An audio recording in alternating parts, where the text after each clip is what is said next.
Well, we meet again. Good to see everybody. Welcome, DK Sim fam. I hope you had a wonderful 4th of July weekend. In fact, I hope that has continued right on into today because nobody wants to work today. Even for us, this doesn't feel like work. This is fun. We get to hang out with all of you. He's Christian DeAndrea. I'm Adam Kaufman. How are you, man?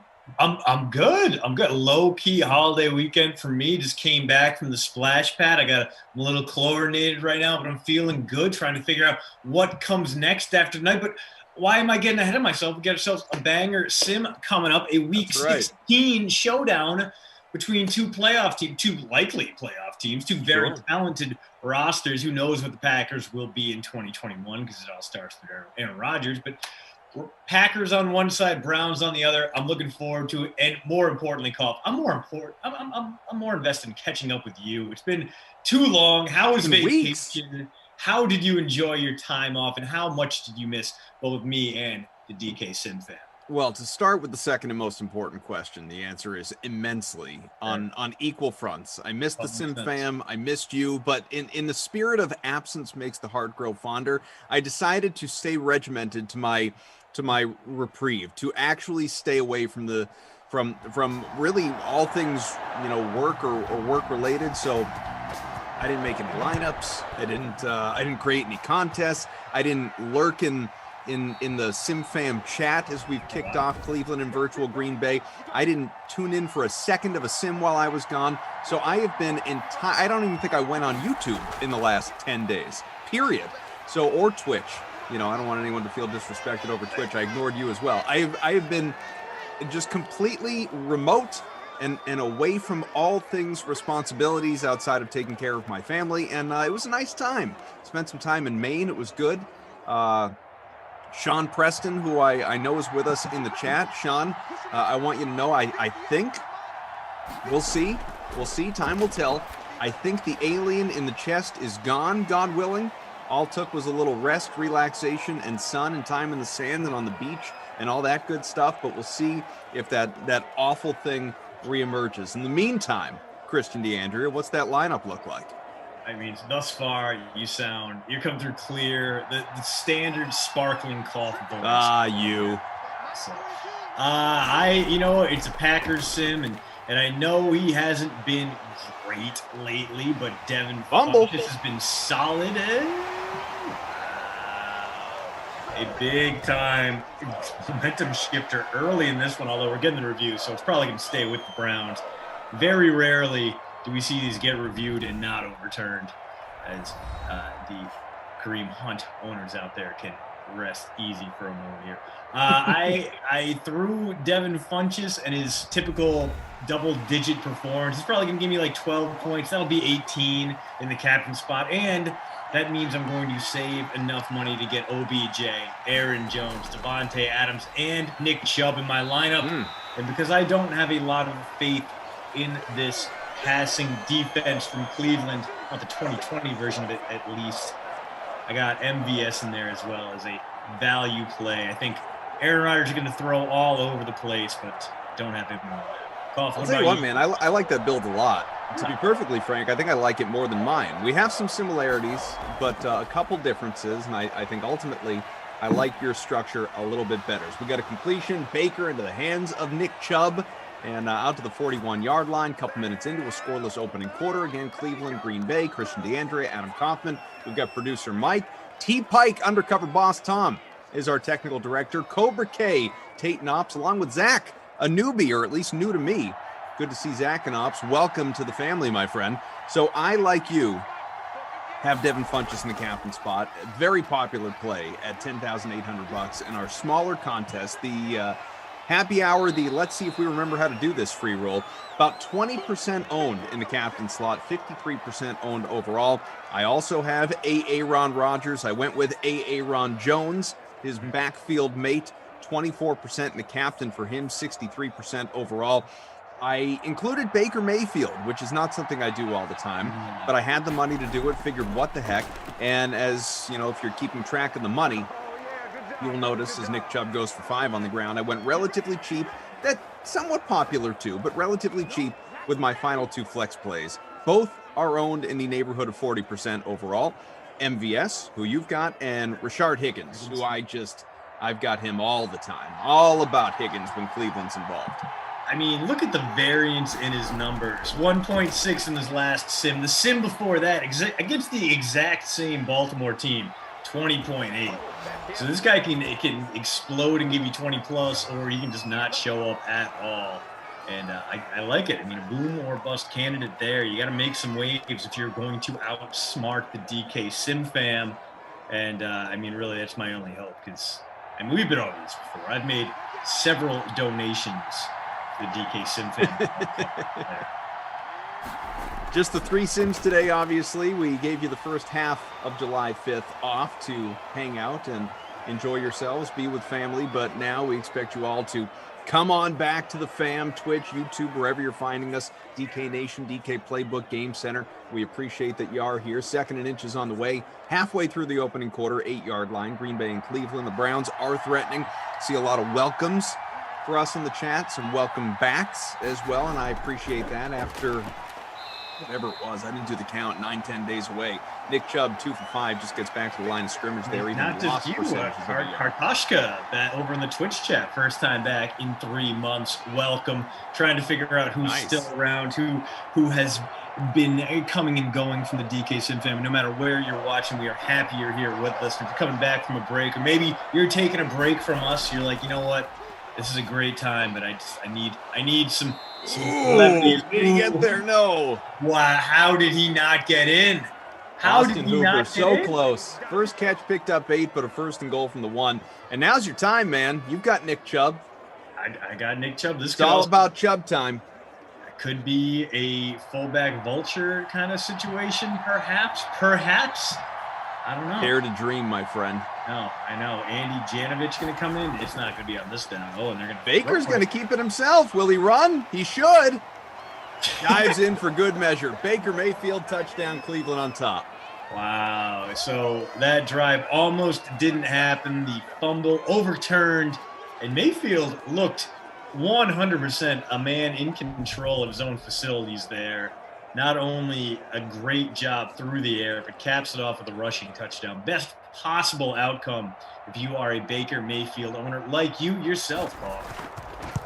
I'll take it, man. Extra points good, 2:43 to go opening quarter.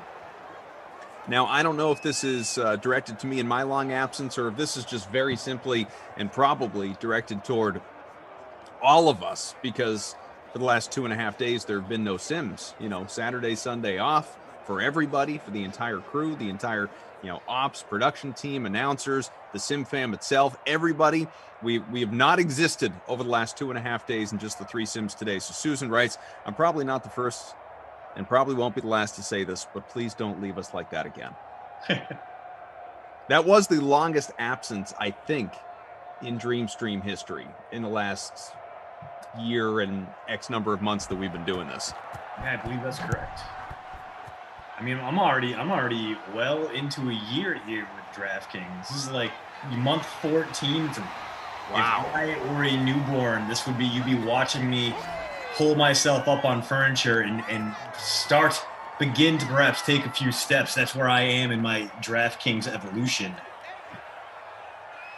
And as a 14-month-old, I feel like I'd also be taller than Kenny Ducey. He had a nice weekend based on Instagram. A lot of travels and getaways. And I know Glash, who's coming up for Madden After Dark tonight, had looked to be a co-ed getaway this weekend. A big group of people. Nice. Did a house party for a whole weekend. Maybe he'll have some stories to tell. We'll see. That actually sounds awesome. I would love to rent a house with a few other friends. Right now, we're having trouble even just trying to get people together to rent like a pontoon boat. Like, there's a great little lake community near us, Lake Mill. Sure. Great food, cool town square, great beer. And it's not that expensive. Like, if you want to take a boat out on the lake for 15 people, it's like $600 for 6 hours. It's pretty reasonable. And yet trying to get a commitment out of other people with kids is pulling teeth right now. It is just it's not easy. Yeah. I think think we that's got to plan around swimming and grandparents coming into town, and you got to remember, like Glash, for example, just because this started with talking about him, he's a full decade younger than me and however many years younger than you as well. Like, they're not at that kid stage yet. They don't have that prohibiting them from going away and like, oh yeah, let's all just put it on the calendar and whatever, 20 of us, 10 couples, or I don't know if everybody was coupled off, but however many people just going away for to rent a house for a weekend. I mean, that's I can't even tell you the last time I did that co-ed style. Like, buddies and I we'll do a weekend trip every summer, but as far as like my wife and me and however many other couples, like, I don't think we've ever done that.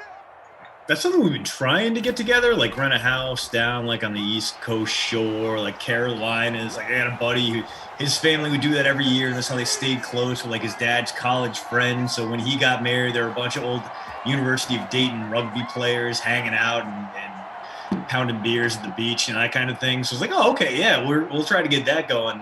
It's just been first time we were going to do it was last year, and obviously that got canceled. Then we're going to do it this year, and everything there was a nightmare because everyone was so excited to get back out and take another fumble. Wow. Cleveland's got it. Can it go the distance? Can Aaron Rodgers make the stop? No. God, touchdown, Browns. Carl Joseph. A nightmare on the field last year, but here in Simland, scoops and scores. Matt LaFleur furious. Are we going to get a booth review on this one? It looked like a clear enough fumble. Mercedes Lewis, that ball's out before he hits the ground. You don't normally see that from the big sure-handed-ish tight end, the 2007 Pro Bowler who is still somehow going strong in the league. Browns DST, not a popular play in the larger showdown, so you got to be feeling pretty good. Just 0.2% owned in the captain slot, 2.4% owned overall. 4th defensive touchdown for Cleveland. Thank you, producer Michael. Cena, welcoming everyone, all of us, saying, hope everybody had a great July 4th. Freak of nature. Congrats to Joey Chestnut for winning the hot dog eating contest. Yeah, another 76 dogs thrown right down the gullet yesterday, tying his own personal record. Even did you see on the shirt, by the way, obviously DraftKings partnered with that event. You saw the signage everywhere. It looked great. But on the back and I want one of those hot dog eating contest shirts. Those things were fire if you haven't seen the clips or even just stills on social media. But the back of Joey Chestnut's shirt, like a jersey, name and number, except instead of, Chestnut and I don't know, whatever's year he'd be competing or favorite number or whatever he'd go with, it said personal best was the name, and then 76. I know everyone had the personal best numbers on there, and so no, it was, he broke his own record. 75 he set last year. I thought he tied it. I thought 76 was his record. He broke it because that was one of in our free to play DraftKings Sportsbooks pools. I went 7 of 8. The one thing I missed was whether or not he would break his own record. I said no kidding. Yeah, so that well, now I'm even more impressed. 1 over, yeah. So, and not only that, like a lot of his old records were in the the pre-dead ball era of the Nathan's hot dog eating contest, when they would go 12 minutes instead of 10. And now, they wanted to really challenge him a little bit more and make sure he had enough time to throw the women's competition up there. So now it's 10 minutes, and somehow he keeps pushing the envelope of what a human being is capable of. And for me, he's up there with heroes like Neil Armstrong, Buzz Aldrin, the tank guy in Tiananmen Square, real true heroes. Just the great Americans on July 4th. Push the boundaries of what you think is capable and heroically move past their own limitations to stand for something greater. And Joey Chestnut, you stand for America in what Earth can be as a whole. You keep up with stuff like that, and hyperbole, and George Shea is going to lose his job. Better be careful. I could never. The man is so good at what he does. So good. Not only the commissioner, but just the architect, the soothsayer of. And This year, he got kind of lazy on some of the introductions, where there were maybe some guys he didn't like, and he was like, "This dude's from Connecticut, bye." And then Eric Booker would come up and he'd rap him to the stage, or Eric the Red would come up and he'd talk about his Danish Viking heritage, and the one guy he gave the full Cthulhu mythology to. The man is glorious. One of my favorite. The pageantry cough, just amazing. And that it's backfilling something here that we're not seeing is very little pageantry from the Packers. Davante Adams leads all receivers 3 for 21. No one else with more than one. We have a Baker Mayfield scrambling touchdown, and we have a scoop and score from Carl Joseph and the Cleveland Browns defense. 14-0 Browns lead through. A marginal, and I'm talking less than a point, lead for 49er Quest in our smaller happy hour. Let's see if we can figure out how to do this again. Free roll at 25.99 points, 145 entries in this one. So that's fairly consistent to what we are used to, obviously. Davante Adams, 3 for 21 in the captain slot, has about 8 points. We'll see what the Aaron Rodgers, at least for now, led Packers can do here to begin quarter number 2. They are deep in their own territory, 2nd and 7, but that'll help. Devin Funchess gets first down out to the 43, 5 for 5, 43 yards for none other than Aaron Rodgers. Did I ever tell you, I don't know if I've ever mentioned it in the Sim Fam in general when we're doing these things, but George Shea, just as you said, absolutely incredible at what he does, obviously. This was years ago. I had gotten in touch with him. And it had nothing to do with DraftKings. It was shockingly easy to get in touch with him. Yeah. I think I just he's got a website for his company, and I think I just emailed him and he wrote me right back. It was ridiculously easy to get in touch with him. I said, hey, I host a radio show in Boston, a national one as well, and but was relevant. I said it'd be wonderful. It'd be so cool. You're just so good at what you do, and the hyperbole, the imagination, the extra, you are just so all in with your intros. You are iconic. If you'd be willing to do an intro for me that I could use on the radio to open up my shows, that would just be such an honor, obviously. And so he made one, and it was just ridiculous. Let me see if I want to see if I can find it while we're, we had multiple phone calls and everything, just sort of chatting about it and what I was looking for. And God love him, because I didn't give him a whole lot to work with, and he figured it out somehow. And if I can dig it up in my email, maybe I can play it while we're doing our thing This is the because guy it's not owned by anybody other than me. We're not breaking any rules.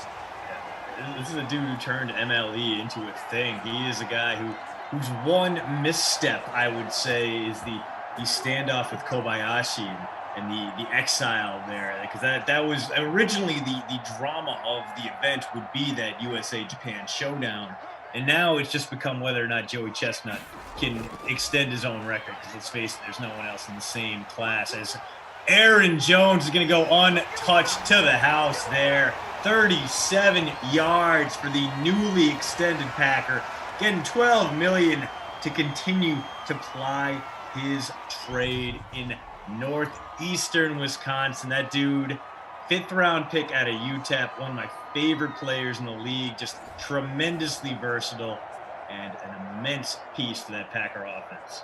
I'll take it. In my lineup, many of yours as well. Yes, Aaron Jones, highly owned today at about 63%, 24% in the captain spot. I did a quick little search. It's not my email anymore, so theoretically I downloaded it and put it somewhere. So I have to save that for another time. But really cool guy.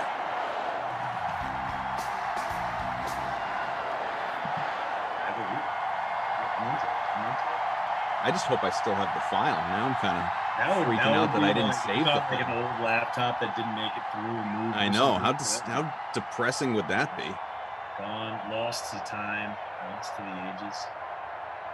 You must have, I'm guessing, in your history of reporting and interviews that you've done, I'm sure, once upon a time you were doing a lot of things recorded onto a, little personal recorder or maybe a mini disc player or just into your phone. I don't know. Do you have that classic story that it seems every media person has of that great interview that you did or great whatever that you did that of course you lost the file, never to be recovered, and it will haunt you for all time? No, mine was actually it was on and then I switched it off for the interview and then I switched it back on. The old Richard Split, if any of you watched Veep, where you go in with your recorder already going and don't realize it. So when you hit the record button, it stops everything. And then, so I would have it was a Vince Wilfork interview. And it was something stupid. It was he's available because he's talking about barbecue and Kingsford Charcoal wants to talk. He's all right, we'll shoehorn a weird mention. You don't have to shoehorn a mention of barbecue in with Vince Wilfork. It's going to come up organically anyway, love of overalls or whatnot. But at the end, I look down, just nothing there. And I'm all right, I wasted his time and mine. Excellent. Moving on. As long as you didn't tell him that, though. Yeah, exactly. Yeah, I'm sure you have some great Vince Wilfork interview stories as well. That dude is a fun guy to talk to. Just so nice. Super nice guy.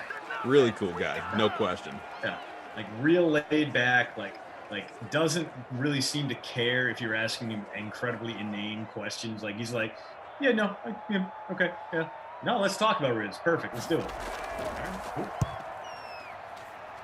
14-7 here midway through the second. CDA, AK, we got Mike, Undercover Boss Tom, Cobra K, Zach, all hanging out with you and the DK Sim fam. Thank you for being with us. CEH, I did not make a baseball contest for today. Today was kind of a re-entry day for all of us in many ways.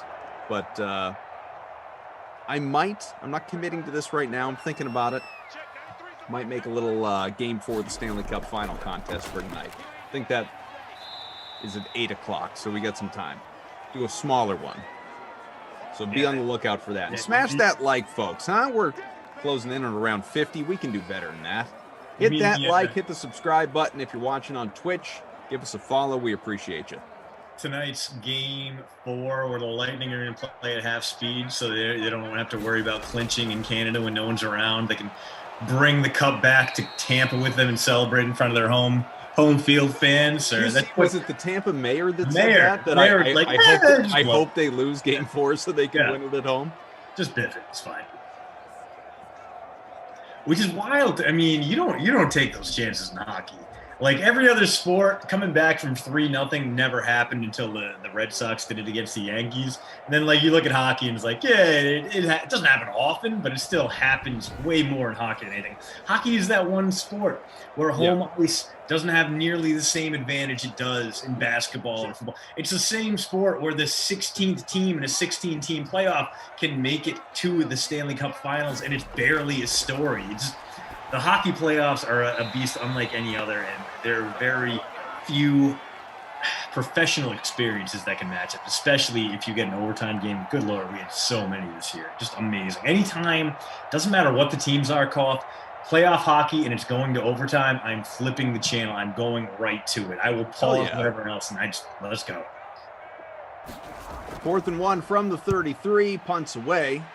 So Browns get the ball back here. Absolutely. There's nothing better in playoff hockey, especially overtime hockey. I've said it time and time again here in the Sims. Doesn't matter who's playing. I mean, it's all the more interesting or stressful or whatever the word you want to attach to it if your team is in, obviously. But generally speaking, it's compelling. It's interesting either way.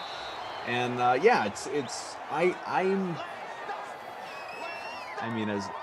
it's one of those, like, selfishly, because we all include our personal bias in sports, there's no good outcome as a Bruins fan when it comes to the Lightning and Canadiens battling for a Stanley Cup. That being said, I guess between the two, I'd root for Tampa to win again. And it'd be nice to see Montreal at least make it a series before Tampa closes it out, because it has not been an interesting final by any stretch. No, I mean, the Canadiens just been getting beaten up, and they've beaten themselves a few times too. Carey Price really, I mean, he backstopped this team to the final, and now he just has looked awful out there. So hopefully he dials something up, gets a good performance, gets the team back on track. To be nice, we get a little Higgins action there. I believe it's his first catch of the day. I was, for whatever reason, like, just down a Wikipedia wormhole going through like Montreal's history of amusement parks, and dude, I have not been to Montreal since I was 18, maybe 19 years old. New England rite of passage. You get to that certain age and you come back for spring break and you drive north because everyone knows Montreal has the best poutine, and that's all I'm going to say about that. So you go up and you have fun with your college friends or your high school friends or whatever. And I remember being taken aback by how beautiful the city was. I had a chance to go to a Canadiens game and didn't have the money. And it's one of my regrets. Like, being able to see the Canadiens in the Bell Center sounds like a real true experience. But they also, I guess, have a very nice amusement park up there that's owned by Six Flags but isn't technically a Six Flags. I'm intrigued by the idea. I want to make like a summer trip where I just kind of rent a car and drive across like the northeastern chunk of Canada, do Montreal, Quebec City, Newfoundland, Halifax. Anywhere that they filmed Trailer Park Boys seems very nice in the summer, right on the water. That can be enough for a first down there. It looks like it must be, because the Browns are taking a timeout. Some very different areas in terms of what you can expect to see when you're there as well, if you're able to make that trip happen.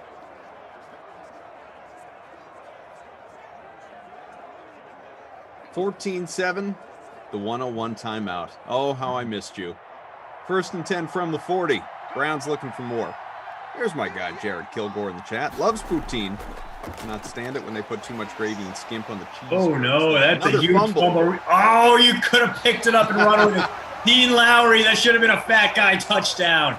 Packing great spot to score, too. Yeah. The closest guy to him was an offensive tackle. Lowry, a DN, D-tackle kind of hybrid. So he's not quite a fat guy, but he's big, and he would have had that. But instead, he decides to dive on the ball, give Aaron Rodgers a chance to tie it up with halftime looming, and that's a first down right there. 3 for 29 now for Devin Funchess. Executive Sessions, We the Boss, and Super Swag welcoming us back. Let's go, baby. What's up, Executive Sessions? Missed you. Robbie Noble, you as well. My guy. Apparently, Robbie Noble was vacationing as well last week. Nice. Joe, what up? Incomplete pass. Ryan Coffer, you caught up with Loki? I am. I'm caught up on everything, man. I had some time to watch TV while I was away after everybody went to bed. I'm caught up on Loki, episode 4, without question, the best so far. Anxious for what comes this week. I'm caught up on Dave. Watch that, binge that on everybody's recommendation, or a lot of people's recommendation. Season 1, awesome. Season 2, not so much so far. Aaron Jones, it's going to go down as a catch, I think, but obviously lost yards. Watched a bunch of movies, too, over the last several days, which was nice. Anything good? Well, I watched, No Sudden Move, which is streaming on HBO Max. Really good cast. That just came out. Really enjoyed that. It's based on a true story in the car industry, but sort of mob effect, and great cast. Benicio del Toro's in it. Don Cheadle's in it. John Hamm. You got some surprise cameos in it. Ray Liotta's in it. Really cool flick. You should check that out. I watched The Tomorrow War with Chris Pratt, which is not good per se, but it's a fun watch. It is a fun. I heard that it's not good, but it is very extra. Yeah, it's fun. It's a fun movie. I think that most people would watch it and enjoy it. J.K. Simmons is very good, as he always is. Dude, he got so ripped for that role that it's terrifying. Well, not as ripped as some of the pictures that are floating around the internet. Yeah, I think some of those were embellished for the sake of just the internet being the internet. But yeah, I mean, he's in shape. There's no doubt about it. Terrifyingly in shape. Watched, what else did I watch? Some older movies, not older, but last couple of years that I just hadn't seen yet. Just we got a field goal good, 14-10. Cleveland, final 30 seconds or so of this second quarter. Watched Booksmart, which is basically, you know, it's like a more modern Superbad, but that's a fun one. Palm Springs, the sort of, you know, the Groundhog Day take riff. Which was fun. Hadn't seen that yet. Really enjoyed it. I think that's right up there with Groundhog Day, by the way. And I will fight anyone who disagrees. Rotten Tomatoes agrees. For anyone that cares about Rotten Tomatoes rankings. What else did I watch? I watched Edge of Tomorrow earlier today, actually, because I felt like after watching The Tomorrow War, I had to rewatch Edge of Tomorrow, the Tom Cruise, Emily Blunt movie. Where he gets reborn over and over. Yeah, it's just much better. So you went into a lot, like kind of a time warp kick is what I'm understanding. Yeah, not intentionally, but yeah. Especially when you include Loki and all that in there. Yeah, there was a lot of time loop movies, I guess. If you're into rom-coms, watch Plus One with Jack Quaid. That was all right, not bad. Decent date movie, if anyone's thinking about that sort of thing.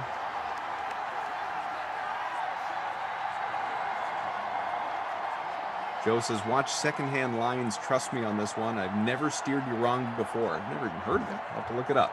Oh, producer Mike watched Nobody over the weekend. How was that, Mike? Because I gotta throw that in the queue once it's up. Cause that looks really good. Yeah, I did not anticipate like Bob Odenkirk, Keanu Reeves, as John Wick would be anything I'd ever like. I would never have predicted that at the very right. No, you wouldn't see him going on that career arc. Right. Yeah. This like, the dude from Mr. Show goes and beats everyone up, but also he's in his 50s. Yeah, I'm very excited. Very good, fun watch. Paul Saul to come back as well. But anything Odenkirk related, whether it's Bill or Bob. I mean, obviously Bob in front of the screen, Bill behind him. He's a very gifted writer. Both comedic heavyweights, and then there was almost a world cup where Bob Odenkirk would have played Michael Scott and Steve Carell would have been told to kick rocks, and he was the run, basically the number 2 there, and we got to see it later on. Yeah, when he showed up at the end after Carell left. Michael Scott-ish role there. And speaking of absolutely legendary performances, Aaron Jones trending toward the bonus here. 52 on the ground. He does have that one touchdown. He wasn't really doing much until he broke free for that 37-yard touchdown run. So we'll see if he gets there. The Packers haven't given the ball a ton, so he's got more than double the next closest guy. Through the air, your leading receiver right now is Devin Funchess, 3 for 29. Devontae, 3 for 21. OBJ, 3 for 26. No one has a receiving touchdown. You got Aaron Jones on the ground, Baker Mayfield on the ground, and a fumble return for a touchdown from the Browns defense. Really spread out the offense, huh? Yeah. Yeah, no must-haves on this one, really, except for Aaron Jones, and you can make a case for that Browns defense, although we'll see if that holds up. Packers seem to be getting their rhythm, finding their footing, although they could have done more with that amazing field position after the fumble late in the second quarter. Stalled out, only gained about 15 yards, and settled for a chip shot field goal from Mason Crosby. Supercoach 2000 is in front by about 1.5 points right now in our free roll, the happy hour. Let's see if we remember how to do this free roll. With Aaron Jones at captain, has about 20 points there. Rodgers, who has just been, I mean, he might be the babysitter Billy right now. Just gross. 78 passing yards, and that's it. Mayfield, Funchess, MVS, and the Packers DST. Important as part of the leading lineup at the moment. Obi-Wan, sounds like Coffer caught up with movies and not family and R&R. Obi-Wan, I watched all that stuff after everybody went to bed. You got to remember, have you people forgotten already? I just don't sleep a lot. Yeah. Everybody goes to sleep. It's time for me to crack on a movie. Yeah, Nuke, sorry to hear about your move taking you out of the paid contests. Apologize to, nothing we can do about that, but hopefully you'll continue to join us for the free rolls, or maybe, I honestly don't know how that works. I know obviously every state has its own jurisdiction and legislation, and hopefully that changes soon and we'll be able to get you back into the full swing of things.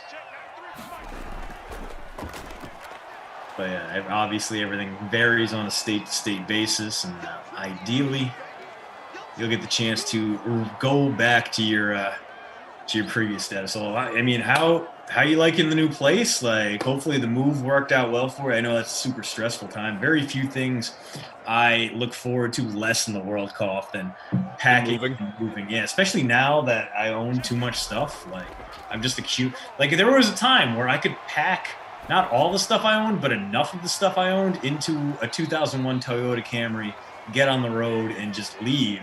And I would be so far behind you. Yeah, and that, like, there's no. I like you couldn't achieve a vacation with that now. Yeah, oh man, that is a sad but true statement there. Oh yeah. Now I mean, the conversations my wife and I would have, before going away. Like, we're just staring at the car, packed to the gills, even with the thing up on top, and that thing's filled. Yeah. Well, we're only going away for a week. What is all this? I mean, we don't even take my car now for driving down to St. Louis or somewhere. We got to take the bigger SUV, and that way dog can sleep in the back and the kiddo's fine. We got the crate and the not the pack and play. We're beyond that at this point. But still, there's a lot that goes on, and it's only 3 of us and a dog. Yeah. We don't even take the dog. Yeah. By the way, dog, last night, we lived in one of those neighborhoods that, the people go all out and they turn the night sky into like mid-2000s Fallujah out here. And dog, unbothered by it, completely unfazed. One of the few benefits of having a very dumb dog is that when the sky rains down fire, he's just kind of cool and fine. Like, he will see a rabbit outside and he will lose his damn mind. He will scratch the windows, but mortars can be exploding feet over our household, rattling our windows, and he's like, yeah, it'll be fine. Yeah. Okay. The 54-yard PI setting up a 1st and goal from the 1 right now for Green Bay. Touchdown! Ooh. Aaron Rodgers getting himself off the schneid. And Mercedes Lewis coming up big with that catch. Yeah, set up by that 54-yard interference penalty on Andrew Sendejo, which, to be fair, pretty true to life. Sendejo, one of the worst regular safeties in the league last year, even worse than Carl Joseph. It was a bad scene in Cleveland, which kind of tells you why they did what they did this offseason and threw money at defensive backs. But yeah, Lewis had that fumble that led to the scoop and score earlier, making it up for it here. He is now touchdown neutral in this game.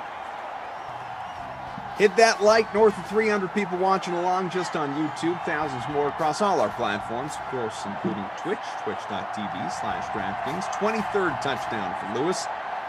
He is not super highly owned, 22%, a larger contest, 1.3 in the captain spot. Hit the like, hit the subscribe button, give us a follow on Twitch. It's appreciated. Thank you all for hanging out here with us. LT the Great. Watching what you want when everybody else goes to sleep is the bomb. It's true.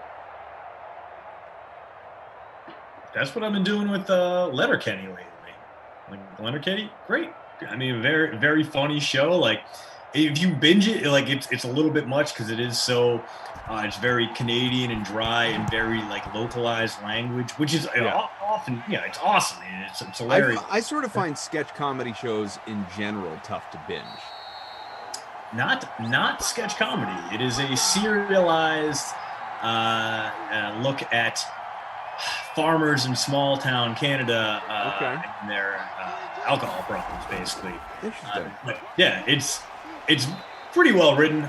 I enjoy the hell out of it. It's a lot of like little localized catchphrases that get repeated over and over verbatim. And if you if you go through like 6 episodes in a night, you will start saying these things in your regular vernacular. Like I went down to Omaha to watch the College World Series. I remember trying to will the Vandy boys pitter patter, let's get at her, fellas, and things like that. Yeah.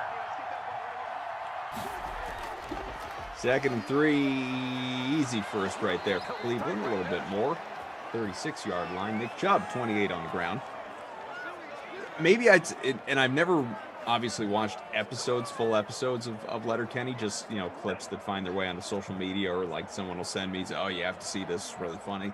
And I guess I've always viewed it as more of a sketch comedy show, but I guess if I actually watch the show in full, find out there's a little more to it. Yeah, it kind of has that kind of surreal sketch comedy kind of background where they're able to introduce concepts in the span of an episode and kind of cast them off and spin them into weirdness, which I appreciate. To be fair. You see that from Mike Bizzle? Yeah.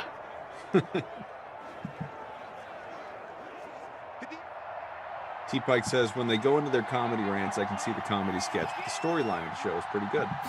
Yeah, that's exactly it. Right. Yeah. Because they'll do things that are like very clippable. Like, it makes sense of why this will go viral on YouTube. Oh wow, big time play there. No, he was out. Oof. That's good. So close. Back in the old NFL, or I think it was college football, where you couldn't push someone out in the air and it was a judgment call for the refs. Like, I'm glad they got rid of that rule because that was a dumb rule. Put a lot of weird onus on refs being able to tell if someone would have gotten their toes down and bound. So now, if a guy's got the ball and he's in the middle of the air, you can just knock him out into the sideline, not have to worry about it. Baker going to pick up 15 on 3rd and 13. Oh, no, he's not. I guess he slid just a bit too soon. Man.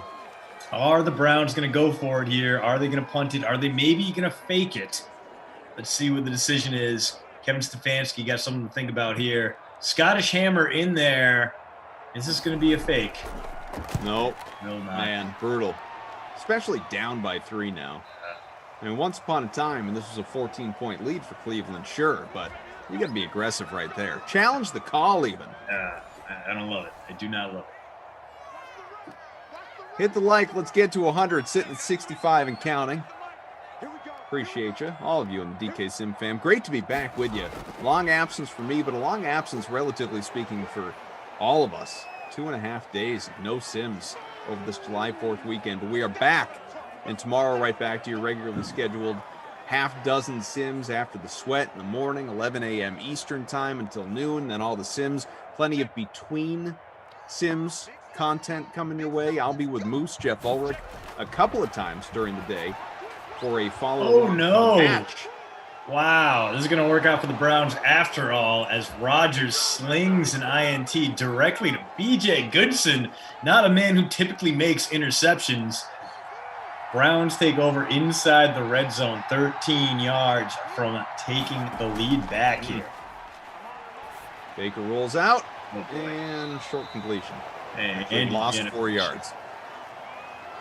0.6 points for him today. Gotta think he's probably going to stay. He's probably going to get stuck there. But as I was mentioning, I'll be with Moose for a couple of watch-alongs following the match tomorrow that, as we know, DK's own Bryson DeChambeau will be part of, along with, of course, Aaron Rodgers, who's part of this sim. Tom Brady, Phil Mickelson. I think you've heard of all of them. Should be a good time. And there are free-to-play pools. Wow, is Chubb going to make this happen? Yes, he is. Touchdown, Chubb. The RB1 finds a crease, breaks to the outside, and sneaks it inside the pylon. Browns back in the lead. That is 14 points off turnovers in this one for the visitors from Ohio. Brickabelli Lane had said, feed Chubb. Well, You're probably feeling pretty happy now. Done data. No Christian is after rostering Chubb. Where are you sitting right now in our contest? Producer Mike is top 10 at the moment. Wow, I am currently 53rd, 55th now. I could use a little bit more punch in my life. Would not mind if MVS could take his goggles off and get off the 0.0.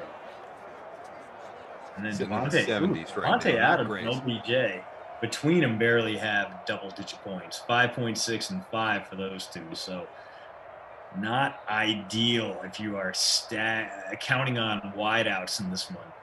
Your touchdown. Cleveland ahead. 21-17, a few minutes to go, third quarter. Alana Kilgore in the chat, Jared's better half. Guess who's back? Back again. Goff is back. Tell a friend. Jared tells me they're through 10 movies in their Marvel binge. They're up to Guardians of the Galaxy, so they are flying right along. Keep it up, Kilgores. That's what I like to hear. Almost halfway through.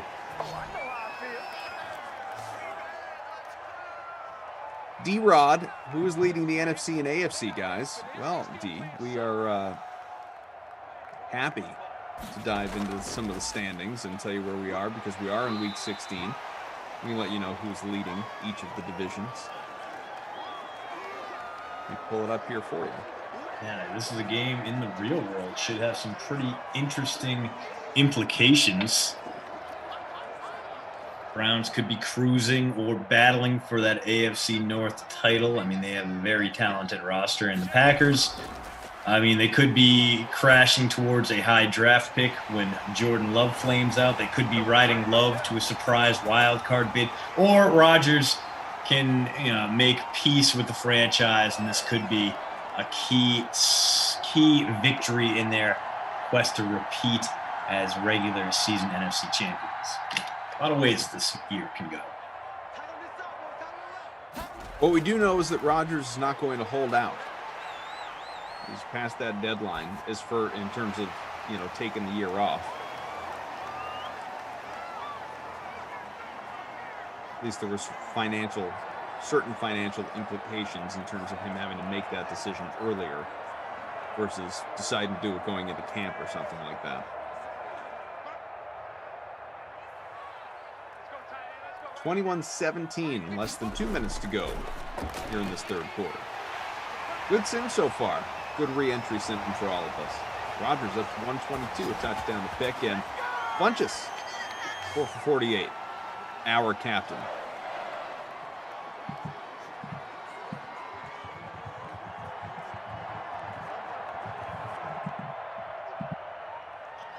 Packers in position to at least get a field goal out of this drive, hoping for more, obviously, as Jones continues to be a reliable engine out of the backfield. 68 for him now, so roughly on that 100-yard pace. Of course, breaking one open from here would help his cause quite a bit and reward those of you that have him and Nick Chubb in your lineups. You went both RB1s. Would have cost a lot, but so far paying off as the wideouts.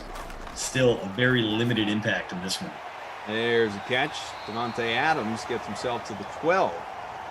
First and 10 on the way, final 30 seconds of this third quarter. So, for those wondering about the standings here in Week 16, New England at 9-5 atop the AFC East, 8-6. The Chargers leading the West. Three-way tie in the AFC North, at least coming into this one. Baltimore, Pittsburgh, and yes, Cleveland, each 7-7. Rodgers, Adams again, completed to the 3. Over in the AFC South, Tennessee is 10-5. NFC in the East, it's Philadelphia at 8-6, 10-4 Seattle. Again, leading the West, 11-3 Green Bay, and looking to continue its dominance of that division. All other teams 7-7 right now. And in the South, Atlanta at 9-5. We have a lot of close divisions and obviously potential impact depending on what happens here with Cleveland. Green Bay is threatening to score when we begin quarter number 4 in a matter of moments. 21-17. Rodgers 151, touchdown to pick. Mayfield just 75, looking for more. He has not been so great, not too popularly owned either. He's got that rushing and receiving numbers as well. What's that? He's got that rushing TV. He does. To be fair, 3 for 25 on the ground for him. To be fair. Jones at 68 through 3 quarters might get a goal line carry here to turn his good day into a great one. Like you said, Packers threatening, but in a similar goal-to-go situation, Mercedes Lewis was the guy. Maybe he'll get the call again. Devontae Adams leads all wide out, 6 for 60. Mercedes, though, 5 for 33 and a touchdown. Maybe, quite possibly, a Babysitter Billy type or a Krusty Cough type performance for him, despite giving up the fumble 6. We'll find out. Again, 21-17 at the end of 3 right now. And checking in with you guys in the chat here. Tampa John calling for another championship for the Lightning. We'll see. Could happen tonight, obviously. That game dropping the puck in a little more than an hour. It's just a damn cough man says, hey, Cough, Christian, been a while and way too busy these days. Hope all is well in Simland. Great to have you back here with us, only for a moment. It's just a damn cough man. Shout out to RJ here on this 5th of July. We see you. Nice. A lot of you guys in the chat. Yeah, same with you guys. Oh, CJ, Bounce, Miami Misfits, Obi-Wan. We see you over there on Twitch as well. Touchdown, Green Bay. Aaron Jones again. Oof. Good to great right there as the RB1s continue to feast today. Packers back in the lead, but could be good news if you got those Browns wideouts and you're waiting for an OBJ or Jarvis Landry or Rashard Higgins type blow up, as those guys could get the call here with their team trailing in the 4th quarter. Tampa John, after I just given him a shout out, says Andy Kaufman was better. I mean, he's not wrong. Yeah, I mean, way more successful. Really no arguing that. No longer alive, so I mean. Well, we don't know that. Did he fake his own death? Has he just been living as Tony Clifton for the past 3 decades? We don't know, Buff. We just don't know. Has anyone seen the body? I'm going to say probably yes. But we don't know. We haven't. No. 24-21, Green Bay back in front. People shouting out your sign. Remember, subscribe to postroute.substack.com. What can the people be finding there? What is the latest and greatest on PostRoute? Well, our last post was a look at this year's 8 realistic worst to first candidates. Of course, 8 is just all the worst to first candidates, but that's one of the things that we've seen here in the NFL in this era of parity. Teams going from being the worst team in their division to going to a division title. Is OBJ gonna wrestle that lead back 73 yards to the end zone. And just like that, the Packers got to play catch up now. Massive statement there from Cleveland as Baker Mayfield pretty much doubled his passing output with that one toss right there.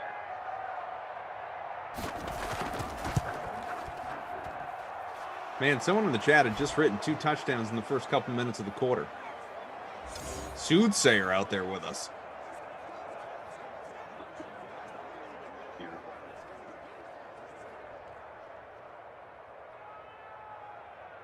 '49th touchdown, OBJ.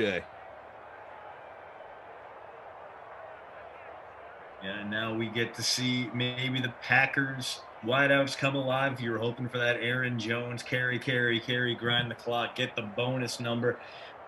Probably not going to happen yet, but could be good news if you're waiting on Devontae, if you're waiting on Funch. If you're hoping, like I am, that MVS will make an appearance. That OBJ touchdown, by the way, got me up to 15th. 145-person free roll, so trending towards the brink of the top 10%. See if I get there.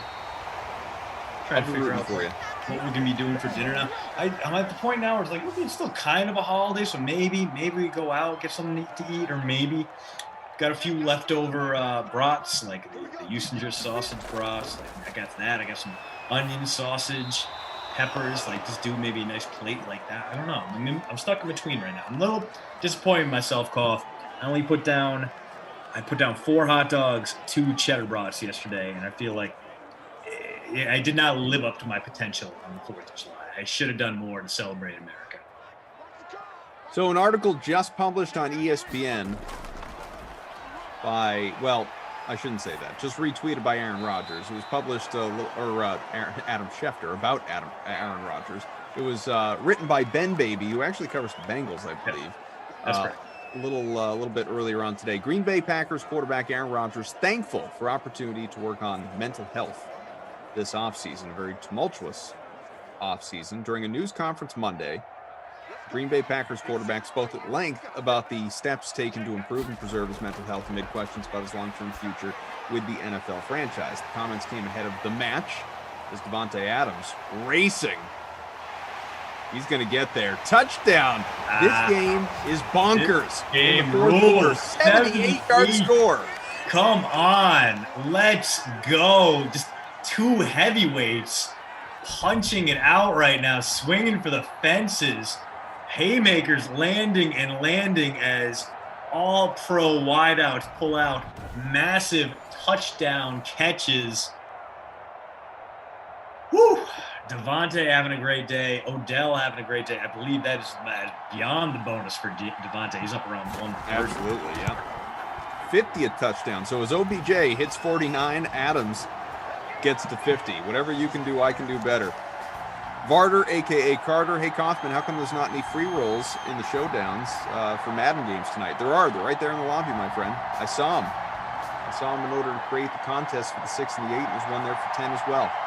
And I believe Blashin, who was doing that game, has created the contest for it. Roger said, I'm very thankful for the opportunity to work on my mental health. I haven't dealt with bouts of depression or anything that I think for whatever reason are okay to talk about if you're talking about mental health. I've just really been trying to think about what puts me in the best frame of mind. What habits can I form that allow me to feel the most in my body, most present, happiest, and that's what I've been doing. The article goes on to say, Rodgers, in the midst of a very public rift between himself and the organization, 3-time MVP, did not participate in the team's mandatory minicamp, missed Green Bay's offseason program, limited media comments this offseason. A lot of wisdom in silence. Sometimes there's a lot of wisdom in being selective in what you say. Any thoughts on this, Christian? I could go on with his comments, but, they're all going to sound pretty similar. He's going to continue to, talk the way he talks, obviously. Yeah, I get the feeling that Rodgers, he's been pretty diplomatic when he has had issues in the past, airing them.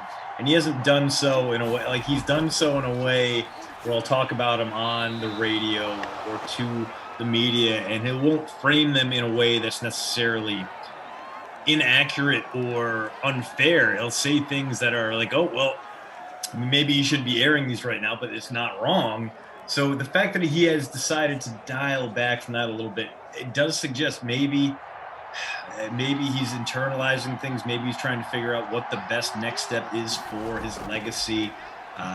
Maybe he's trying to work things out a little bit more now that he does have, a fiance in Shailene Woodley that he can either confide in or who could help shape his decisions. So I honestly don't know what to expect from that guy anymore. I feel like we'll get some good self-deprecating comments out of him in tomorrow's match when he's playing with Bryson, and it's one of those things where whatever he says is going to be turned into a headline because it's the NFL and it's July and it's not like there's a ton else to talk about right now. But I also wouldn't take anything he says in a throwaway golf match as gospel. It's going to, I don't know, it'll be fun to watch, and it'll be interesting to maybe see if there's some Easter eggs he's hidden underneath, but I don't think it's going to be I still feel like we're headed towards the only resolution coming by a holdout and which side blinks first.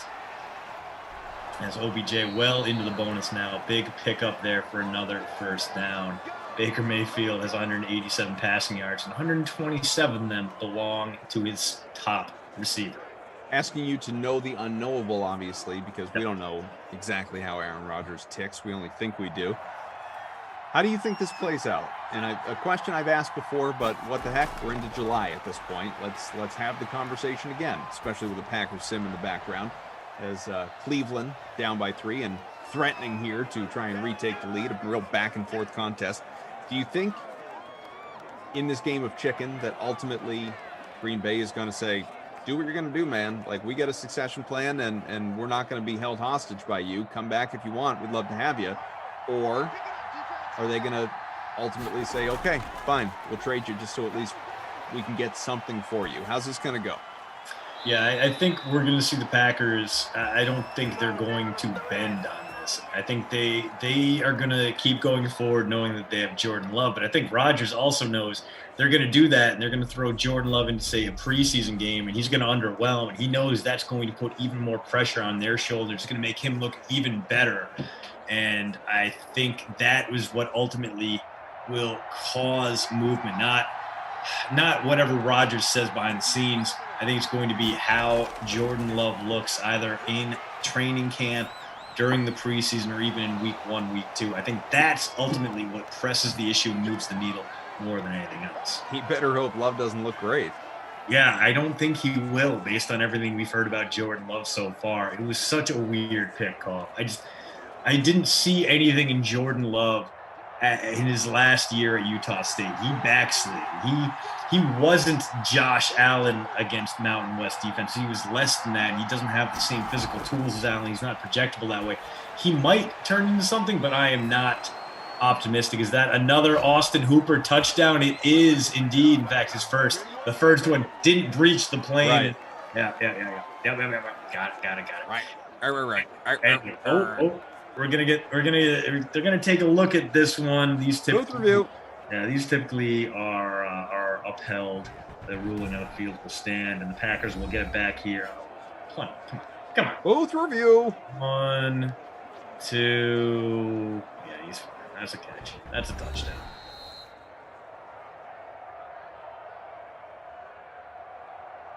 $31 for Green Bay, looking for more. 34 now for Cleveland, halfway through this fourth quarter.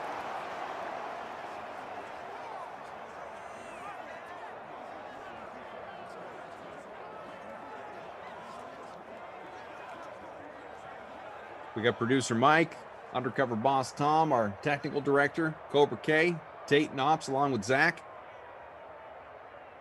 Christian, Koff, good to be here with you. Mr. Biaggi, we see you. Accelerated clock is on, my friend.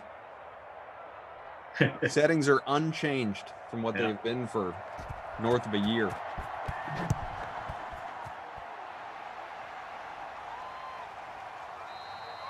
Hooper in about a third of your lineups, 2.7% captained in the larger contest. Paul Nelson. Rodgers plays with the Packers this year. He'll retire or get traded next year. I mean, that's what I would like to see. I'm still bummed that the Packers really haven't devoted more resources to upgrading the team around him, his skilled players especially. Amari Rodgers is interesting to me, the third-round pick out of Clemson, but he throws off a lot of Ty Montgomery vibes. And Montgomery, even at his most effective, was still kind of a bit player in that offense. And I don't see how, a 5'10" slot guy is really going to make that much of a difference. I do feel like, based on what I've heard, the Packers kind of did have to scramble a little bit. They were in on Rashad Bateman, but then Bateman didn't last past the Ravens. He's going to make a great addition in Baltimore. Loved watching Bateman play at Minnesota. Dude was just a dog on the field, straight killer. So loved watching him play. I think he'll be a great pro. I think he would have made a great Packer. I think that would have really helped clear the air between Rodgers and his management. Instead, Bateman's off the board as we get a bunch reception there. Packers in position here to regain the lead. Only need 30 more yards. Instead, Packers, the Stokes pick at 29, I mean, I don't understand. I guess they had their guy and they targeted him, but I feel like he would have been available in the second round. They could have traded back, moved into some place in the 40s, picked up some extra assets. gotten Stokes, maybe gotten a better receiving prospect than Amari Rodgers. I understand why Aaron Rodgers is frustrated with this team. I understand why he saw that draft, and even though his unhappiness kind of broke before that, I do think the two sides could have made amends by going, "Hey, sorry, bro. Here is a great young receiving tool to help usher you into the next stage of your career." No, that didn't really happen, and now we are left with nothing but questions about what's going to happen with a notoriously prickly quarterback and a old school franchise that has no interest in bending to his will as that screen pass blown up at point of contact. Less than 2 minutes to go here in regulation, and I don't think we'll have extra time, but it's not out of the question mathematically. 35-31 is the lead for Cleveland. 22-yard line, and Green Bay getting awful close to the red zone. Big play here. All this is 4-down territory. Big breakup as well. Tampa John says, thank you guys for not talking about the NBA. Seriously. I mean, we certainly could have with Christian's Milwaukee Bucks. They're competing for a championship against the Phoenix Suns. Game 1 is tomorrow, so tomorrow we'll spend some time on that. Yeah, I mean, the get-in price for Sunday's game at the Fiserv Forum is currently about $600. A little rich for my blood, unless I hit Emerson Lotzie up for a brief Mike Orlona's punch. Inside the 10, this drive continues. Browns won't have a chance to salt away the clock just yet, but if the Packers score too quickly, well, that could work against them as well. First and goal from the 8 here. Yeah, I have a buddy who really wants to go, and he makes too much money, so he might wind up buying some tickets and just being like, screw it, just go. You drive, you buy me. Get us a couple drinks. Yeah, exactly. Yes. Oof. Jones with the catch. Can one make too much money? Is that a thing? It depends on how foolish your spending decisions are. Yes, that's fair. Yeah.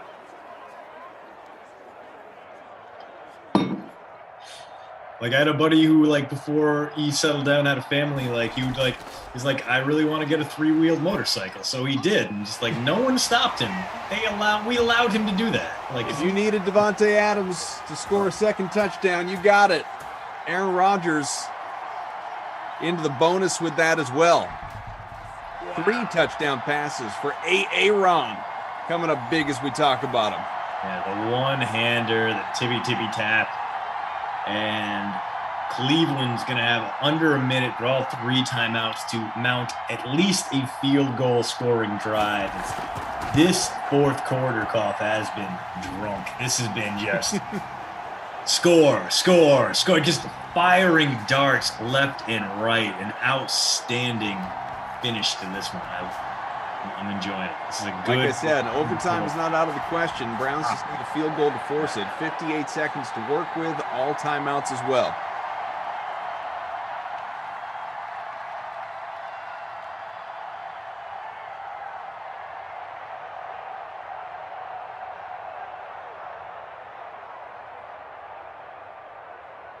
Virtual Lambeau is rocking. Jordan Lindenbaugh pops in. I checked at halftime. Adams had like 5 points. What happened? Guy went nuts.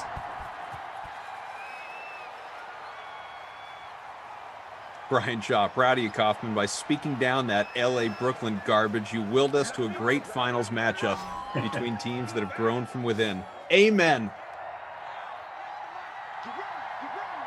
Should be a fun series. I'm looking forward to it. I'm pro Phoenix. Christian is probably the other way, but either way, I'm just hoping for a fun series. I don't really have a dog in the fight. Listen, that last Bucks-Suns game, the one that the Suns won in overtime when Giannis missed the extra frame with an ankle injury, that game was fire. That game was fireworks. It's like 138-137. That sounds awesome to me. And the thing that worries me as a Bucks fan is like, okay, they figured out without Giannis or even with Giannis that they could go back to some bully ball, look like, the Pistons by scoring inside, pounding the ball in, using their paint scorers when they couldn't make things happen on the perimeter, and that really reset their balance, and it worked out great for them, obviously. And now you got to do that against an old kind of a throwback big in DeAndre Ayton, who can really listen. If Brook Lopez can drag him out to the perimeter and bury him with threes, that's going to be great for Milwaukee. But if he's trying to score inside the way he did against that undersized Hawks front, he's going to have a lot more trouble against Ayton than he did with John Collins. 1st and 10 from the 44. Baker from midfield, long pass, and got it at the 15. Higgins. Are they going to get a touchdown here? They got 2 more timeouts after this one. They got 30 seconds. They should be able to run 3, maybe 4 more plays here, Koff. And they can make all of them a shot at the end zone with 31 seconds to play, ball at the 15. Young Barrymore, Koff, you think Rodgers will show up to the finals with him being a majority owner of the Bucks? Well, it's Rodgers, Bucks, and Larry Fitzgerald's sons. Should be a good time.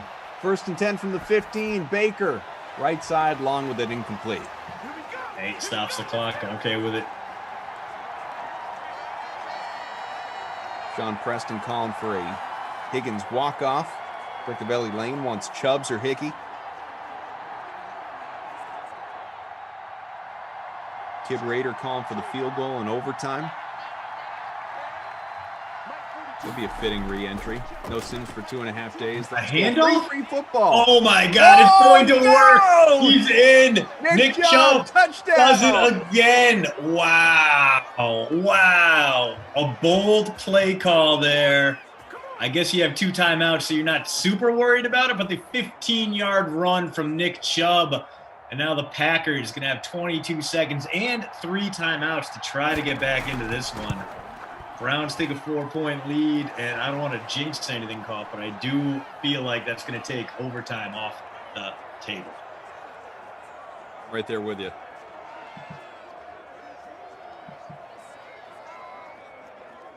$42-38. Wild.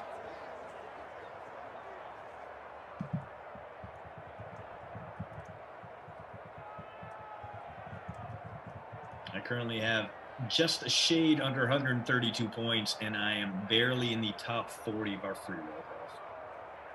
I got to tell you, for a game with so much offense and me having many of the key players, my lineup stinks. Absolutely stinks. I am sitting 124th out of 145, and that's with more than 100 points. Papa Ducky, however, is in front by about 5 points with 161.47. A lineup that features Devontae Adams at captain, almost 60 points there. Baker Mayfield, Odell Beckham Jr., both owned in the 40s and both cruising toward 30 points. Aaron Jones, who is right around 25. Nick Chubb at almost 20. Certainly a Krusty Koff contender anyway, as that ball launched and incomplete. He's only 30% owned. And then Donovan Peoples-Jones, the punt play, has about 5 points at 2% owned.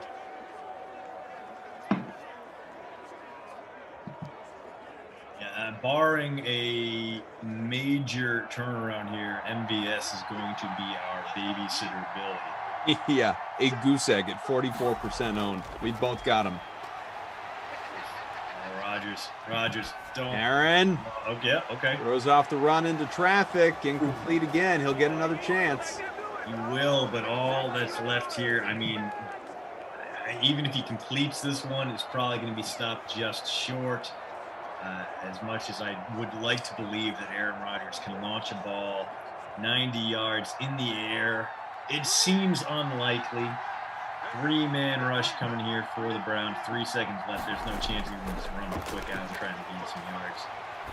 Okay. Slung that one into traffic. At least get some points in. What do you know? MVS. You know what, MVS? You're still the babysitter, Billy. That one catch isn't going to change anything. That doesn't count. No. Nice try. No. Nice try. Babysitter Billy, that man right there. And we're going to go ahead and Krusty Koff. Devontae Adams, 250, 2 receiving touchdowns on 9 catches. a little under 40 points in the flex. A great day for him. If you paid up for Devontae, it was worth it. If you paid up for OBJ, it was worth it. If you paid up for either running back one, it was worth it. Ton of points and a great return to form for the DK Sim fan. The dream stream jumping back into it with both feet as we get a absolute barn burner. 80 total points scored in Lambeau tonight. If week 16 can deliver this kind of value in the real world, I'm going to be absolutely in love with it. 159 catches, multiple touchdowns for Davante Adams. Huge game for him. 127 on 6 grabs and a score for Odell Beckham Jr. Touchdown for Mercedes Lewis, another for Austin Hooper. Multiple scores for Nick Chubb and Aaron Jones as well. Just awesome. Absolutely awesome. Very cool. In fact, there was so much offense in this one that Aaron Rodgers, who had about 27 points in the flex, hit the bonus. We talked about what a great day he had. 3 touchdowns, 1 shy of a Bundy. Didn't even finish in the leading lineup, Christian. Wow. Didn't even finish in the leading lineup. Papa Ducky, Davante Adams, Baker Mayfield, Aaron Jones, Nick Chubb, Odell Beckham Jr., and Donovan Peoples-Jones. Beautiful. And as Tom, our technical director, says, 80 points in this game, 5 touchdowns in the fourth quarter. Not a bad start. Amen to that. Yeah, great. Loving it. Love to see it. Love to see Bounce the Cat get his dime out of that free roll. Congrats. Roll that over. Just keep let it roll. All right, so we're going to go, but here's what's coming up. I will be back with Brandon Cristal, welcoming him back from vacation as well. Colts Cardinals, 8 o'clock, 45 minutes from now, Eastern time, the primetime sim. Then you'll have Glash and Lamarca for Madden After Dark, Giants and Eagles, 10 o'clock Eastern time. Christian and I will be back together tomorrow at 6 o'clock, so look forward to that, obviously. Be a good time. Busy day with the match going on, so plenty to talk about there. In fact, we're going to be together Wednesday. We're going to be together Thursday. Man, I hope people like us together because it's coming up a lot. Doesn't matter, Cole. I like us together. Amen. Right there with you. All right, thanks to Cobra K, Tate, Zach in ops, as well as producer Michael and our guy, undercover boss Tom, our technical director. No one is going anywhere. They will all be right back for the next sim. Along with me, Christian, we bid you farewell, my friends. Stay safe. Enjoy the rest of your holiday weekend. You too, buddy. See you tomorrow. All right, coming up next on the DraftKings Dream Stream, folks, you will have the Pat Mayo Experience, a little PME action with Pat and the crew. Today, they will discuss the NFC South. The Pat Mayo Experience. Pat Mayo Experience. Pat Mayo Experience. Pat Mayo Experience. Experience. Welcome to the Pat Mayo Experience, presented by DraftKings 2021 AFC South team previews, player profiles. You missed any of the other divisions in the NFL? Well, we've already done them. Hit the description. You can find them all there. Remember to smash the like button for the episode and give me a Deshaun Watson stat line for 2021. Is he going to play 17 games? Is he going to play no games? What team is he going to play for? You let me know your Deshaun thoughts in the comment section right now. Remember to subscribe to Mayo Media Network for all of the video content. We're rolling out 2 fantasy football shows a week for right now, but the big ranking show is coming early next week. Top 150 players. Then we're going to go position by position, hash it all out with all of my different guests. You'll have lists to look at. Who doesn't love a good list? I know I love a good list. Much easier than writing 3,000 words. Just listing players in chronological order from 1 all the way down to 150. As I always say, I don't do memento style rankings where it goes 32, 47, 4, 125. No, you got none of that from Pat Mayo. 1 in order through 150 is what you will be seeing. I have a huge announcement pertaining to betting tools, fantasy tools, and season-long tools also coming next week. But I do want to let everyone know, if you hit the description, there is a job opening for the NFL at Mayo Media Network. Before July 10th, you have to submit your audition tape. You could be a host on the network of our brand new fantasy football show, so I encourage you to please go check that out. From EstablishTheRun.com, it is Mike Leone. What's happening, man? Not too much. Excited to run it back. We did the NFC North last week, so that was a good time. So now we get the AFC South, which I think might be a little bit more interesting than it seems on the surface. It's interesting just because it's a we don't know what's going on in this division. So let's start with Indy, with Carson Wentz now as their quarterback. 10 is their over-under win total, minus 182. Once again, that means you have to bet $182 to win $100 for them to make the playoffs, plus 105 to win the division, 12-1 to win the conference, and 25-1 to win the Super Bowl. What are you expecting from Carson Wentz? Because it feels like his range of outcomes this season is just all over the map. Yeah, it's difficult to really pin that down. I think he's going to benefit from playing in an organization that seems a bit more stable. You know, we learned a lot of stuff about Philly after things broke down last year that didn't sound that great. So a more stable organization. Frank Reich's run some pretty good offenses, including when Carson Wentz was pretty successful in Philly. And the offensive line here is really good. So I think that's going to help Wentz. I'm looking at him to have, I don't know, like a pretty mediocre down the middle season. I certainly think he's going to rebound from, you know, a disastrous year last year. The sack rate should be better, you know, with the O-line playing better, and just, I think, a offense that's designed a bit more efficiently. In terms of fantasy, unless you're playing in a super flex or a 2-quarterback league, like, he's not really draftable, is it? Because you said like a mediocre type season. My projections have him at QB 16 right now, and that might be generous. Yeah, I have him like QB 22. So even with me being optimistic on Wentz, and the QB 22, I think it's like around his ADP. So in managed leagues, I just don't see the high end upside here. You know, it's going to be a run heavier team. I could see him being efficient on a per attempt basis, but you're not going to win fantasy championships that way. If you're playing best ball, you know, you're drafting multiple quarterbacks. I could see it if you're one of these big best ball tournaments like DraftKings has. The playoff schedule for the Colts, I believe, is actually pretty nice, and you can get in a pretty cheap stack with Michael Pittman and Paris Campbell. I don't mind that. But yeah, for standard redraft leagues, Wentz is someone that should be undrafted, in my opinion. Well, the biggest question is, how much does he help his weapons in this? And which weapons does he actually help? We'll get to that in a second, but I want to talk about the running back situation. I kind of had this out with Jake on yesterday's show.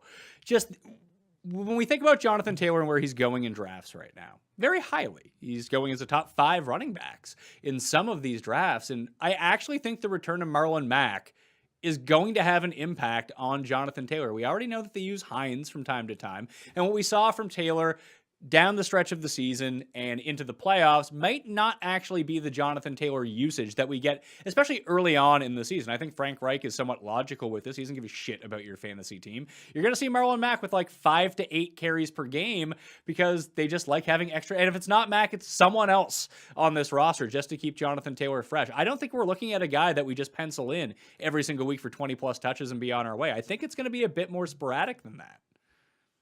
I don't think he's going to be as much of a workhorse back as some of these other first round guys, but I think he's pretty safe around the 15 touch mark with really strong efficiency. I know we generally want to bet on volume more than efficiency, but with his talent, I know, you know, he was kind of like the consensus top running back from the analytics, like dynasty community going into the NFL draft last year.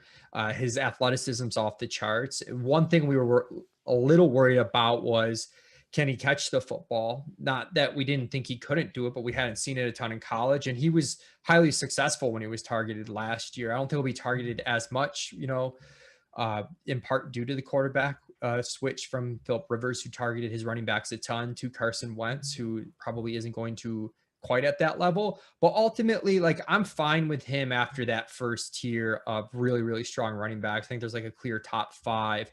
And then I think Taylor's fine. You know, even with Marlon Mack coming back, I want to bet on the talent. I think there's a chance, you know, he's still almost at 100 rush yards a game with a really high TD total, given the nature of this offense and his talent.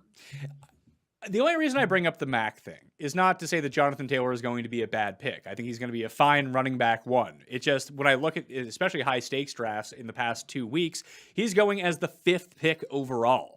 So not only is he number 5 at running back, he's number 5 overall. And I prefer Elliott over him. I prefer Barkley over him. I think in full point PPR, I prefer Eckler over him.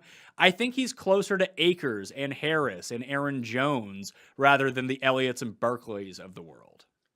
Yeah, and I've got him kind of like splitting the difference there. And at that point, if you're taking Taylor, it's not really like a projection thing. Like if you're taking Taylor over Elliott, if you're taking him over Barkley, it's more of your confidence where, sometimes the phrase is we want big hits and small misses. And you're okay if you miss small and the volume's not great there, but he doesn't have, the health risk that Barkley has. He doesn't have sort of this, I don't want to even say age risk with Zeke because he's only 25, but he's got a lot of tread on the tires and is coming off a really disappointing season. Like even if you contextually adjust for some of the things that went wrong that weren't his fault, he was pretty bad. So like I can see it, but right now in full PPR, I do have him behind Zeke and Saquon and then just in front of Eckler. And then those guys, about 5 spots or so overall ahead of that Akers Jones Mixon tier. I think what I'm saying is that if I had the 5th pick in a draft and I had the ability to either take Jonathan Taylor or let's say trade to number 10 in the draft, I feel like I would get an equivalent running back at number 10 and then I would just get something else to go along with it because I do think I'm on board. I think that he's firmly in that next tier of running back down. And I even have worries about Kamara.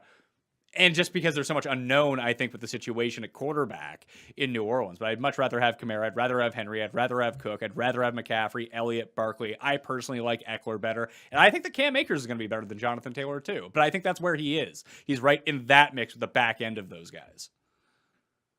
Yeah, I think you're about right. I think that's, I might have him a little bit ahead of where you have him, but ultimately I'm in the same spot. Like if I could trade from 5 to 10, I probably would do that.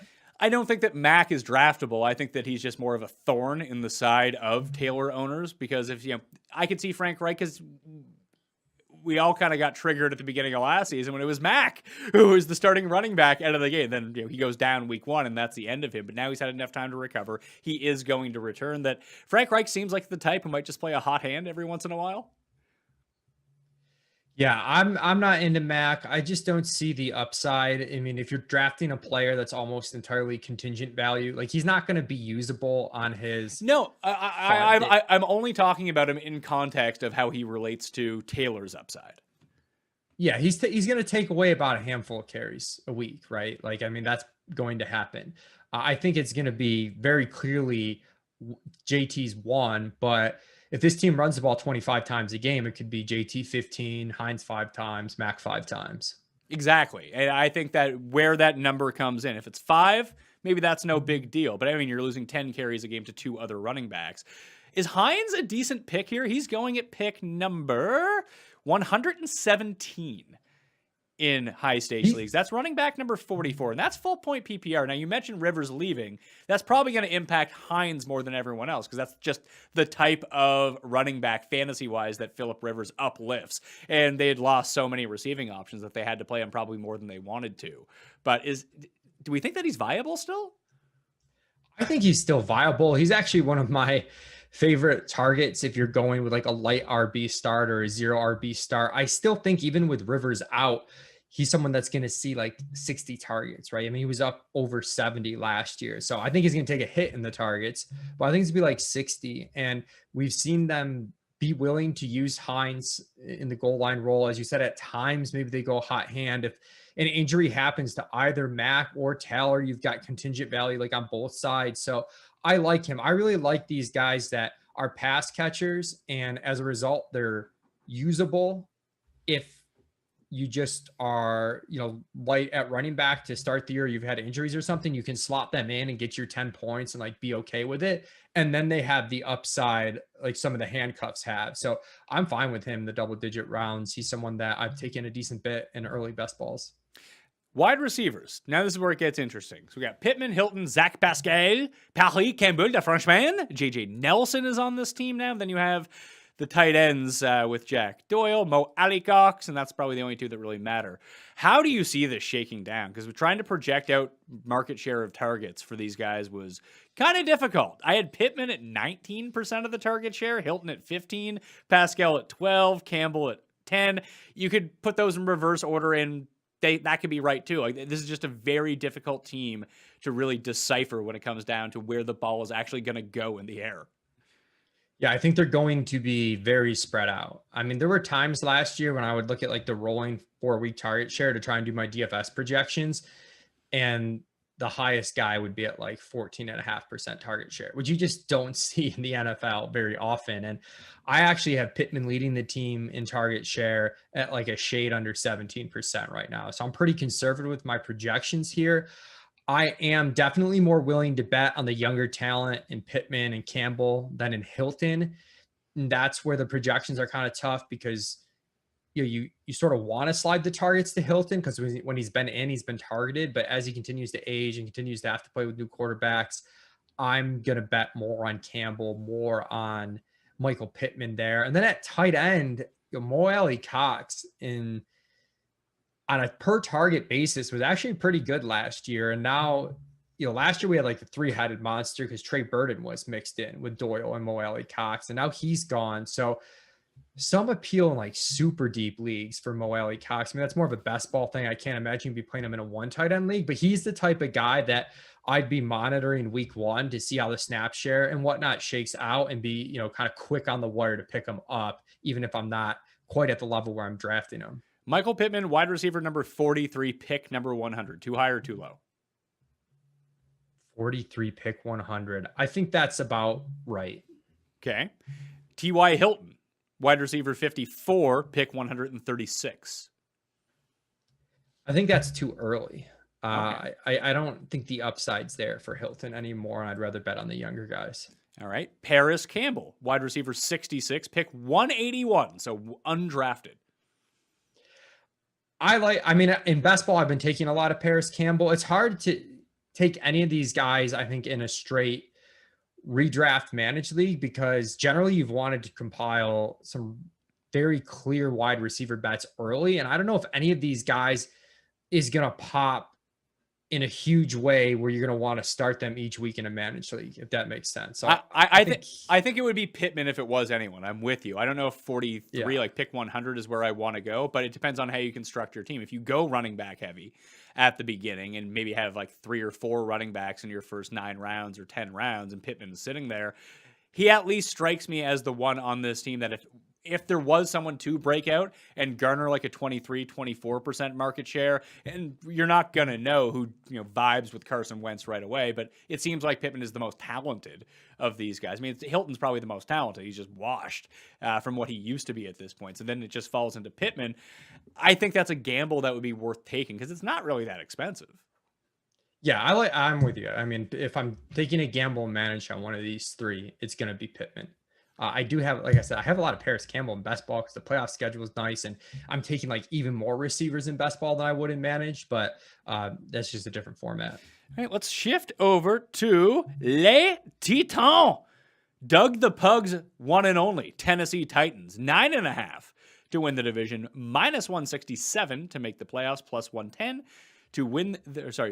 +110 to win the division, 13-1 to win the conference, 28-1 to win the Super Bowl. It's kind of funny. I don't know what the VIG is on either side of the 9.5 right now, but them being at 9.5 and Indy being at 10, despite having almost identical numbers down the line to win the division, win the conference. The over bet, if you were to bet over on either Indy or Tennessee, it does strike me that Tennessee is the better over bet because you just have a hook that you can play with there. You don't push on a 10, you win with the 10 going 10-7. And that strikes me as where the Titans are probably going to be right around. They're going to beat some really good teams that you don't expect them to. Then they're going to like lose to Jacksonville twice or something weird like that. And they're just a very confounding team for me from time to time. But let's talk about Tannehill. It seems like the entire offseason, my Twitter timeline gets flooded with, look how like Ryan Tannehill's basically Patrick Mahomes is essentially what all of these graphics tell me. Like you must see it too, right? Yeah, if we don't make any accounting for the number of attempts, right? Like they completely leave out the raw attempts in those graphics, so they're a bit misleading. I have Tannehill projected as QB 13 this year. That's him scoring 10% of the team's rushing touchdowns, rushing for 10% of the team's rushing yards, and obviously all of the throwing that goes along with it. I mean, he's good. I don't think that he's ever going to run enough to make it worthwhile because there are some quarterbacks where you can kind of pencil in like, hey, here's their baseline numbers on the ground. Tannehill's feel very like Cam Newton, Carolina Panthers-y. Actually, you know what? That's not true because like Cam was always going to run. He was always going to pick up yardage, but his touchdown total fluctuated so much from year to year. One year it was 1 rushing touchdown. The next year was 10 rushing touchdowns. You wanted to have him the year with the 10, the year with the 1.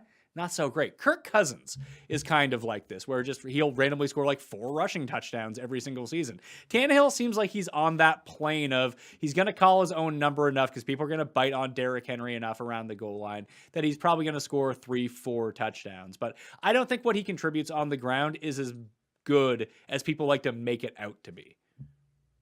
Well, as you said, I mean, it's very highly touchdown dependent. I've got him in terms of like his actual rush yardage at 10 to 15 rush yards a game, maybe closer to 15. Maybe I'm being conservative there, but like that's, pretty much nothing in this day and age. That's 1.5 points a week on the ground without the touchdown. So it is going to be touchdown dependent. I do think he's going to be more consistent in that area than say a Kirk Cousins, just because I think this offense can be pretty good. It's going to present a lot of opportunities, and just the uniqueness of Derrick Henry there is going to provide some freebies. What I like about Tannehill this year is I think we see them open up the passing game a little bit more on the basis of the talent to start, with the addition of Julio Jones. Now, Corey Davis had an absurd season. So from a pure efficiency standpoint, like Julio's almost a dog to be better than what Corey Davis was last year. But from a talent process standpoint, I think you'd want to throw the ball a bit more with Julio Jones there. And also just historically, like when I'm looking at play calling and doing projections, teams that ran as much as Tennessee ran, like they end up passing a little bit more the next year. There's just a little bit of natural regression, a little bit pullback towards the league average. So I have them throwing more like 56% of the time versus just 50% of the time. And in a pretty efficient offense, I see some upside for Tannehill. I have him QB 11. He was a good value there for a little bit, but it seems like the market has now really caught up to that number post Julio trade. I have the Titans passing 53% of the time as a baseline, and obviously that can be adjusted. That's going to be one of the big surprise announcements. You want to adjust that higher? Do I have a tool for you to use to fit your projections any way that you want, as easy as possible? More on that next week. I have him essentially right next to Stafford in terms of like how many fantasy points they're going to score. And you could talk me into bumping him up a little bit in rushing, maybe throwing for a few more touchdowns because I have Stafford throwing for more. I think that the upside actually does rest with Tannehill in this situation, unless the Rams go absolutely like bonkers in this spot. But then once you get up to QB 11 and QB 10, now you're talking about like Brady and Burrow and guys like that. I think him and Brady are probably pretty equal in terms of being a fantasy quarterback, but I think I'd rather just have Burrow because there's that unknown part of how much he's going to rush. Yeah, I think Burrow has a bit more high-end upside, not only in terms of how much he might rush, but just it's a really talented wide receiver group, and they're a fast-paced team. They could just throw so much that we could see kind of some nutty volume numbers, even if the efficiency isn't amazing. They still have a pretty low win total. If they don't win a lot of games, but they score a little bit more than people think. But yeah, then you're getting into a point where I'm kind of just taking the last of the group, right? I don't want to reach too much on that QB 10 to 14 range. I'm also pretty obsessed with all the rookie quarterbacks this year. So Tannehill ends up, kind of a guy that I might want to stack with if I've taken AJ Brown and Julio Jones earlier, but otherwise I'm sort of waiting on quarterback and trying to get, the last of a tier or really focus on the rookie quarterbacks this year. Derrick Henry is currently being drafted in the past 2 weeks as running back number 4 on average. That's behind Dalvin Cook and Kamara. Obviously, CMC is going number 1. Would you take him at 3 or would you take him at 2, do you think? Because 4 seems like I don't envision a world where I take Kamara ahead of Derrick Henry.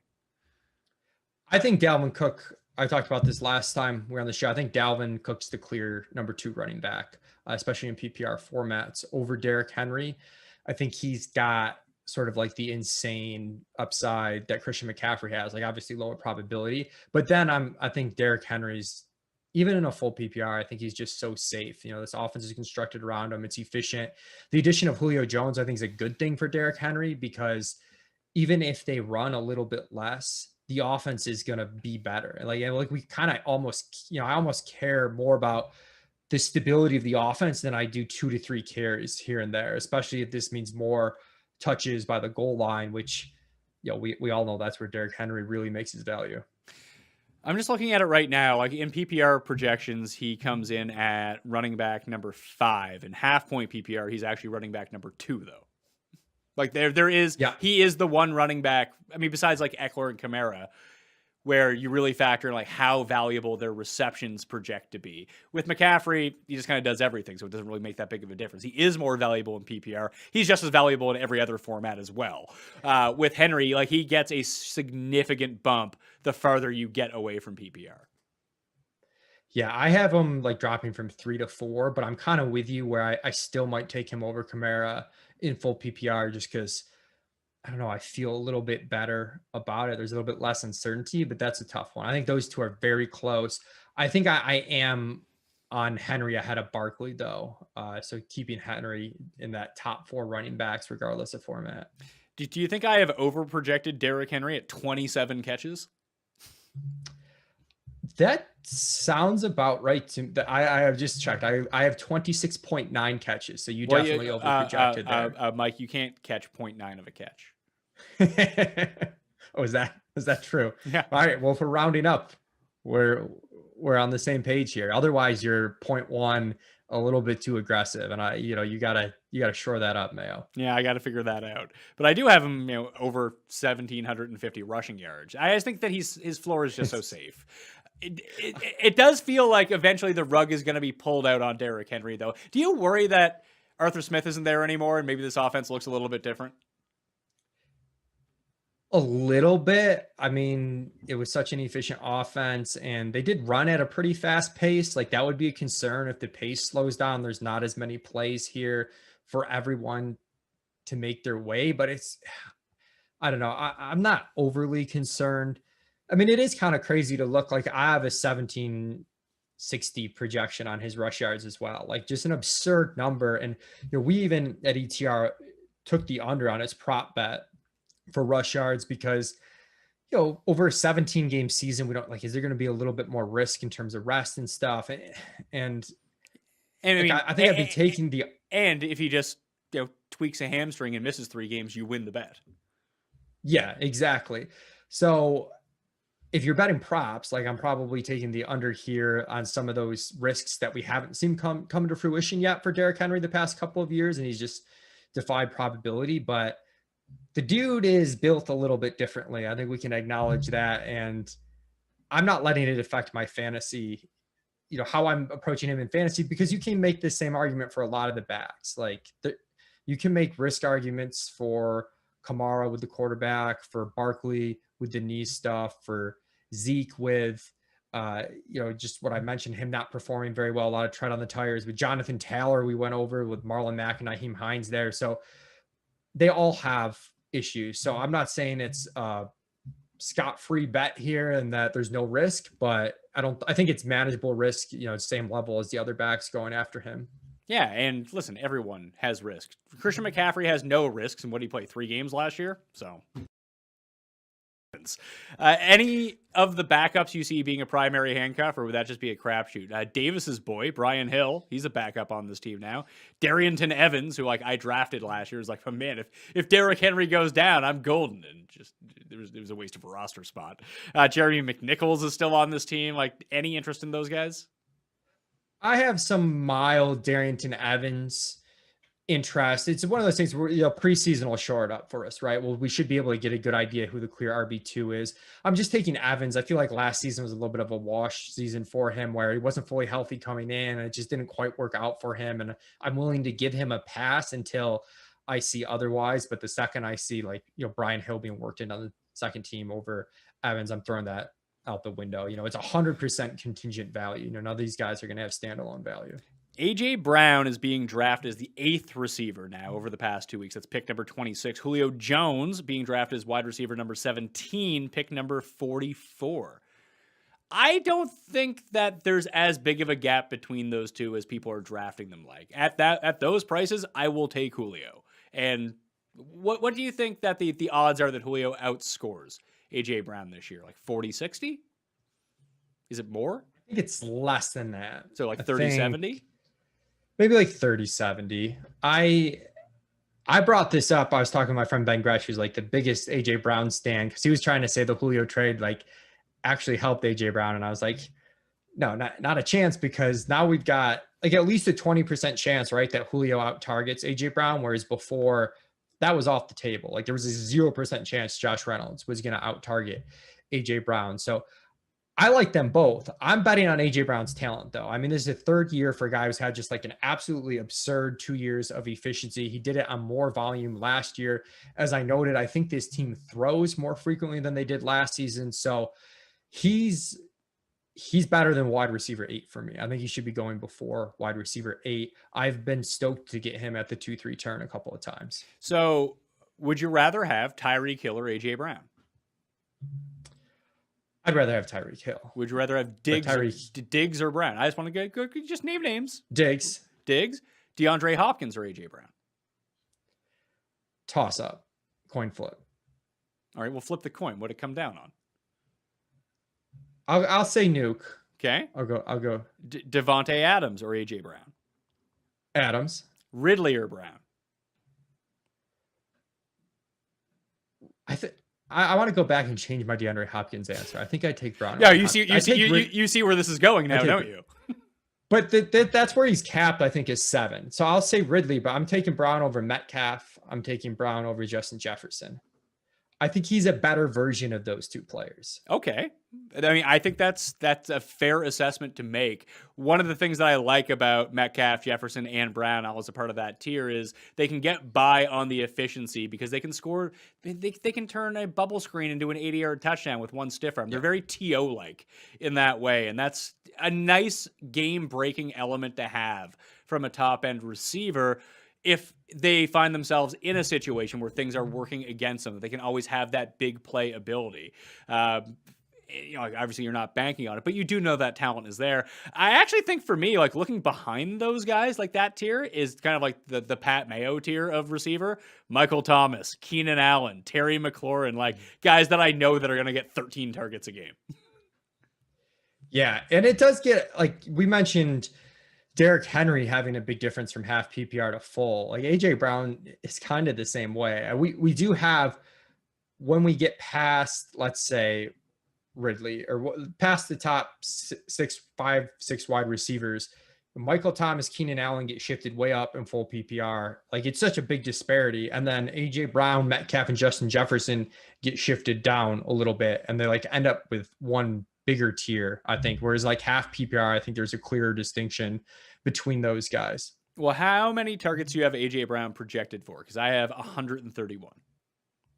I have AJ Brown right now projected for 123 targets. I think my stuff runs a little bit cooler than your stuff overall. I have him at 123, Julio at 113. Julio I have at 120. So I just have, it seems like, and the market shares that I have for targets to them are hugely skewed towards them. I have AJ Brown at 24% market share and Julio at a 22%, with Josh Reynolds coming in at 10%.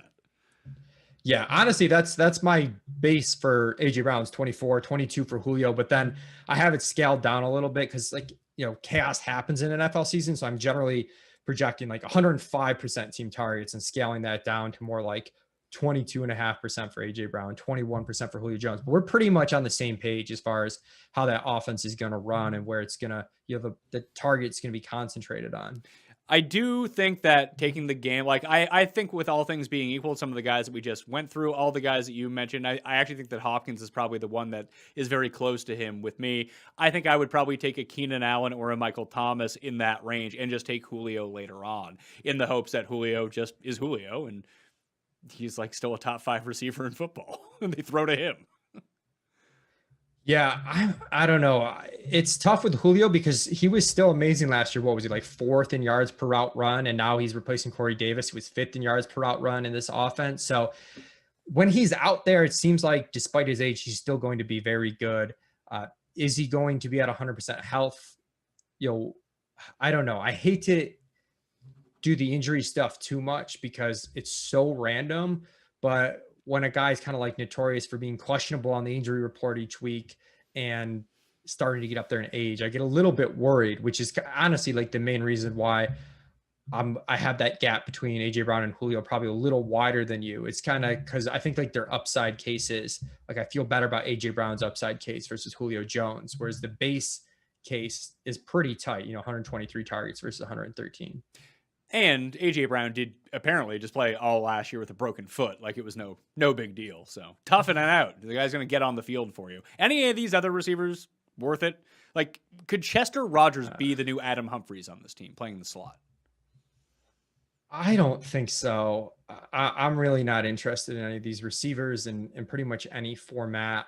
I mean, if we want to go to tight ends, I have some interest, but yeah, well, none of the secondary receivers for me. Ferkser with Jonnu gone, everyone really glommed on to him. It's like, oh man, potential top 5 tight end. And then Julio came in. It was like, oh, okay, let's reset expectations for what Ferkser is going to do. But I got him at a 13% market share of the targets. It gets him to like tight end 15, tight end 14. And if he is a primary red zone weapon all of a sudden, then he's like a top 10 tight end. Yeah, I'm with you. I don't understand the hype cycle on Ferkser because he was never a guy that was going to get a huge amount of targets, right? So Julio Jones coming over, like that affects AJ Brown, where we thought there was a chance AJ Brown could get 30% of the team's targets. Like he has the talent to earn that. Ferkser was never going to be much above 13%. So to me, Julio coming over encourages the offense to pass more, going to get more red zone opportunities for Ferkser, and probably still going to see about 13% of the target. So his ADP has plummeted when I think his situation might be a little bit better or flat, so I think he's a very good pick at ADP right now. I think in most sites he's going like starting to creep outside the top 20. Yeah, it just kind of seems nuts to me. Past 2 weeks in NFFC high stakes drafts, there's been, let's see, he has been undrafted half the time, and he's going as tight end 26, picks 202. Yeah, I mean, Ferkser could easily be better than Trautman, anyone Kmet, Gronk. Outside the top. I mean, even up to Evan Ingram, like he could be. I'm not saying he's going to be, but I would take, Ferkser for free over Evan Ingram in round 9, I think. I think even Evan Ingram has started to drop too. Ingram going pick number 140 now. Yeah, it looks like there's a clear top 10 that kind of ends with like Fant, Logan Thomas, and Higbee that I think are good. But then like after those guys, it's such a crapshoot that I think Ferkser's odds are almost as good as anyone's. Like him and Austin Hooper have been the guys I've been taking just way late, where I like don't really understand their ADP relative to the other tight ends.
Just in time for prime time. We got Brandon Cristal. I'm Adam Kaufman. Second of 3 sims on this re-entry day here in the Dream Stream Madden Simland. BK, how are you, man? Doing good, buddy. Missed you while I was on my California vacation, California adventure. Yeah. Missed everybody in the DK Sim fam, of course, and all of our friends behind the scenes as well. So I'm excited to be back. I'm only doing 1 sim a day the next couple days, and then I'm on vacation a little bit more. And I'll probably do it for my vacation because training camp will be right around the corner. And that'll be that. So going to Chicago for a couple days really at the end of the week. Yeah, although next week I do have the All-Star game. So I don't know how much I'll be doing early in the week because the All-Star game landed in our laps in Denver. I'm doing good. How are you doing? I'm good. Also coming off of vacation. So, yeah, it's been a minute since the two of us have hung out. So lots to catch up on and want to hear all about vacation and obviously what lies ahead concerning your Denver Broncos and sooner in that the All-Star game, what that'll be like with 5 of my beloved Boston Red Sox out there.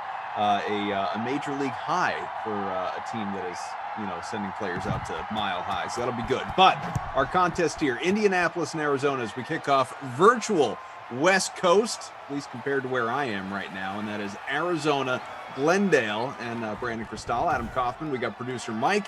We have got undercover boss Tom, our technical director, Cobra K, Tate in Ops, Zach also in Ops. Welcome to the family, pal. And good, obviously, to see that the last-minute NHL contest I created all of a half hour or something ago has filled up for Game 4 of the Stanley Cup I would have been Finals. in.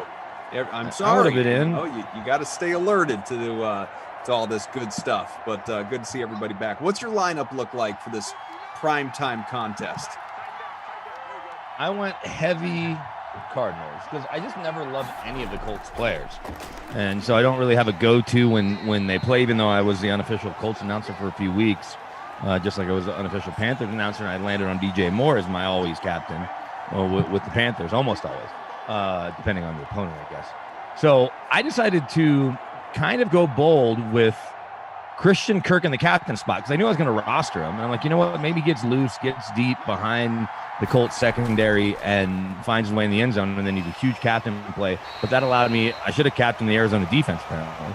That allowed me to get Kyler, Hopkins, and Drake all in my lineup. And then threw in my man Rodrigo, and then Zach Pascal, who can also be hit and miss. So I'm hoping this is a hit. So yeah, Arizona heavy with their top really 4 guys. So I decided here in this scoreless contest, minute plus gone by in the opening quarter, 23-yard line, 2nd and 8 on the way for Arizona.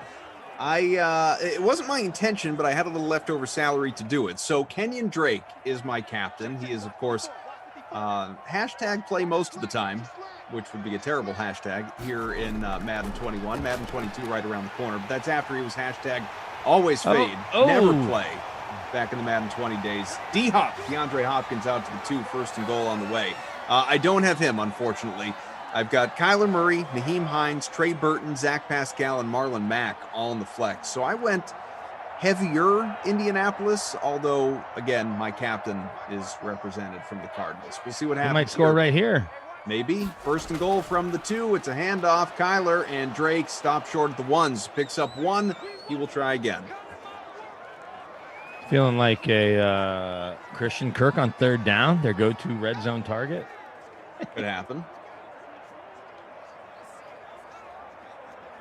What was going on in the first sim back that you and Christian just did? It was great, actually. The sim went nuts in the 4th quarter, and we wound up with, as we got a touchdown here, able to finish the job. DeAndre Hopkins, there you go. So much for my guy, Kenyon Drake. Kyler Murray to DeAndre Hopkins. If you stack the 2, you're in good shape. About to be 7-0 Arizona. We had 6, a half dozen, my friend. 6 4th-quarter touchdowns in that last touchdowns. Touchdowns. Wow. Yeah, not just, scoring drives, touchdowns. And it was a total of 80 points by the end between the 2 teams, so it was a good time. That's a fun game. Fun game there. Baker and A-Rod doing what they do. Yeah, 42-38. You know what was crazy, though? You would think, just, I don't know, intuitively, with 80 combined points, this would have happened, but it didn't. But no bonus? No bundies. No, we had a few bonuses, although not in the backfield. A couple of guys, we had Nick Chubb and Aaron Jones each with 2 touchdowns, but neither hit the bonus. We had 2 receivers in the bonus, and we had Aaron Rodgers in the bonus, but no Bundys. Was one of them my captain, Devin Funchess? My always captain, Devin Funchess was my captain. He was Christian's captain. He was fine, but he was not in the bonus. He was certainly not the top performer. That was Devontae Adams, who had about 60 points in the captain spot. So looking at this game, though, and thinking about Arizona, I've said multiple times, and I'll probably continue to say it, barring catastrophic injuries to somebody, that I won't be surprised if all 4 teams in the NFC West make the playoffs. And everyone's quick to be critical of Cliff Kingsbury and Kyler Murray, and I understand the criticism. Kyler just hadn't been able to stay completely healthy in his first 2 years. His first year as a rookie, you kind of give him a bit of a pass. But last year, his body, it's not that it broke down, it's that, he hurt his leg, I think maybe against the Niners, and wasn't the same the rest of the year in terms of his ability to run the ball. He was better late. And so if they make the playoffs, does that go out the window, or will it still be like an annual? I guess it depends on what they do in the playoffs to answer the question. But will people be like, oh, they still have Cliff and Kyler, so I don't know. You understand what I'm saying? So if they're a wild card team, and then I guess they lose in the first round to whatever, the Packers, right? Sure.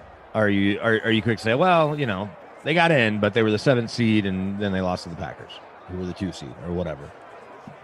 I know that's a big hypothetical, but it's like, at what point does that get erased from teams who are always,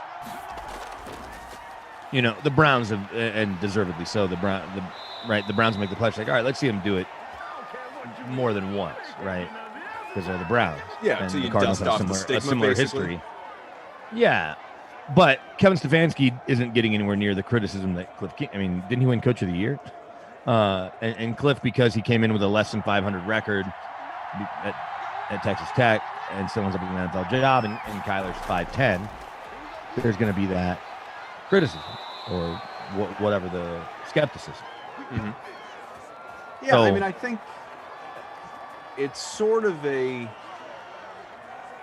every team has it in a way, right? It's either the, get there and prove to me you can get there, and then do it more than once, like you're saying, to where we take you seriously annually. And then you have the teams that are sort of in that next criteria, kind of like Baltimore and Lamar, where it's, okay, well, we know you can get there, but can you actually go on a run? Can you actually do anything once you're there? And, well, you got to prove to us that you can do that before we view you as an actual contender. And then obviously you'll have the next level of that is we know you can get to the AFC title game or NFC title game, but can you really win the whole thing? And it's tiers, obviously. Despite all the parity in this league, it's tiers. I know what you're saying with Arizona. It's just, I don't know, to me, like, I thought they were the real deal last year. I really thought last year they were a They looked like a playoff team most of the year, and that's why they were more of a playoff team in my eyes than they were in a lot of people's eyes. Sure. I think I'm there with you. They contended for a spot, but they fell short. No, I think I'm there with you, and I think it's because I love Kyler's talent, and I thought they had enough on defense. Obviously, without Chandler Jones, that affected what they did. There's a touchdown. Trey Burton. 2 in this opening quarter. Picking up right where we left off. Trey Burton. Phil Rivers and Trey Burton. If you stack those guys, you're in great shape. But where have I heard that? Kyler's sounds so familiar. I guess his fragility. I feel like it's an unfair label to put on because it's a kid that never lost a game in high school, won a Heisman at OU. Obviously had to bounce around to get there to get it, and backed up Baker. Started A&M, all that, but. He manages, I think he's got plenty of that Russell Wilson in him where because of the baseball background, he knows how to slide and he knows how to not take a lot of big hits.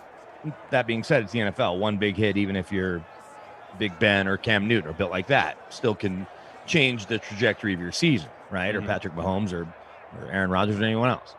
But because running the ball is such a big part of his game to extend plays, to extend drives, he's going to be more susceptible to random shots, I guess, than just the obvious quarterback getting pressured and hit. But maybe it's because I like Kyler's talent. I like Cliff's creativity. I like Vance Joseph as a guy and got along with him really well. Still get along with him really well. And some of the other pieces there. They added all these vets, right? AJ Green, what's he have left? JJ Watt, what's he have left? And there's a couple more that I'm probably forgetting. It just won't blow me away if they make the playoffs. I just wonder can they go far enough to erase that stigma for both of their top two guys, essentially, with Cliff and Kyler? I think so. I just don't think they're in, like, so this isn't the best comparison, but Marvin Lewis, Andy Dalton territory. You know what I mean? Where they were sort of in that. Yeah. Right. I'm not saying they couldn't get there, but they're sure. Like, that was sort of what I was talking about with Baltimore and Lamar Jackson. They were perpetually in that next tier where it's, you can get to the playoffs, but are you actually going to do anything when you get there? Like Kyler and Cliff are actually just fighting to get to that tier at this moment, the way I classified it before. But I mean, yeah, it's a crowded division. It's obviously an incredibly talented division. That being said, and what you said before, like last year, I thought it was incredibly realistic for 3 out of the 4 West teams to make the playoffs. And this year, with the extra playoff spot, I mean, I don't think we'll see 4. I'm not even sure mathematically we could see 4. We can. I mean, I guess we could, but it would be just 1 per division, of the other 3, and then all 4, right. which is really unlikely. But I think 3, it goes from really unlikely to likely. I think there's a quick jump, 4 to 3 right there. Here's what makes it a little more likely is that the 17th game now diminishes a little bit, and diminishes isn't the right word, but lessens the division, like if they're all jumbled in the division, right? By having an extra game against any other opponent. I understand it'll be based on 2 years ago schedule and a rotation based on that, plus where you finished last year, right? So right. Arizona will play whoever, whatever that division was 2 years ago, and whatever place they finish in. Oh, that should have been a pick. So I think that helps any division, essentially, is that even if they're going to cannibalize each other, if they really are the best division in football, and I think they are, they're pretty darn close. And you can make a case for another division. Maybe somebody in the chat wants to make a case for another division. But if they're the best division in football, playing one more game against anyone outside the division, in this case, whoever their cross-conference, rotation. Touchdown Kyler, rushing variety. Man, walks right in. I think that helps all 4 of those teams in that division to make the playoffs. Andrew says, sorry, cough. Ravens held Henry to 40 yards on 18 carries. He got hurt in the Buffalo game with a concussion, so he can win the playoffs. He'll do better this year. Well, here's the thing, too, is we can attach whatever stigma we want to attach to Arizona. Let's play it out where Kyler's healthy, right? His legs aren't bothering him. His shoulder's fine. And he goes in, we'll put 100% in quotes, but as healthy as you can be after 17 weeks of an NFL season. I don't think anybody's going to want any part of that offense. And if they're in the playoffs, whatever that defense looks like, if Chandler Jones returns to form and J.J. Watt plays inspired and all that, I think that you're gonna have your hands full with them, even if they are the 6th or the 7th seed or whatever. 14-7 final minute of this opening quarter. BK, AK, Mike, Tom, Tate, Zach, all here with you hanging out. Be patient with us, folks, with the manual scoring, as we know, and if you are new, but I doubt it, most of you have been here for a long while, it is manual scoring. It is done by humans, unlike, obviously, what you're used to for live, actual sports action, not simulated action. And it does take a little bit longer. That's done by humans also. Stats. What's that? That's also done by humans. That's also done by humans. Well, I just mean it's done a much more, what's the word I'm looking for? Well, that has it's more efficient because there's way more people much in more that efficient operation. manner in that they on an NFL, but on an NFL Sunday, because I'll sit behind those guys every now and then at the game. Depends on where they'll sit you, or at least I used to. Last year, the press box was just a different place, but it literally, I'd be sitting by. I guess I was sitting by the guys that counted who was on the field, but in the official stats, you literally, just like you'd see if you're following on any of those game what's it called? Like a game log, not a game log. What's it called? Where you're following like the game cast or whatever, and it just says Hines rush right side 3 yards or whatever. Someone is literally manually. I think it's a 2-person team because they use all the shorthand, but it's a 2-person team that's literally doing the play-by-play in the press box in the official NFL stats booth, and then it gets thrown out into the world to all the different, whether it be DraftKings or NFL.com or ESPN or whatever.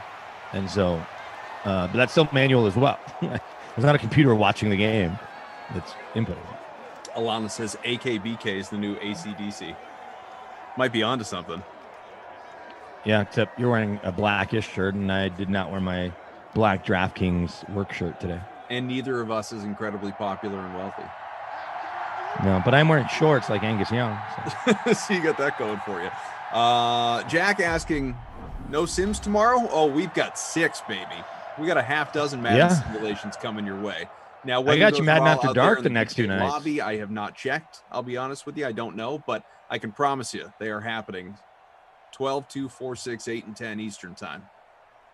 Yeah, I'm Madden After Dark the next 2 nights. I was going to be on the prime time, but I messed the time zones up when talking to producer Cruz. He's making the schedule. I mean, I could have done it. I'm on air on KOA here tomorrow and Wednesday because I fly Thursday and doing the afternoon shift. So I'm done right at 5:55 Mountain. So I would have 5 minutes to walk into our other studio where I usually will broadcast from. But I want to be able to get home, lay the little ones down, and then be able to step right into my broadcast lair here in the basement. Kyler Murray touchdown. Actually, he's got a couple. One on the ground, one in the air. Pardon me, to DeAndre Hopkins. I guess broadcast bunker is better than broadcast lair. Yeah, that's probably better.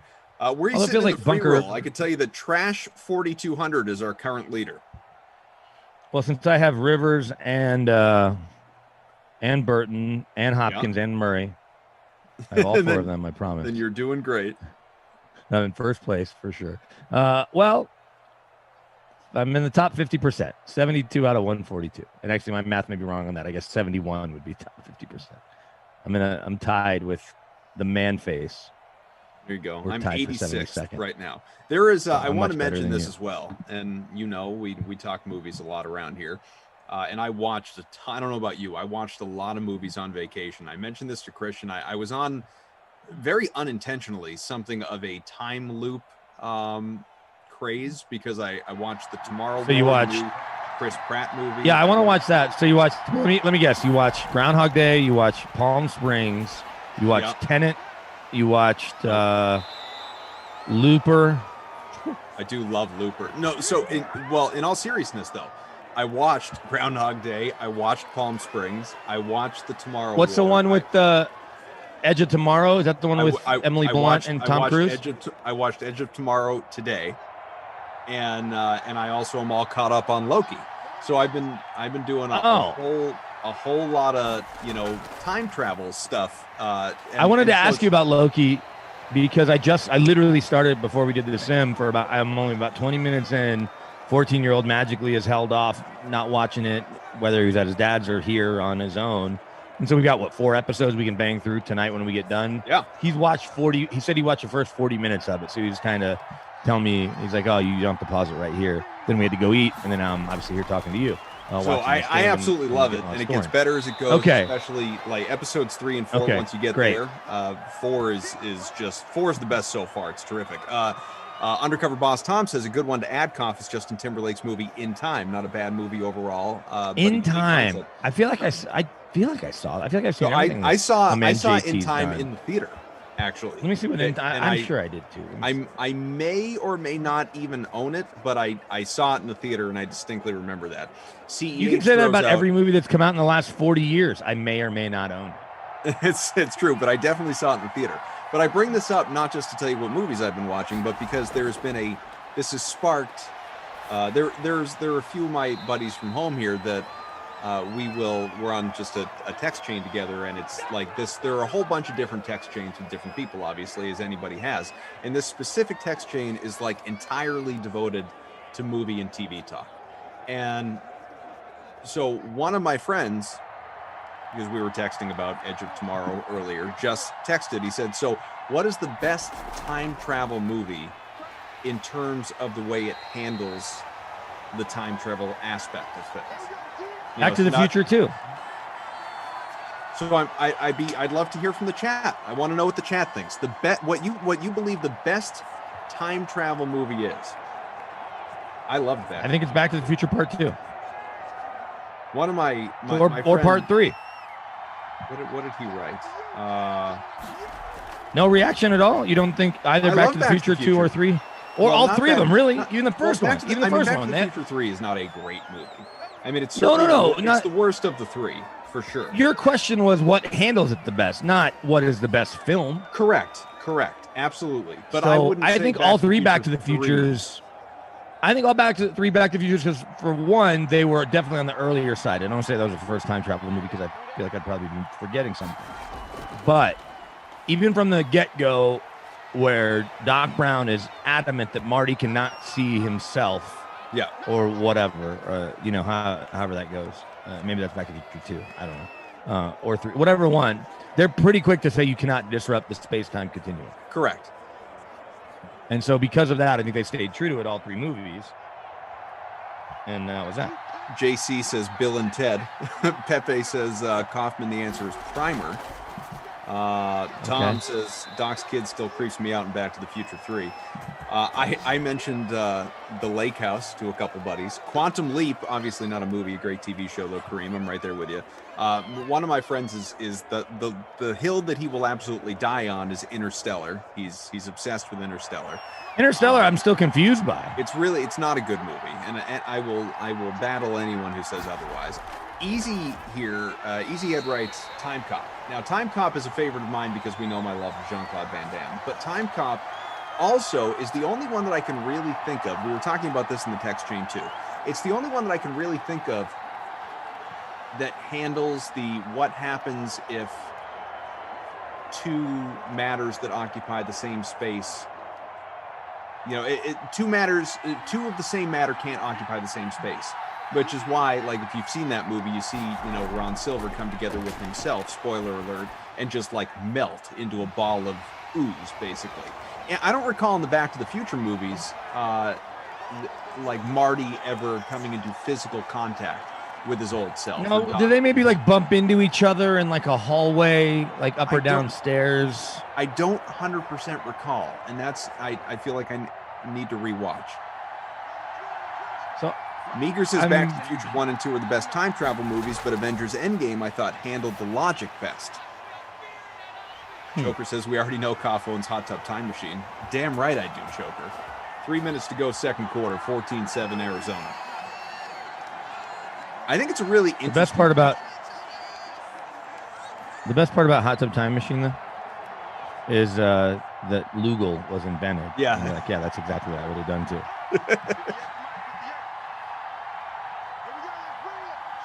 Demolition Man. I like that. Demolition Man's the reason Dennis Rodman dyed his hair blonde. Yeah. Yeah, everyone, he wanted the Wesley Snipes look. It was awesome. I love Demolition Man, which I 1,000% own. Does that movie Minority Report count as time travel, really? No. The thing with and I know this is by design, but the thing that always okay, I remember In Time, yeah, with the yeah, I had forgotten what In Time was. Yeah, I definitely saw that in the theater. No, that was Trey Burton, second of the day, captained him almost captained him. They never did explain. I did go to the theater for the first time in forever. Saw F9. Me too. What'd you think? I was entertained. The fact that the 14-year-old kept looking over, wasn't it? 14-year-old kept looking over to me at the ridiculousness, really from the get-go, without giving too much away. But the very first fast car scene that Dom's in, and how he's able to make it across the big jump, you're like, okay, we're at a new level of the new level, and I'm giving nothing away because it was in the trailer. The new level was literally sending a car into outer space. Sure. That was also his biggest issue with it. I appreciate, and again, this is not a spoiler, but there's a character that keeps questioning the ridiculousness of their missions. So, well, I mean, I'm glad that there was an acknowledgement about the ridiculousness. Yeah, me too. I like that as well, because it is something that obviously has been increasingly talked about as those movies have gone on. Yeah, it's a little cheeky, and it's fun. To go second quarter. So Glash and I saw the movie right before my vacation. Yeah, did y'all sit next to each other or put a seat between you guys? No. We 100% sat next to each other. It was our own little movie date. And shared popcorn and everything. But we go to the movie, and like I turned to him during that first scene of the movie that you're talking about, and I said, all right, like, I mean, we've gone from a point where these guys are like way back in the first movie or two. These guys are like, petty theft, car, like street racers. So like now they're SEAL Team 6. But let's add this. This is just ridiculous at this point. And I love these movies. I stand for these movies. But my God. Look, because, hey, Fast and the Furious 2 has been on a bunch lately. Too Fast, Too Furious. The final chase scene, they do land a car on a boat. Spoiler alert. Yeah. So even back then, they were doing things. By the second one, we were like, wait a second. That were outrageous. They just landed a car on a boat. Yeah. But the level is but while incredibly unlikely, not impossible. Now they're doing things that are impossible. How much do you think F9 has made so far worldwide in the what's it been open 2 weeks? Yeah, ballpark. When did it open? It opened the 25th, so it's been open 10 days. I don't have a clue. I don't know what it cost to make, but I do have its worldwide number. I would say if I probably so Tom says 150 million. I bet it's that feels about right. I'll go a little higher. I'll say 175. Well, assuming you're those guys that only care about America, you'd be close. Because in America, it's made 123 million. Okay. Worldwide, though, because we live in a world with other countries, just an FYI. We do, yeah. And we know because in F9 they go to just an F9YI is what you're saying? Yeah, just they are just shy of $500 million. 497 625 in less than 2 weeks. In 10 days. 497 625 960. So almost 626, which means by tomorrow they'll be over $500 million. Almost as much as Messi's going to make in his new contract. Pepe Kaufman, when they start landing boats on cars, I'll start watching the Fast and Furious movies. You can't land a boat on a car. How are you going to do that? Hey, if anybody could, these guys could. You know what? I won't disagree with that. You got me. I mean, if we were just going to list the ridiculous things they've done, and we'll take this movie out of it, what about when they're jumping cars from building to building in Dubai? Right. No big deal. As long as you spin out and hit the brakes just right, throw the parking brake. Overseas, so internationally, they've done 374, 402. 14 and I can't remember the second quarter. I can't remember if the way they do these box office numbers are projected through today or they're through yesterday. I think they're probably through today, and then tomorrow they'll. So, Lindenbaum you want says the franchise rankings, by the way? That's insane for such a crap movie. Now, while I agree, Jordan, I mentioned this previously. While I felt F9 was arguably, I don't know about you, and I'm taking Tokyo Drift out of this. I thought F9 was arguably the worst of the bunch. I thought it was fine. It was entertaining, but it was not nearly as good as the others. It wasn't anywhere close to like 5 through 8. It just wasn't even in. Yeah, 5 through 8. I think 5 through 8 and even Hobbs and Shaw have all. The writing was good, the directing was good, and the action was good. To say the acting was or wasn't good is kind of silly, although you've got some actors with some big time chops. I mean, Charlize Theron has an Oscar for God's sake. Right. You got Kurt Russell in there and Kurt Russell, others. But great. You know what? All that being said, while I felt F9 was subpar, and we already know there's a 10 and 11 coming, although it's like a 10 two-parter or whatever. that's supposed to wrap up the series. What the hell, man? Making money the way they are, like, go forever. It's not like, oh, how do we extend the plot? Like, they clearly in F9 weren't too concerned about the writing. So just keep going. Just keep going. Why not? Keep making money. I'm in. I'd watch these movies forever. 100%. I need to go to the movies to see 12 Mighty Orphans. My buddy Lane's in it. He wrote the screenplay. He plays one of the coaches that goes against Luke Wilson. Yeah. So that's next on my list is 12 Mighty Orphans. 121, couple of touchdowns passing for Rivers. Kyler, not as good, but he does have a touchdown on the ground. 39 rushing. Of course, found DeAndre Hopkins in the air before as well. We'll give you the receiving numbers here in a moment. 14 all, halfway through this thing. Pepe says, Conf, what do you think is better, Fast and the Furious, the Transformers series? Absolutely Fast and the Furious. It's not close. It's not even close. Yeah, it's not close. I will say tell you about Transformers movies have gotten better. Like, there was that middle period there for a few. I haven't seen the most recent one. It was classic Michael Bay. Like, terrible writing, hope you like explosions, and the acting is awful. The Mark Wahlberg fourth one wasn't very good. Yeah. They brought John Cena in for Bumblebee, wasn't it? I didn't see that one either. So I haven't seen Bumblebee, and I haven't seen whatever the newest Transformers is. Yeah, I haven't seen them. I'm not opposed to it. I used to love them. I just didn't see them. Yeah. First couple with Shia were pretty good. Oh, for sure. I'll watch them when they come on. Like, those are easily rewatchable. Yeah, kind of mindless. Megan Fox obviously is good in that first one. Sure. Unbelievable, though, that she would end up with him even if his car is cool. Hard to believe that as a high school senior, she would dig him.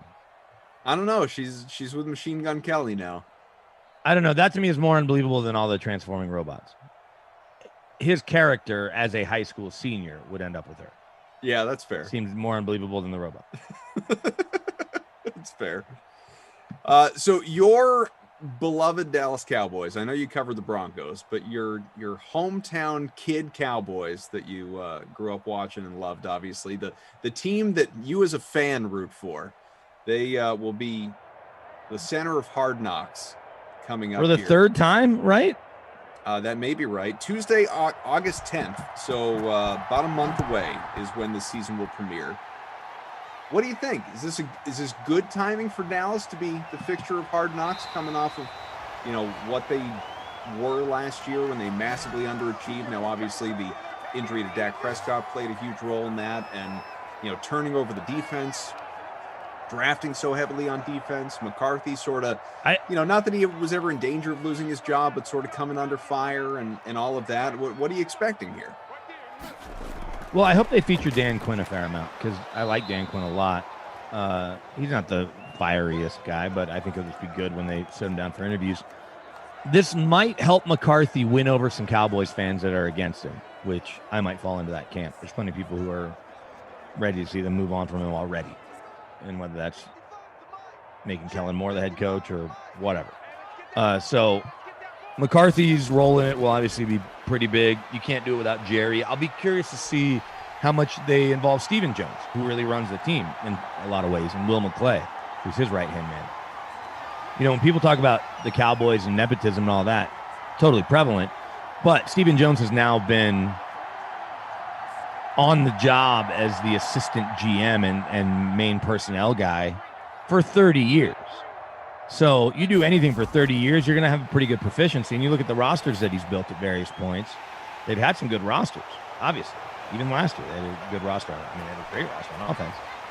So how much Stephen Jones gets featured will be interesting. Dak, obviously, will be a huge storyline coming off that injury. And then Amari's not, Amari has a lot of personality. So Amari and the other two receivers, and how do they do that? Zeke has a lot of personality. On defense, Jalen Smith has a lot of personality. I don't know if DeMarcus Lawrence does or doesn't, but it'll be a fun 5 episodes. I watch it every year. It's always the same. Like the idea that I saw where someone's like, if nothing can revive this franchise, if the Cowboys can't, nothing can. It's like revive. It is exactly what it is. They follow a couple guys that are about to get cut. They follow the quarterback. They follow the coach. a GM or in this case, Jerry Jones is GM owner. And it's the same. There's nothing new on Hard Knocks. It's do you want to watch it on HBO and or NFL Network whenever it ends up on NFL Network down the road. And I'm always in for it every year. Partly because I'm curious to see how other camps are going opposite of the Broncos game, because I'm so immersed in Broncos. But if you can give me an hour. Last year I thought it was cool, both LA teams.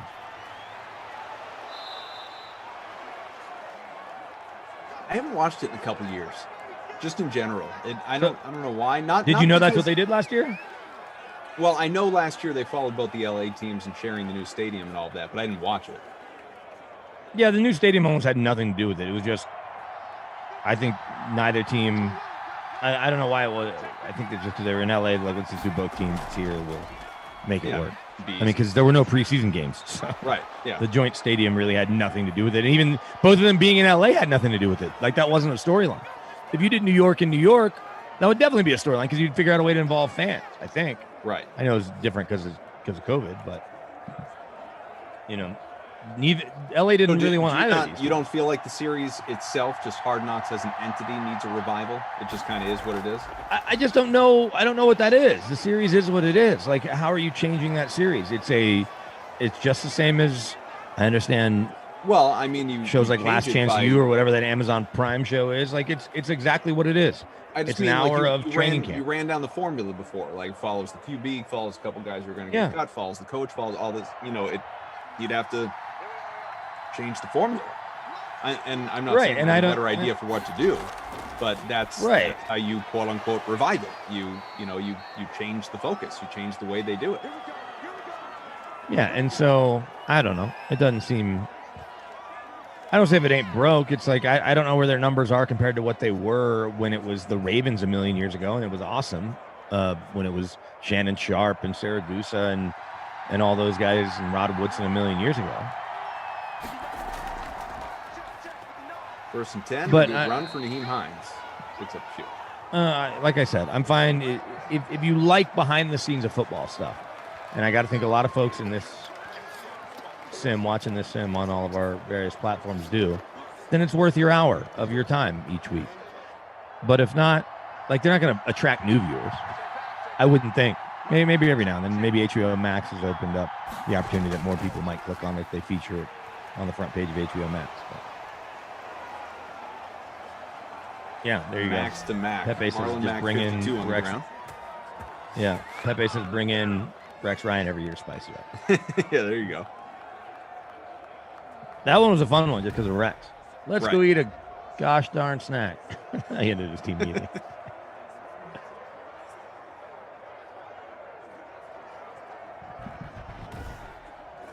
T-Pike, wait.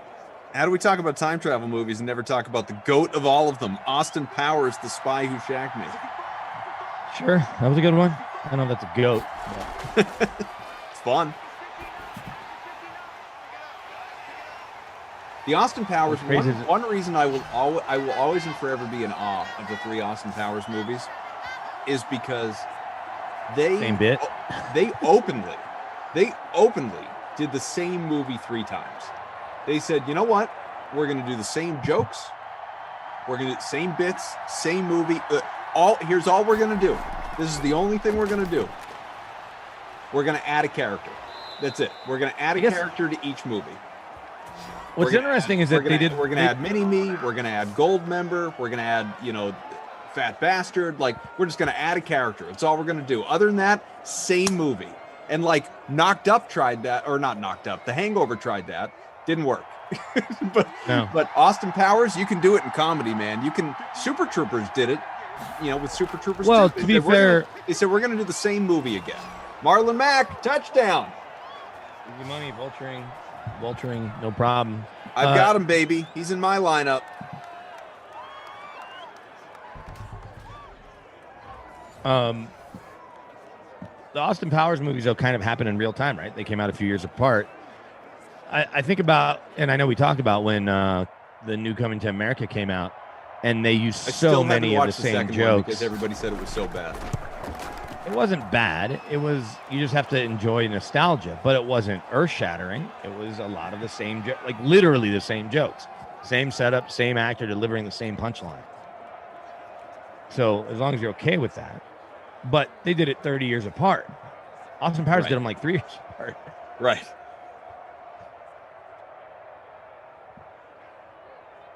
No Mac for Robbie Noble. Sorry, buddy. Mac scored 44 times.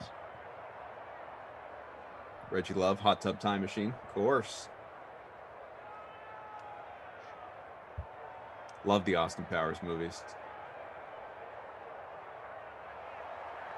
We were talking about before my vacation how that movie, the third one, Goldmember, right? I believe it was the third one, that had all the famous cameos, Tom Cruise, Gwyneth Paltrow, all them at the very beginning of the movie.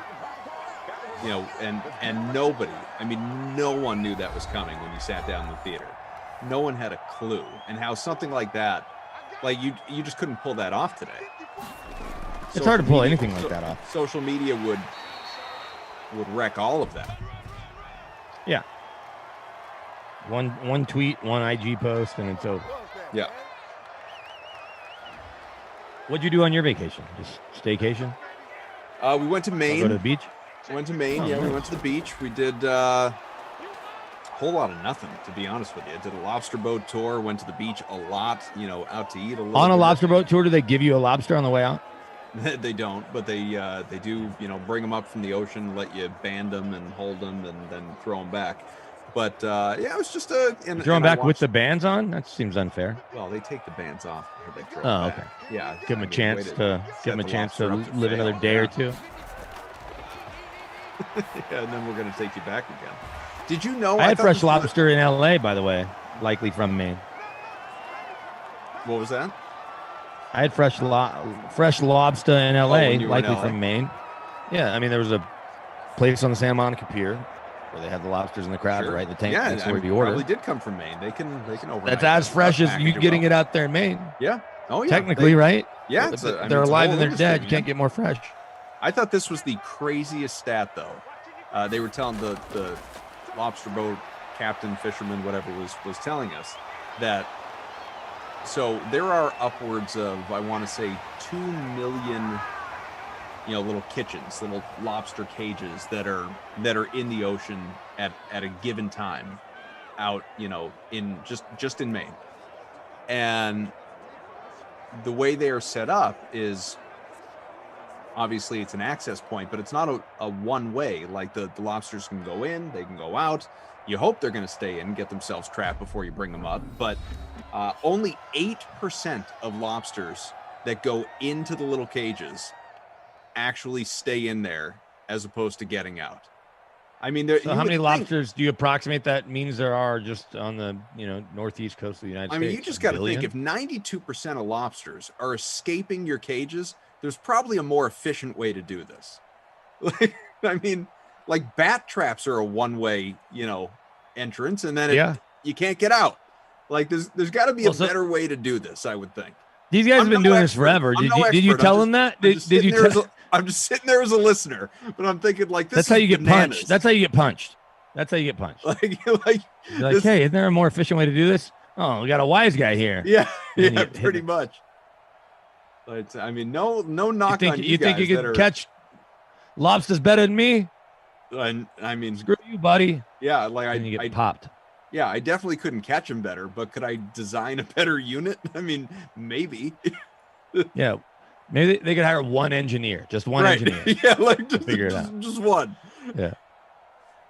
I mean, because That's, they make. I mean, I think they said in a good year, or an average year, not even a good year, an average year. Stats are updated through 3 quarters, by the way. 21-14.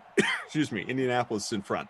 In an average year, they catch 100 million lobsters. 100 million lobsters in an average year. So figure 92% escape the cages. Now, obviously, plenty escape and then are caught later and all That means that. there are a billion lobsters just on the Northeast. That's Just in the nuts. Northeast. I guess where else are there lobsters around the world? Now I'm going to sound like a dummy, but like I'm sure they aren't in all oceanic climates. Temperature probably has something to do with it. LT, survival of the fittest. Only the dumb lobsters get caught.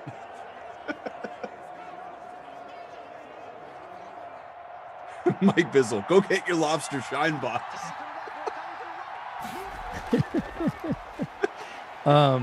So I did the Universal Studio tour. We went to Universal Studios. I took 14-year-old night, and it was pretty cool. They definitely have updated the tour since the last time I went in the summer of '92. I believe that. They still have probably Jaws and the Psycho thing. Yeah. Yes, pretty significantly. In fact, there's flat screen TVs on it now. Jimmy Fallon co-hosts with the lady at the front of the tram. That's fun. Do you drive in some studios? Jimmy Fallon? No, but she tossed him. It's like, right, Jimmy? Yeah, right. It's like, you got it. It's a nice clean Diane. toss. Clean toss. Yeah. In fact, he did do that at the very beginning. Like, your tram driver is, and he just moves his mouth, and it's like, John. And the, and your host is Elaine, whatever. Yeah. Like, and he's just moving it. So that was actually pretty funny. But you end up in a couple studios where you're like in the middle of a Fast and Furious scene all of a sudden, which was cool, and another one that's like a horror scene, I think. It was neat, and you see a little movie magic. You obviously go on a bunch of backlot sets, so that was cool. And then we did a bunch of the rides, and I'll put the Harry Potter ride up there with any ride I've ever been on, including the Avatar ride at Disney. I was going to ask you if you'd done that one, because that's the one that, and I've been on it, but that's the one that everybody says is like, this is the best ride of all time. It is, but I think that Harry Potter ride, because it moves more and still features a lot of those same elements. But you're like on a broomstick. It's cool. It's really cool. I don't know if it's newer or older. Big Tooth says they would have caught a billion lobsters if they knew how to catch them. Bringing it back to someone who's more of an expert than us, though, Undercover Boss Tom. I tell you, Undercover Boss, he knows. He's a jack of all trades, man. He knows a little bit about everything. Says, as someone who's used to fish lobsters and dated the daughter of a lobsterman, one of the big reasons is they want to catch the lobsters if they want the lobsters to go, is because it gives a safer place for lobsters to be. And most of the lobsters you get are thrown back, especially females if they've laid eggs in the past. Yeah, you don't want the females that have laid eggs or that are gonna lay eggs. You don't want that. They talked all about that in the tour. They also talked all about the little measuring tool they use, and you can only take them out of the ocean if they measure between like 3 and 5 inches from the eyes down to the sternum or whatever part of the lobster it is. This is the tail. Thank you. This is a profession. This is the real deal. And they hit you with a lot of facts. It's tough to keep up. You should go on one of those, or we should just talk to Tom off air. He could probably recite the whole tour.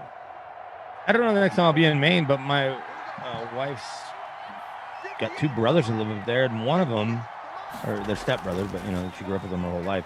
One of them works on some sort of fishing boat, but I feel like he does something with clams. I don't know, something where he's getting some like a grant from some oceanic something or other. Maybe they're in New Hampshire. One's in Maine and one's in New Hampshire. Either way. We'll get up there one of these summers. There you go. I think. 21-14, halfway through the fourth quarter. Indy looking for more inside the red zone, 18-yard line, 1st and 10. Phillip Rivers. Passes right didn't we have somebody in DK SimFam that offered to let us? Did we have somebody in the SimFam that offered us a free boat ride in the Boston Harbor? I don't recall. Maybe. Through Glash. They were definitely talking to Glash about it. By the way, I don't know. I did this once, but I need to do it again. Would you hop on a stranger's boat? If it was an obvious tour and it wasn't just me and them, it was all of us. I guess they could do something to all of us, and then the Sims would definitely suffer. I guess if it was at least if it was daytime, right? You'd be a little more intrigued, a little more interested. You can get murdered in the daytime just the same as you can at night. No, that's true. Especially on a boat in the ocean. Like, I don't think cover of night matters if you're getting tossed off a boat or shot. No, that's fair. Or a harpoon in the chest or whatever. But sorry to take it so dark. You're the one that did that. Not me. I wanted to go on a boat ride, but no. Now you're a little concerned about it. I need to shout out my man Justin Cravens again. because I did get my bat, and I showed it when I first got it. Yeah, I showed it when I first got it, and then I haven't mentioned it since, and I don't know if Justin heard it, and I messaged him just to say thanks. I'm going to use it in batting practice at some point. You should. So it's aluminum then? No, it's wood. Softball wood bat. Interesting. Yeah, I'm excited. Bizzle says Sim took a dark turn. I blame you. I was just ready to go hang out in the harbor and have some soda pops. Yeah, no, I took it to another place. Somebody before said in the chat, I just walked in to cough get punched in the face. Sure. Well, you're trying to show up these lobstermen. I'm not trying to show them up. I just couldn't believe that. You're like Jerry Seinfeld when he's talking about the dedication of chopsticks. Like, you know the fork. You've seen the fork. It's like trying to mow a lawn with two pool cues. Good. Well, yesterday, obviously being the 4th of July, Yes, it was. We were away. We were back for the 4th, but we were away for the. Did you have a hot dog eating contest with your boys? I could see your boys loving that. They watched the hot dog eating contest and were just I don't know if they were in awe, disgusted, or both. My 6-year-old. Did Joey win? What's that? Joey Chestnut win? Oh yeah, 76, new record. His new record. Good for him. His personal. I think that's best. a new record for everyone. Yeah, I think it is too. I couldn't remember where like Kobayashi landed or wherever. No, Kobayashi's like way short now. Like Joey's in a different stratosphere. My 6-year-old though, he was watching with one eye covered because he wanted to watch, but he didn't want to see anybody throw up. Oh. I said, don't worry. If that happens, they'll try and cut away real fast. They don't like to show that. How hot did it look out there? I think it's been kind of nice in New York. Right? It looked comfortable. Lazy? Looked like they had a nice day. I mean, it's nice a day as you can have when you're eating 76 hot dogs in 10 minutes. I'm sure he feels great afterwards too. He's like, let's hit the town. Let's hang out. Who wants to go watch the game? Yeah. What game's on? Let's go. While we're here at Coney Island, let's just hang out. Who wants to ride the Cyclone? Right, yeah, Brooklyn Cyclone's going to be playing later tonight. Yeah, you ride the Cyclone, you see a Cyclones game. Did the Ferris wheel. Joey set a new record? That's hard to swallow. Nicely done, Joe. I did the Ferris wheel with the family at Santa Monica Pier, and my fear of heights has gotten much more irrational the older I get, or much more prevalent. I've gone the other way. Oh, no, I don't know if it's having kids or what, where it's like, yeah, we're on that thing, and it's open air, by the way. If it was all caged in, I'd probably be a little cooler like I am on a ski lift, or on a gondola. Ski lift, I want the bar down. My wife always laughs at me. I'm like, I know with the bar down, I can't fall, but there's a chance with it not down and they stop suddenly, I could fall. Yeah, that's peace of mind, man. Yeah. I get it. If I can have a bar, I want the bar. Yeah, absolutely. If it's such an old ski lift that doesn't have a bar, I probably don't want to be on that ski lift. 24-14, about 90 seconds left. Madden After Dark on the way in a little more than an hour. Two of us will depart. You will have Brendan Glasheen. The next 2 nights, though. That's true. That's a good point. You will have Glash and Lamarca. Matt Lamarca, Giants Eagles. Nice. Be a good time. So this is the only time you and I are working. I'm going to Chicago Thursday for the Windy City Smokeout, which is a country music festival and barbecue festival. Okay. So I'll be there Thursday night by the time we get in, all day Friday, and then I probably go part of it Saturday, but I may not. I may just go see some friends and family. Then we fly back Saturday night. Then Sunday, first co-ed softball game in the neighborhood. Nice. That'll be fun. All-star pregame stuff with the celebs, so I get to interview like Quavo, Jojo Siwa, Larry Walker. I'm not going to the game because I'm then going to see the David Brothers at Red Rocks. But then on Monday and Tuesday, I'll star all the time with Home Run Derby and all the stuff Tuesday. And touchdown. Arizona keeping it. Hey, my captain, Christian Kirk. There you go. Showed up today. What a bad captain play. Should have Captain Trey Burton. I am also taking well, it was supposed to be Friday, Saturday, and Sunday next weekend for another little vacation weekend, but I'll come back Sunday night to do Wednesday. You going anywhere this time? Or are you just kind of hanging out? With all these kids, man, it's hard to travel. Like, other than this trip to Chicago, and 2 of them are flying for free, but still, it's like, yeah, it's a lot. It's not, well, especially, I mean, it's been so long now because of the pandemic since we've flown with all of them, so I hardly even remember. But certainly, like, driving and just, I was saying to Christian, we were talking last sim,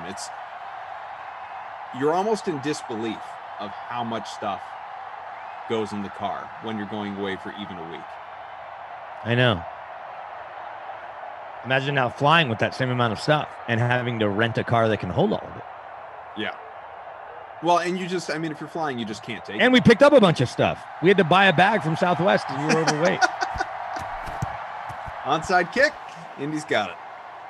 Kirk coming off of his 32nd touchdown in Simland. CEH says, last place over here. That's not great. I know, CEH. I'm close to you, 105th, even after the Kirk touchdown. I'm having, I'm in nowhere close to winning, but 38th out of the 142. Is your guy Kenyon Drake good enough for Kenyon Drake good enough for a babysitter Billy, not my kiddo? It hasn't been a good day for Kenyon Drake for sure. I'm just looking at somebody that might have been captain more or played more that's had a worse day. I would say Kenyon Drake, as much as I don't like it, him being my captain, you can make the case. Hines is about the same, and the points are about the same. So it's almost a coin flip for Hines and Drake. They're owned about the same and scored about Pike's saying Larry Fitzgerald, but he's not. Yeah, but and I mean, he was terrible. Ownership, he's not nearly as owned. His ownership is 32%, though, so it's not like it's 8%. Right. That means almost 1 out of every 3 people had it. Zach Pascal had a tough day too, but again, similar to that, I think Kenyon Drake or Naheem Hines, one of those 2 guys are probably your best bet. We'll go with Drake since he's your captain and he really let you down. Yep, he did. And then Kyler doesn't get to 50, but almost 40%. I mean, 40 points. Well, Trey Burton actually. Yeah, Trey. I was looking at Trey. Drafted. Yeah, 60% drafted, but in the captain's spot he would have been over 30. Mm-hmm. So. All right. We'll give it to Trey. Big day. You're not expecting 2 touchdowns from him. So Trey wins your Krusty Kaufman player of the game. Trey Burton. Philly special, right? Wasn't he part of that? He threw it. Was he? I don't remember. And I feel like he threw the Philly special pass to Nick Foles. I might be making that up, but I don't know why I would. Why would I know something in my head that isn't, I don't say that isn't true, but like, why would that pop into my head? Quickly, because I'm not going to talk to you. Who do you like in the NBA Finals? I like Phoenix. It's hard not to go against them because their 3 stars are healthy. Yes. Yeah. Although, do we know yet if Giannis is available tomorrow night? We don't, and we probably won't until about 45 minutes before tip-off, an hour before tip-off. Yeah. Look, I don't have a problem with either team winning. Maybe it's because I do a podcast with Shelby Harris, and my dad lives in Milwaukee, and whatever, they're long-suffering. I used to love the Suns when Charles Barkley played there. I'm indifferent now, but I like Chris Paul a lot. So I'd love to see a 6 or 7 game series. I'm going to pick the Suns because they're healthier and because of Chris Paul. Mm-hmm. But if the Bucks win, cool. And like I said, I just want to see a long series. Yeah, I'm with you. I really don't have a dog in the fight. I would prefer Phoenix. I just like the Suns better, and I think they've kind of had that team of destiny thing going throughout this season. Sure. Especially I want to see a long competitive. Like I want every game to be a close game. You don't want a Tampa Montreal series, is what you're saying? No, I do not. Just blowout city. So Mac goes for 79 on the ground, touchdown. Murray 82 and a score for him rushing, so pretty good for Kyler, but obviously didn't get to the bonus, but he had a good day. Trey Burton 5 for 38, couple of touchdowns. Your captain and award winner, obviously. Hilton 5 for 80, pretty balanced after that. 4 for 41 for Max Williams, as we like to say around here. And a lot of X's. Double X. So many He's X's. Not triple X like Vin Diesel. He's double X. Bizzle says, fun cough duo of Sims. Thanks, team and fam. Buzz Killington Good to see you. Welcome back. And that's true. It was good to get the A team together just for one game. That's right. But why not celebrate? 2.5 days without Sims for everyone. We get to come back to help usher it in night one. Love it. All right. Should we get A-team shirts or hats? By the way, Kyle? If I send you an A-team hat, can we wear them when we do games together? Of course, I will. All right. Wouldn't even hesitate. Shirt, hat, everything. It'd be great. Put a DK logo on it too. All right, congrats to N, I think, our projected winner, barring any stat adjustments, obviously. Thanks to producer Michael, to undercover boss Tom, not only a former lobsterman in his own right, but technical director here, and he does a little bit of everything. Cobra K, Tate and Ops, Zach, welcome to the fam and Ops. Good to have you. Good to have BK, AK, and again, it's Glash and Lamarca. Phonics and Lamarca, the sax man, coming your way from Madden After Dark. Giants, Eagles on the way in 1 hour pregame, just a little bit shy of that. We're going to step aside, not to worry. We don't leave you with nothing. We leave you with Pat Mayo and the Pat Mayo Experience. More of the PME talking even more about the NFC South. Stay tuned. Okay, let's move to the Saints. We don't know what they're doing. We've done 2 teams. Yeah, we only had 2 teams. We'll power through these ones because we don't know what the situation is going to be in the Saints quarterback situation. I mean, we probably do. Their win total is 9, plus 114 to make the playoffs, 3-1 to win the division, 13-1 to win the conference, 28-1 to win the Super Bowl. It leaves us with Jameis and Hill under center. This team, fantasy-wise and real-life-wise, is better with Jameis. How good they're going to be, that I do not know. But I do know that I kind of am digging Michael Thomas as the guy who could end up as wide receiver 1 again this year. I love Michael Thomas. You know that I'm lockstep with you. I think the hate for Michael Thomas of everybody's like, all he does is run slants and all that blah blah. Slant boy. Just ignore everything. Let's even say all he does is run slants. Let's say all he does is run Tyreek Hill routes. Okay, that's fine for Tyreek Hill. And Michael Thomas is a hell of a bigger and better wide receiver overall. And you're talking about, yes, Winston is better, but let's say it's a combination of Winston and Hill for the entire year. Let's just even say that that's kind of like not what we want for fantasy. It's not also what we want trying to project out the quarterbacks for this team. But let's just say that happens. Michael Thomas is still getting 140 targets at least in this offense because Kamara's getting his, but then Traquan Smith, Deontay Harris. I like Troutman a lot, and part of the reason I like Troutman a lot is because he's a great matchup problem as a receiving tight end, but there's just targets sitting here on this team after Michael Thomas getting his ridiculous share. Michael Thomas is probably going to have, what do you have him for target percentage-wise? I have him for 24 and change. Not even feels like it could be low. What do I have him? I have him at 27%. There you go. I have him for a little bit low. What do you have Alvin Kamara at? I have Alvin Kamara at 16.1. 21%. You're both, so you have it even more funneled than I do. Well, it really depends. Like, if Jameis is the quarterback, do you think that hurts Kamara's receiving totals? Just because I just recall, and maybe it's because of the weapons that Tampa had at the time, that Jameis just wants to push the ball down the field. He does, but he throws to running backs more than the perception is. So it hurts in relative terms to Drew Brees. No matter what the quarterback is, it hurts. Drew Brees was top 3 to throwing to running backs, percentage-wise. Jameis isn't as bad as people assume. He's actually middle of the pack, which isn't great, but it's not terrible. It's going to be a drop from Drew Brees, but you can still get 90 targets over the full season, maybe push even 100 with Jameis at quarterback. The issue, the concern is that Taysom Hill really doesn't throw to the running back, and he's the bigger concern is if he plays half the snaps, now you're more concerned about Kamara. If Jameis is the quarterback, I'm not that concerned. There's no way that they're playing like dueling quarterbacks, right? Like, that's crazy. I mean, Steve Spurrier tried it. He tried to pull that rotating quarterbacks that he did in college and tried to pull it into the NFL. You never know. Whatever it is, Sean Payton loves Taysom Hill. I'm not going to put it past him. Okay. If Jameis put it this way. I don't think it's full rotation, but I could see the end of the season. I'll tell you right now, I have 453 pass attempts for Jameis Winston. I have 121 from Taysom Hill. I think he's going to be out there for about a fourth of the time. Is there any situation where if they name Jameis the starter week 1, Are you just jumping in on Jameis and hopefully like, hey, Jameis is good and Jameis will throw for like 5,000 yards? Like, is there that scenario with Jameis? Yeah. I would so to go back to our earlier conversation to quarterback. I would just wait and take Jameis instead of all those guys, because if Jameis is the starter for the entire year and this LASIK eye surgery does help, and that was part of the problem for his decision making. The problem with Jameis has always been his decision making, but yet he finished as a top 5 quarterback in fantasy, even with 30 interceptions, because it didn't matter because he's flinging the ball downfield, as you mentioned, and still throwing touchdowns. So unless you get penalized -4 for an interception, Jameis starting the entire season, even if Taysom Hill takes 3 or 4 snaps from him per game, even so that Jameis will probably be inside the QB1 conversation.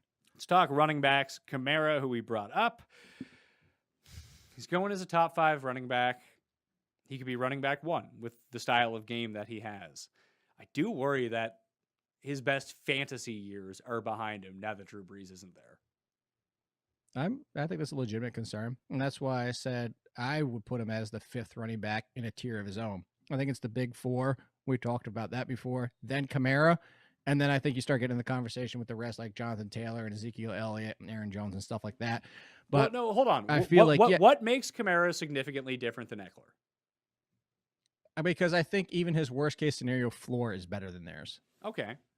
But would you rather have Alvin Kamara at pick? He's going as running back number 3 in high stakes leagues, so which is pick number 3.5. So let's call it pick 4 just to be generous. So Alvin Kamara at pick number, and this is a decision you're going to have because either you have pick number 3 or you have like pick number 12 or whatever it is, or you get Austin Eckler at pick number 10.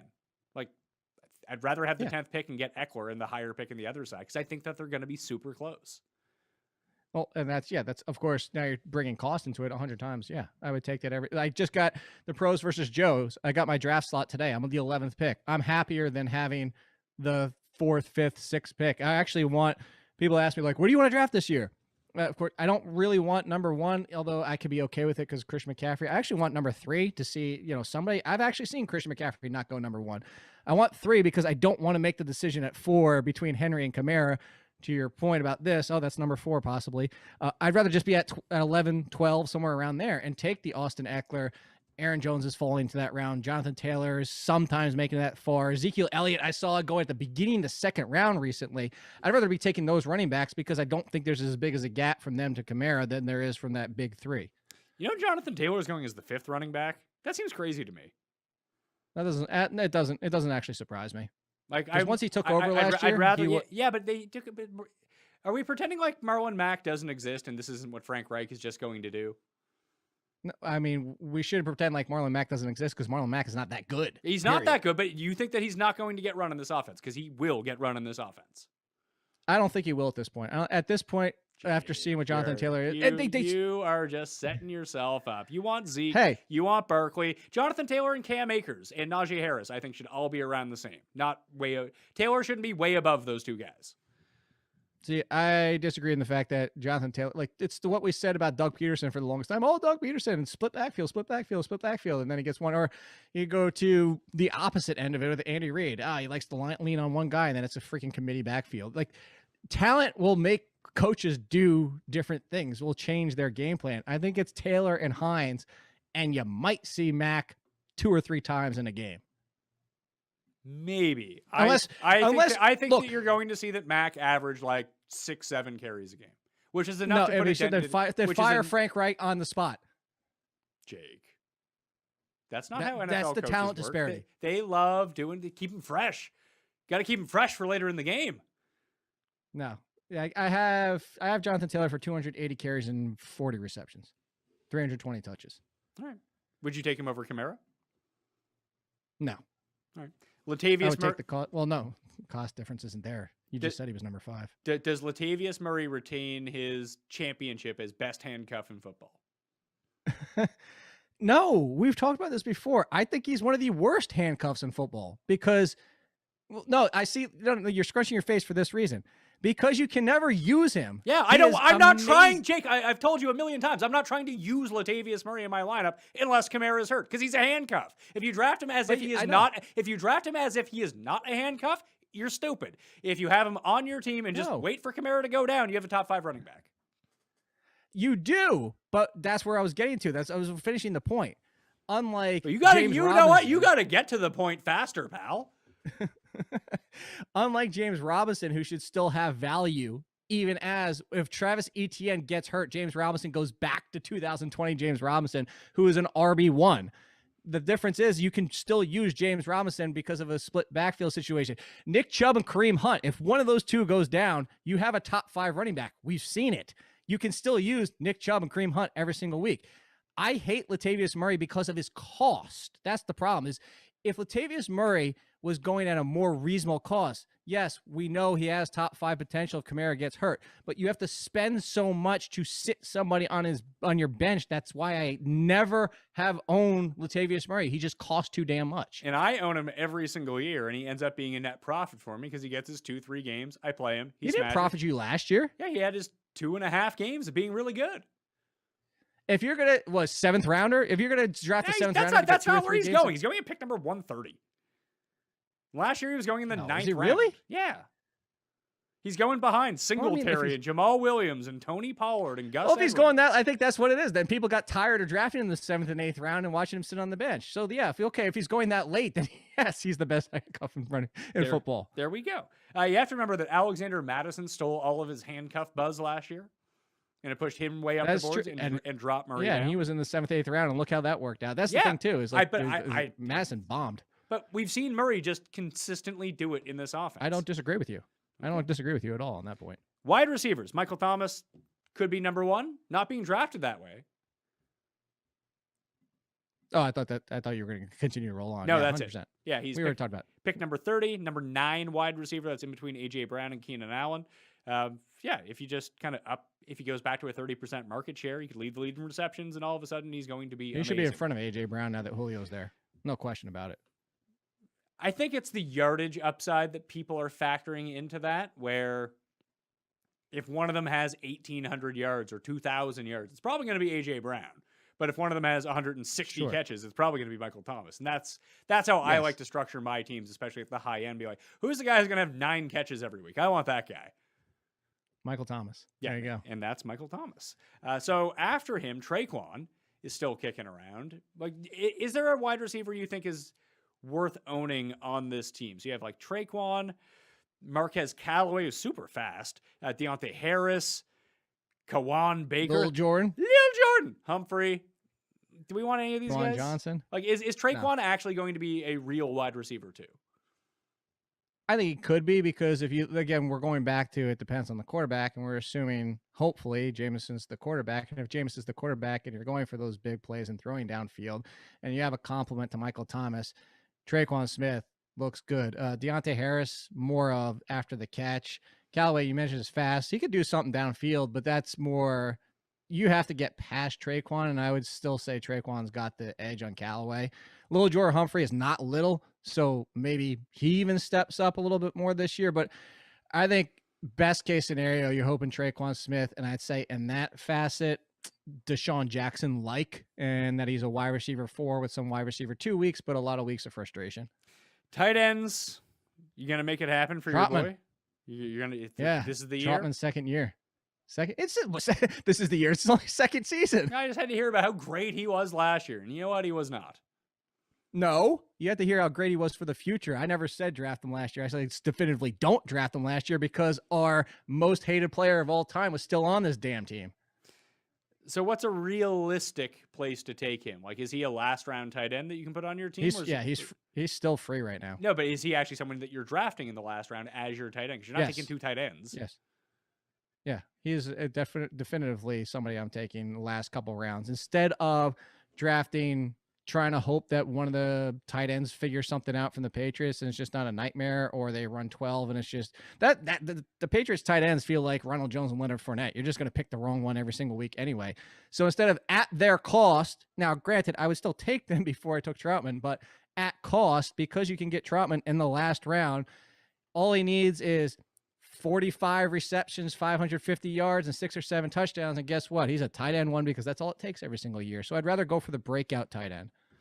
So looking at like last round tight ends, if you passed on everyone at the top, so here are your options as last round tight ends or last 2 round tight ends. Evan Ingram, Okay. Hunter Henry, Jonnu Smith, Rob Gronkowski, Trauman, Komet, Jarwin, Ertz, Gerald Everett, Austin Hooper, Ferkser, Hayden Hurst, OJ Howard, Herndon, Mo Alleycox, and Dalton Schultz, Dawson Knox, Jack Doyle. Like that, those are the guys that are going in that range. Is he your favorite of those guys? No, honestly, it's not. Those are a lot of late tight ends. I didn't really. This like wow, nobody wants to draft tight ends, and deservedly so. But I'll take Evan Ingram at that point because now Evan Ingram's nothing. And Evan Ingram still, yes, he dropped a lot last year, but we've seen a lot of people, including Matt Harmon, write about it that drops are a dangerous stat to try and get involved with because it can vary from one year to the next. And it's so hard to define what it truly is a receiver drop anyway. That's why Pro Football Focus has on target and catchable as two different types of percentages. So I would take Ingram. I think Komet and Troutman are in the same conversation. I just mentioned the New England guys, and I said I would take the New England guys, even though that seems just to be a frustrating situation in the making. Everett, maybe. I'm going back and forth on that. I know everybody's always like, oh, Seattle's getting their tight ends involved. They always get, but it's just, what do we do every single year is tight ends end up just being somebody did good the 3 games, and then it was somebody else, and then it was Disley, and then somebody, and now they're talking out Colby Parkinson. He's getting some, Seattle just feels like a mess every single year at tight end. Okay, let's move on to Carolina. They got safe space, Sam Darnold as their quarterback. 7.5 is their win total. 275 to make the playoffs, 11-1 to win the division, 30-1 to win the conference, 70-1 to win the Super Bowl. Is Darnold going to run it all? He does. He runs for like 200 yards, 2 or 3 touchdowns. He sprinkles in a little bit. It's not a ton. By the way, did Tim move him from outside of his top 5 quarterbacks now that he's not on the Jets anymore? He did. He did drop him down, but he still has an affinity for Sam Darnold. Although I did see that there's a lot of, I've been to Charlotte. There are a lot of good barbecue joints around there. I worry that he might end up being like Jared Lorenzen weight by the end of the year. The guy has Sam Darnold has a fat man frame to begin with, and he's just holding it off. Like the moment that guy stops playing football, he's going to weigh 350 pounds. That would be pretty pretty funny. So, I don't think it'll be that much. So I worry that might up. hurt his speed a little bit. Because I remember when I lived in Jersey and spent all my time in Manhattan, I was walking around all the time. I was either taking the subway, I was walking from place to place. I just don't feel like that's the way it's going to work. Unless you just live at the epicenter in Charlotte, then what are you doing? So you're really going deep down this narrative for what could happen to Sam Darnold's weight. Yeah, I'm very concerned about it, is all I'm saying. But if not, I feel like he's in a very good situation fantasy-wise. With a team, with a defense, it's like, it's his best, it's okay. They're going to be throwing a ton. He got weapons now. One of them's his old weapon. Yeah, one of them is old weapon. He's also in the offense that just made Teddy Bridgewater have his best statistical numbers, metric-wise. A lot of his numbers, like completion percentage, on-target percentage, yards and stuff like that per attempt. And a lot of his best numbers, most of his best numbers of his career under Joe Brady and Matt Rule. So Joe Brady and Matt Rule can get Sam Darnold to just fantasy relevance. That's a success. But the good thing here is that you have a very narrow tree again. That I know people are talking up Dan Arnold, but I feel like it's the same people that were trying to make Dan Arnold the thing with the Arizona Cardinals is, there was the 3 wide receivers last year. The 3 were partly because that Christian McCaffrey wasn't around, but now, okay, it's 2 because the third receivers are rookies. So you expect him to come along slowly anyway. So you have DJ Moore, Robbie Anderson, who Sam Darnold's played with, and Christian McCaffrey. And those are the only guys you're concerned about. And they should all be great for fantasy. Are you drafting Sam Darnold anywhere? Is he because he's not going into a redraft league 1 quarterback. He's a streamer at best. He's a DraftKings play. But in a super flex league, what's a viable position for him to go? Is he a QB2? Is he a QB2 in a 2 QB league? Yes. I say QB2. I'd put him in front of Zach Wilson, even though Zach Wilson's starting from day 1 because Zach Wilson's a rookie quarterback. Yes, great offensive line, but a lot of questions and who's going to be the better wide receiver, who's breaking out on that team. So I put him kind of in that conversation of Daniel Jones, Carson Wentz. We've seen flashes, although Sam Darnold's flash has probably been the worst out of all of them. But in that same conversation, he's like, you know what? If this team breaks right for him, if the coaching staff gets more out of him than anything you've ever seen before, could he finish as QB 16? Sure. And in a super flex, I've actually taken him. I think once or twice, maybe twice. Okay. DJ Moore, Robbie Anderson, your boy, Terrace Marshall Jr. How are we drafting them? Because everyone wants DJ Moore, but they kind of scale back from where they've been the past few years. He's going at like wide receiver number 20 right now. Yeah, I think that you still, at that point, DJ Moore is that's a fair range for him. If he was up pushing the wide receiver 1 again, it's the same conversation you and I had last year where people wanted to put him there, and DJ Moore was still what he is. He's a mid-high wide receiver too, which is great, but that's kind of the range he falls in just because lacking some of the consistency, some of the touchdown upside. That's the biggest part is DJ Moore's just never going to be like an 8-9 touchdown guy. So it keeps him in that range.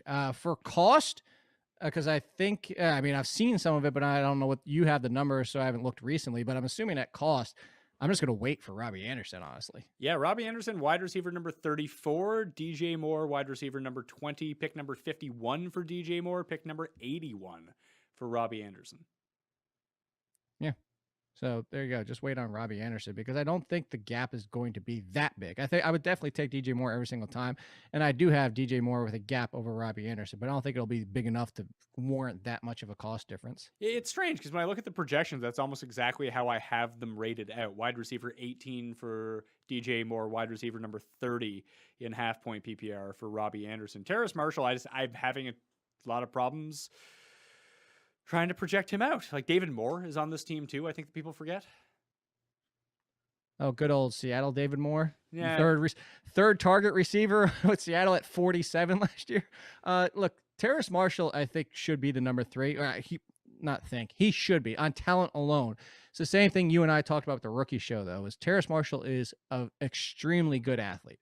He's above average in all aspects. He's a great wide receiver, probably top 5 pure talent in this last draft class. The problem is he's kind of a lazy route runner and lazy receiver right now, which is going to be on him and the coaching staff to fix because look at his tape, covered a lot in college because he doesn't care to separate because he's just that much better than everybody else. But that's the upside for him is that if he adds that dimension, you could actually see him having some fantasy relevance. Not quite what we saw last year with all 3 of the wide receivers finishing inside the top 35, but maybe a wide receiver 4 even as a rookie. Okay.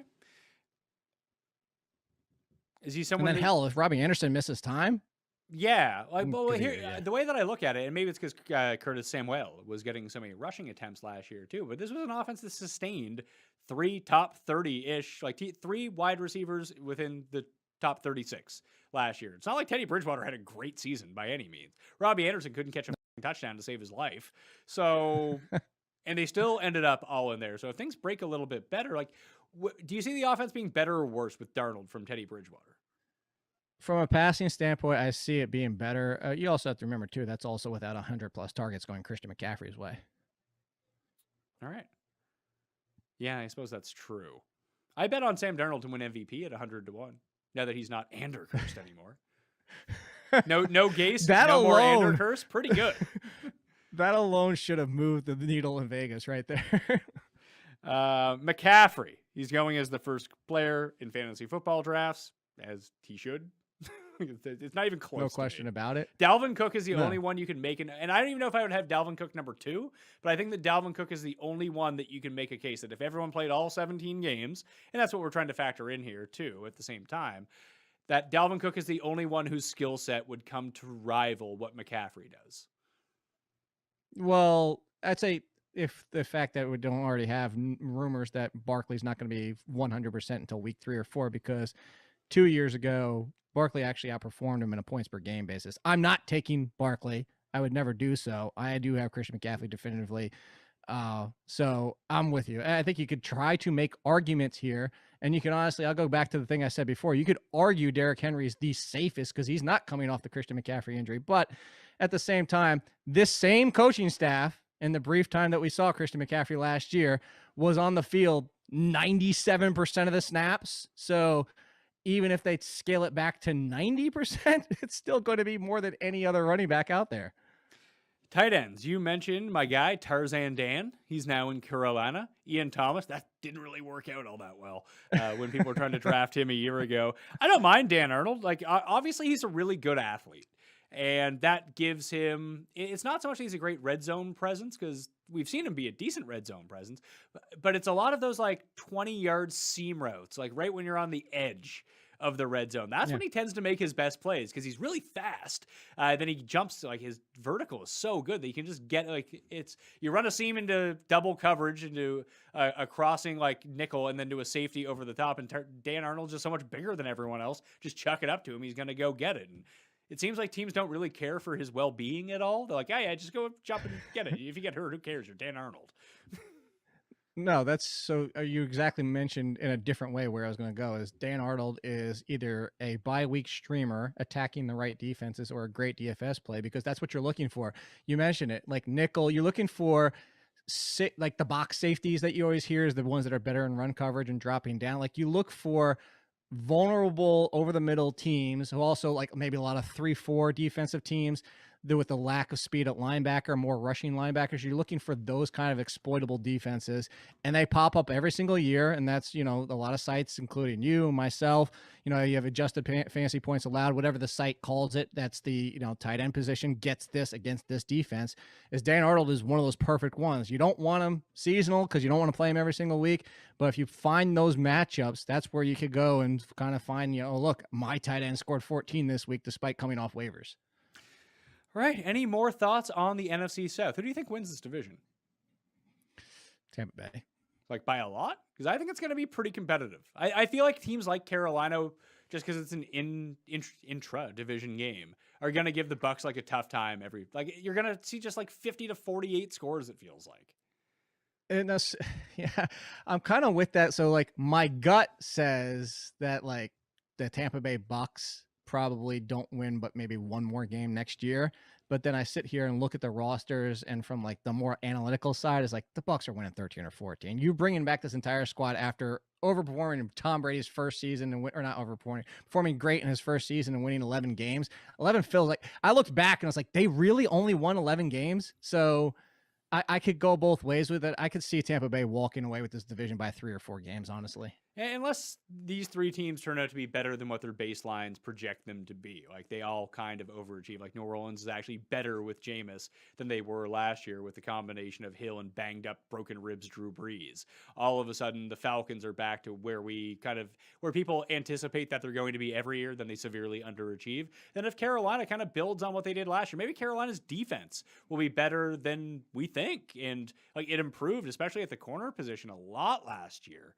And they still have a move. The move is coming. Darnold and picks for Deshaun Watson. It's going to be a move. You watch. You're waiting for that to come? I'm just waiting. Banking on that. If that happens, well, then, yeah, maybe Carolina can make some noise. Yeah, I probably don't think that's going to happen. But either way, thank you, Jake, for talking this through with me. We've done all of the other divisions except for the AFC South. That is coming tomorrow with Establish the Runs, Mike Leone. I hope you've been enjoying these shows. Jake, what do you have to pump right now? I'm like small hiatus because the draft kit is coming out July 12th, 13th, 14th, somewhere around there. So it's projection. That's what we've been working on. Draft kit time's coming. Okay. At theathletic.com. Yeah, theathletic.com. I'll tweet it out a million times, as people always say, and probably muted me on Twitter at AllInKid. What's the code, the athletic code that you have? Oh, it won't be a code. It'll just be like so if you click on any draft kit article, it'll automatically apply. Okay, cool. So yeah, go do that. So wait for it. Don't do it. Don't sign up now. Just wait 2 weeks and sign up and you're going to get a huge discount. Okay. Huge discount in 2 weeks at theathletic.com for the draft kit, powered by Jake Seeley at AllInKid on Twitter. And you're going to be seeing him on the Pat Mayo Experience for basically the next 6 months. So enjoy that. I know I will. I hope you enjoyed the show. Hit the description for all of the info on getting the job, on the other shows. Rate and review the audio podcast if you have not done that already. It would help me out a lot. All right. I'm Pat Mayo. Thank you for watching. I'll see you next time. Pat Mayo Experience! Experience!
Well, hello. Good evening, everybody.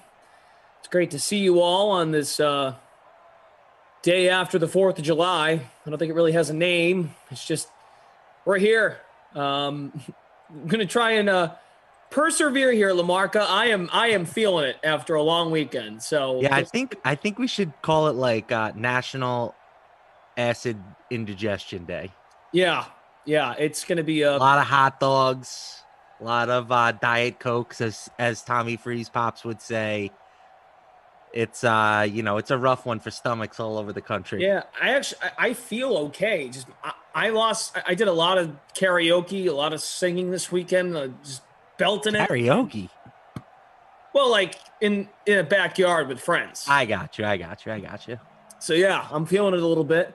We got the Giants taking on the Eagles in Philadelphia in Simland. What's your lineup look like, LaMarca? So I went with Saquon as my captain. I also got Miles Sanders in there, so a little double running back action. Both tight ends in there, Evan Ingram and Zach Ertz. And then Marquise Goodwin and Golden Tate. Okay. That's the team. Good deal. Love to see everyone here joining us. Fantastic. Hi, Kyle, Mike Bizzle, Robbie Noble, Obi-Wan. It's over, Anakin. Obi, you might have the high ground. Anakin might have the high ground tonight. Yes, we do have the Eagles and the Giants. That is the matchup here in Simland tonight to wrap us up for Madden After Dark, a late slate on the holiday. 2nd and 2 for Philadelphia. Great to have you with us.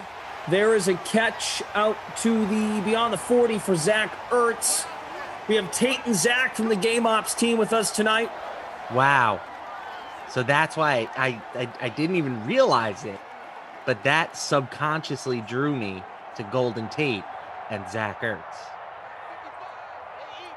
So Tate and Zach, you get it? Oh, wow. Good call. Very good call. Sanders' first carry of the day. So oftentimes when the Eagles are playing, I take the Kenny Ducey advice and I put Marquise Goodwin in the captain spot. Okay. I just love him there. Slot receiver. Usually does good things. So he's my captain. I want to watch the next play. I'm not using my second monitor today, LaMarca, so I need to be more careful of what feed I'm watching. There's Ertz to the 37.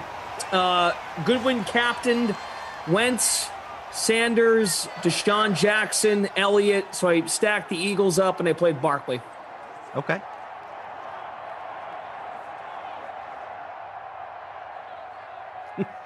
I saw something on Twitter today. Dom Toretto was making the rounds in the meme world.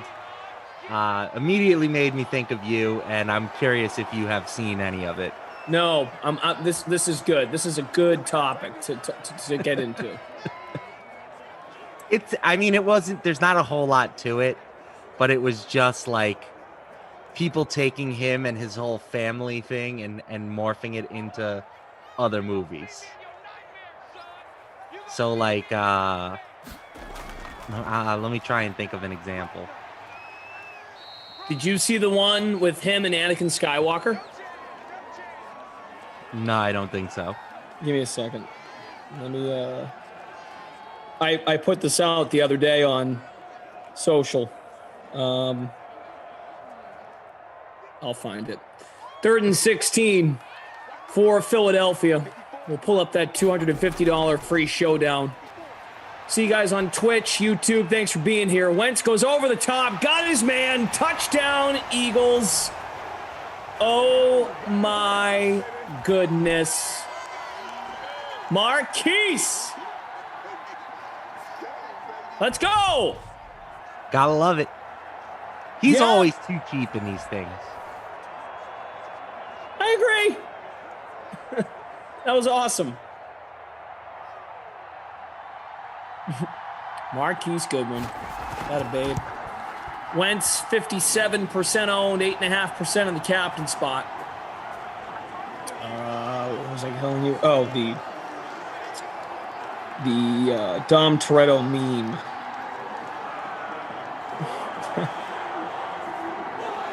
So Anakin Skywalker is flying in, there's the Goodwin ownership. Thanks, producer Michael. 5.8% the captain, 43% owned overall. So Anakin Skywalker, first scene of Revenge of the Sith. He's flying. Tom Toretto comes up next to him on his left. Looks like you could use a hand, Skywalker. That's my Dom Toretto. Anakin Skywalker. Dom, how the hell are you here in space? Dom Toretto looking over. You don't need logic when you got family. Okay. I don't know if you can see that, but Kind of, yeah. it's great. So that one I saw that one on Monday. There's Saquon, nice run. Oh, all right. Let me look at the one you just sent me. First time playing Fortnite, yeah. Lazia does that. He pretty much will end a weekend after not talking to you, explaining how much he misses you, and then just repeat that cycle every Sunday or Monday. He'll just go, dude, we haven't hung out much. We don't talk a lot. Why wasn't I invited? Hit him up on Wednesday. Hey, want to golf? Oh, no, I can't. Okay. Tried.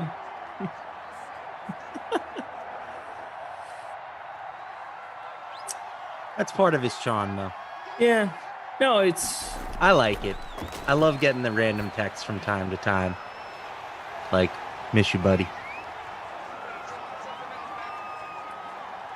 Hold on. So I'm looking at one of these memes. That's not how gravity works. I don't have gravity. I got family. I got family. I have an army. We have a family. That's good.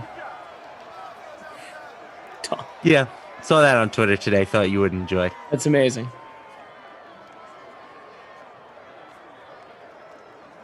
They took my dogs, John Wick. That's great.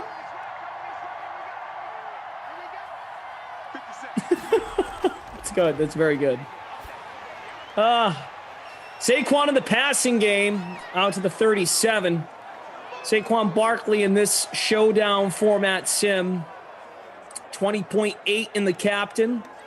74% owned overall. We made a contest called Glash and Lamarca. I fully acknowledge it will be difficult to speak tonight. So that's my way, Lamarca, of getting a pass. Respect. Lamarca, we do have standings. I got you. Give me a quick sec here. Okay. Yeah, this is a big one. I mean, the NFC East, it's tight. Philly's 8-6. New York is 7-7. So New York needs the game. Yes. Very tight. Tight like a tiger.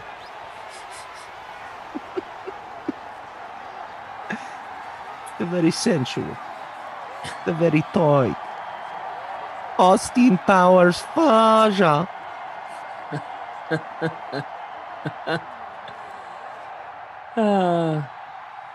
This would be week 16 of the regular season. We are simulating the entire 2021 NFL schedule. If you're all wondering, like, so how are they making the schedule these days? There was a free-to-play pool you had to enter weeks ago. We're coming down to the wire. A couple weeks left in the regular season. We will stream a postseason. Keep your eyes open on the DK Sportsbook, also DraftKings promotion section to get involved in those free-to-play pools. There's one that we're going to offer starting tomorrow. When tomorrow is the match between Tom Brady and Phil Mickelson against Brooks Koepka and Aaron Rodgers. It's tomorrow. Right? Should be a good one. Yeah, it's tomorrow. Should be fun. Yeah. Bryson, though. Did you say Koepka? I said Koepka. My bad. Bryson. The beef. It's kind of I know. Good thing. They're It's so kind of a good intertwined. thing. I find it a good thing I got that wrong because now I'm confusing golfers. That's good. That means there's something there. I've been saying for weeks that Phil should take one for the team and back out. Let America get the Bryson versus Brooks match that we all want. Not to mention, I just think it will kind of be more competitive. Yeah.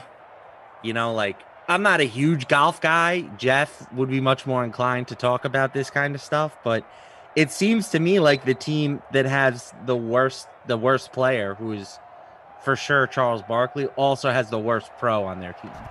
You know, I know Phil just won the U.S. Open recently, or was it the PGA he won? But like, Bryson's just better at this point. Yeah. I mean, I wouldn't have been against if they changed the entire foursome. Like, I know I'm a Brady guy. If you didn't know anybody, I'm a big Brady guy. And I love Aaron Rodgers, too. Anyway, I'm glad there's some new blood here. It'll make it interesting. So, coverage starts on TV at 5, and I only bring that up because you're probably thinking, well, if the DraftKings Dream Stream is going to do follow-along coverage, that means they're only going to do it once it starts. Well, no. Follow-along will start. Well, it's going to start right after 5 when the 4 o'clock sim ends with Kaufman and Jeff. And then Koff and Jeff will come back after the 6 p.m. sim. So that'll be fun. That'll be interesting. We've done NBA follow-alongs. Nice little product. Well, Marco, did you do anything good this weekend? I went over to my friend's house. First time I've been out in a while, which was nice. I had a really good time hanging with, with some of my usual crew. Had some barbecue. My one buddy, his birthday is also the 4th of July. So, okay. Yeah, it's good. I had a good time this weekend. Yeah, for sure. Good. It's good. I had a great time, too. Saw some friends from college. Good catching up. It's a good time. It's good. It's good. It's good. Saquon Barkley, 32 yards, rushing. Great pass. Carson Wentz to Marquise Goodwin, who I captained. I know. I'm cool. One catch, 42 yards. Very well done. And that's the touchdown. Graham Gano's kicked a field goal. So, yeah, it was a good weekend. It was a good time. No. Sorry if my camera's rattling. I'm on one little... I don't have much protection here, so... Mike Bizzle... We did just get some NBA news here. Please. Giannis, officially doubtful for Game 1. As expected. Well, yeah. I mean, there was a report Chris Haynes, Yahoo Sports, had last week that said that Giannis was going to try and play in the Hawks if that series went 7 games. So it sounds like he's right on the cusp. But with it being Game 1 of a new series, I don't think it's all that surprising that they're going to hold him out. See if maybe they can steal a game without him and just try and let him get as healthy as possible, and then maybe break him out if needed earlier than expected. Yeah. It was a big run by Sanders up to the 25-yard line. Good play. So what's your gut on the series? You've talked about it today. Is this your first sim today? First sim of the day. Oh, okay. So you haven't been on these Dream Stream airwaves to even discuss the That's fact correct. that Milwaukee moved on and we've got Suns Bucks. What are your thoughts? That is correct. I think the chat at this point knows that I ride for the Milwaukee Bucks. I don't know why. Oh, I know why, but they've just kind of become my team over the last couple of years. I like how they play basketball. You're invested though too.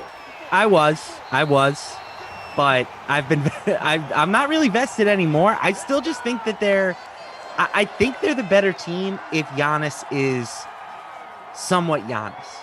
You know, like, let's say he comes back in Game 3 and is not and is like a detriment. Like I would say that Trae Young was kind of a detriment in that last game of that Hawks series. If he comes back and he like can't move and he can't get to the rim and do all the stuff that makes Giannis, so special, then I think that that's probably going to hurt them. But I like their team, even if Giannis isn't at 100%. I think that Drew Holiday and Chris Middleton are underrated basketball players. Brook Lopez is still very capable of getting buckets when the team needs him to. Yep. And for as much love as the Suns have gotten, I think we can kind of look at their road to the playoffs or to the finals and say, maybe not the toughest road. Like they got past the Lakers in round one. They were losing until Anthony Davis got hurt. Then they got to play a Denver Nuggets team that really doesn't have a lot of talent outside of Nikola Jokic. And then they got to play a Clippers squad without Kawhi Leonard. So I still contend that the most impressive series that any team won in this playoffs was the Bucks beating the Nets. I know that they were missing 2 of their 3 stars, but Kevin Durant is the best player in the league, and he was playing at the peak of his powers, doing special things, and the Bucks went toe-to-toe and beat him. And that's impressive to me. So I like the Bucks' chances. They are, considered the underdogs in this series. I'm aware of that. I like their chances. I'm taking the Bucks, but I think it's going to be a good series. Bucks in 7 games. Wow, the full 7, going the distance. Full 7. So I think, and Alshon Jeffrey just scored, everybody, 33% owned, 3% in the captain. So it's Marquise Goodwin and Alshon Jeffrey with the touchdowns. I think what you let off your thoughts starting to come around on, because I think the games of Chris Middleton and Drew Holiday have, they've opened up without Giannis. And that's not to say Giannis is a bad player, because he's not a bad player. But his limitations... most would say he's a very good player.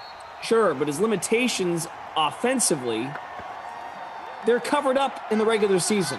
We don't notice it because he's dropping 75 fantasy points, and we're proud of him when he's in our lineups. We get over it. But when you watch the games, and when the game is under a microscope, and everyone's watching at this stage of the season, when there's now 2 teams left, you kind of realize, you have to make shots in the postseason, outside shots. The defense gets turned up a notch. Chris Middleton and Drew Holiday, without him on the floor, are doing that. Now, I kind of ragged on him on Thursday, but to be fair to those 2 guys, maybe it's just as simple as this. They have difficulty getting their game going offensively because they feel this internal pressure to give the ball to the guy who's carried them all regular season.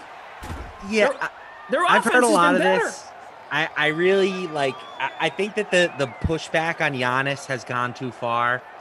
I think a lot of people are like, man, this guy won the back-to-back MVP awards and he can't even make free throws. I mean, the guy is averaging 28 points per game in the playoffs, shooting 55% from the field to go along with 13 rebounds, 5 assists, a block, and a steal. He is a tremendous player. The Bucks have been better with him on the court all season. I don't like this narrative that's being floated. Maybe the Bucks are better offensively with the additional spacing, because it's just not true. But does life get a little bit easier for those guys with 1 extra shooter on the floor to space things out? There could be something to that. Right. Well, okay. And let me put it to you like this. That's why I don't think this NBA Finals, we're going to agree that I think it's going to be competitive. I don't think Phoenix is overwhelmingly good enough to beat a Giannis-less Bucks. Now, could they, if Giannis doesn't play at all, I think Phoenix is just considerably better. But can Chris Middleton and Drew Holiday, can one or the other go on a heater for like 2 or 3 games? And can Chris Middleton give you 30, 35 points for 2 straight games and win you a couple? I think the Bucks are good enough to do that. I agree with you. I would say the gap between Middleton, Holiday, and Paul Booker in my head is not as big as the gap is in the minds of most people. I'm kind of with you on that. Especially when you factor in the Bucks are just very good defensively. You know, like I would imagine that Chris Paul is going to get guarded by Drew Holiday, elite defensive point guard, and then Devin Booker is going to get the PJ Tucker treatment. It's going to be tough for those guys, man. Yeah. Let me ask you this: who's run? Because you mentioned the series with the Nets. We can all, I think we can all say like Durant that Durant's toe being just a few inches further back. The Nets are probably here, not the Bucks, but whose run through their respective conference has impressed you more? Easily Milwaukee. I mean, really? Oh yeah. The Bucks they swept a Miami Heat team in the first round that, now granted, the Heat are not the same quality that they were last year, but it's basically the same group of players. That team beat Milwaukee last year. They went to the NBA Finals, and the Bucks absolutely trounced them. Trounced. They won multiple games by 30 points. Then they beat the best player in the NBA, and then they beat an upstart Hawks team that played great and had no fear. You know, that Hawks team I gained a lot of respect for. Trae Young, got hurt. Definitely changed the series a little bit. Yeah. The Hawks were not scared of the moment. I kind of ran through what the Suns did, but I don't think they have like a trademark impressive playoff win. They really struggled with the Clippers. Without they won Kawhi. game 2, and that was a coin flip. They won that on a sidelines out of bounds play with 0.7 of a second left. I would just say that the Denver series was, I thought that was pretty impressive. I know they didn't have Murray. I think Denver was low key kind of bad.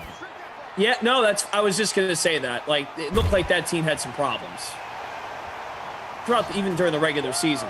And meaning Jokic was great, but like chemistry wise, something felt off. So I don't know, man. Took out LeBron, took out Paul George. I see what you're saying, though. That's why I asked the question. I think it's interesting. Yeah, I might be underrating the Clippers a little bit, Jordan. I mean, they certainly, like, Paul George played great in the postseason. They have the role players, but I just, if Kawhi Leonard was healthy, I think that they beat the Suns. It's going to be one of those years where whoever wins is going to have an asterisk put on them. I think that the Suns will get less of an asterisk because people just want to root for them more. It's a more fun story to say, oh, Chris Paul got his first title. Look at this team. Devin Booker's a rising star. There's a lot of baggage with the Bucks. People aren't as generous with them as they're going to be with the Suns. Right. So if Bucks win, be prepared for a lot of asterisk talk. Well, right. The Bucks are not a shiny new team that we're all obsessing over and are learning more about as we go. We kind of know the deal with Milwaukee. They're not. Giannis has limitations. They overpaid their second star, but he can go off any given night. Holiday was a good pickup. He's had his tougher nights, but he showed up in those final games against Atlanta. To me, Brook Lopez is like... Lopez was unbelievable. He's not getting talked about enough. We have seen so many centers get played off the court during the playoffs. Rudy Gobert, the defensive player of the year, got killed when he was on the court. And Brook Lopez, for being, this kind of lumbery, not very athletic looking big guy, he is playing his butt off on the defensive end of the court and then is doing everything that's asked of him on offense. He's making the threes when he's out on the perimeter. He's getting buckets in the paint. He's shooting well at the free throw line. He's doing everything, man. He's had a great postseason. First and goal from the 8. Jeffrey and Goodwin have already scored. Carson Wentz slides to the 4. 1 timeout left for the Eagles. Looking at the chat. You mentioned Jordan. Terrace's sons. Tate K says the Bucks are boring. Tate, we're no longer friends. Tate, why are the Bucks boring? Because they haven't won the title yet? Is that what it is? You don't like watching a 7-foot man just dunk on everybody? Guys knocking down threes from the perimeter? Are you kidding me with Jeffrey again? Wow. 33% owned. I don't know, like, boring might not be the right word, but maybe I get where he's going with this. Like, maybe they're just kind of... See, you don't think this, but they might... Depending on how they do without Giannis these first couple games, they're kind of predictable, maybe is the better word with the Bucks. But to be fair, if Brook Lopez is going to play like that, maybe not as predictable. Like they're getting contributions from guys outside of Middleton, Holiday, and talking about those two guys because Giannis has been out. Yeah, and you can add Bobby Portis and Pat Connaughton. Like the Bucks have guys. They have some guys that can pick up the slack when called upon. It's going to be interesting to see. Phoenix has Devin Booker. They have Chris Paul. They have DeAndre Ayton. Are their role players going to step up? Like historically, the mantra of NBA basketball has been you have to lose before you can win. And we've got guys like Mikal Bridges and Booker to an extent, Ayton. Like these guys are all getting their first taste of big time basketball this season. And so far, the moment has not been too big for those guys, but the finals are a different beast, man. Maybe some of those open jumpers that Mikal Bridges was knocking down, maybe he gets a little tight. And the response to that would be, it's new territory for both teams. The Bucks are battle tested. I know this is their first finals, but this team's been playing in big games for 3 years now. Yeah, I suppose. Like the bubble, though, they didn't play that well. No, but they went to a Game 7 with Kevin Durant. They played a Game 7 versus Kawhi Leonard 2 years ago. Like, This team knows this team's been in big games. They've been in big games. They haven't been to the finals, but I think that, going through some of the trials and tribulations is why they were able to ultimately overcome the Nets. Like they had multiple chances in that game where they could have just willowed away and died, and they didn't. So I don't know. I'm high on the Bucks. What can I say? I could be wrong. I've been wrong plenty in my life. Although a lot of people tried to tell me that the Hawks were going to beat them last round. Both running backs have been decent. Saquon Barkley has 50 yards rushing. Sanders has 60. Both on track for the bonus. Alshon Jeffrey has scored 2 touchdowns. Marquise Goodwin has 69 yards receiving. Ertz has been decent. Ertz has a handful of catches. So there you go. That's kind of the synopsis here. Carson Wentz, 3 touchdown passes. He's the captain in the winning lineup right now. The $250 free showdown. 10,426 entries. That's excellent. Great number. Boo Man is in first place in our free roll. Through one. Wow. Glasheen, you should be insulted. This man, no way, says, y'all could be brothers. LOL. Facial structures are very similar. I would be insulted if I was you to be compared to myself. A handsome guy like you. No way. That was his name. Yes, it was. Yeah. Okay.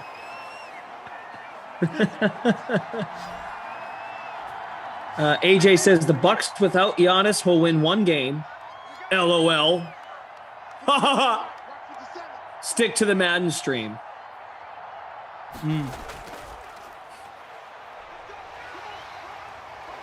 It could happen and must be. I see you in the chat. I appreciate you. We definitely did not see eye to eye in the last series, so I appreciate you giving me my props.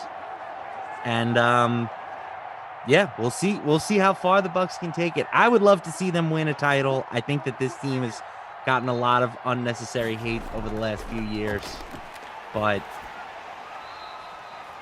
this is probably their. I would say the Nets were a tougher series, to be honest, but this is going to be a tough one for sure. Brian Shaw says it's only boring to some people, Glash, because they probably are not real NBA fans. Who wants to keep watching LeBron run town to town chasing titles? Look how Chris Paul did it. For the record, respect to Chris Paul. The guy's an all-time great. Yeah, and every team he goes to gets better. Yes. I have nothing but respect for the man. I don't think he needs a title to validate what he has done in his career. He's one of the greatest point guards who's ever played this game. Would a ring be nice for his resume? Sure. But does he need one? Absolutely not. The guy's first ballot inner circle Hall of Famer. So, Brian, are you trying to compare LeBron going from a few different teams for a title? Are you saying Chris Paul wanted to go to Phoenix and you're giving him a hard time for that? Yeah, we should remember that Houston, well, I guess he kind of forced his way out of Houston, but his stock was down when he left the Rockets. Yes. He kind of had to rehab himself with the Thunder. People were not convinced that he was still an elite level player. Correct. And the Suns made the evaluation, even with that contract, we're going to bring this guy in. He's going to help us. See, we did the same thing. LaMarca, this happened in I really promise, because I will lose my voice permanently if I try to go there. I'm sick of this thing we do now when a team ends up in the finals or the championship game and we go, oh, well, he joined a stacked team to chase a title. Yeah. So, because Brady got to the big game, now we all thought the Bucks were a contender since last year when he wasn't there. So now all of a sudden, Chris Paul is just this sidecar in Phoenix. It's just, there's no, he just walked into a great situation. He had nothing to do with it. Right. No one was saying that. Didn't make the playoffs last year. Yeah, who had Phoenix in the NBA Finals before the season started? Come on. What are we doing here?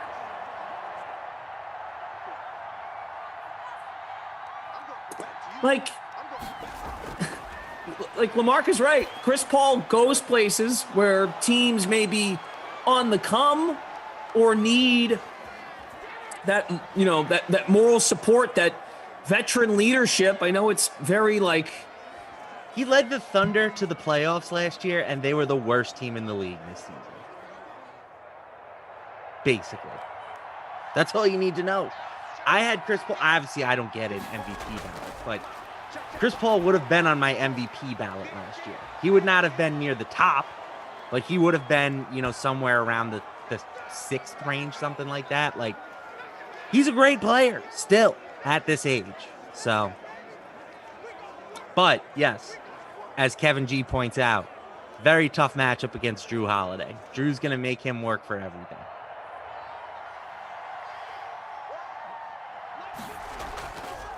Darnell, your boy was insulted. He just didn't want to turn us to a buddy situation. Oh, Darnell, thanks for watching. Good to have you with us.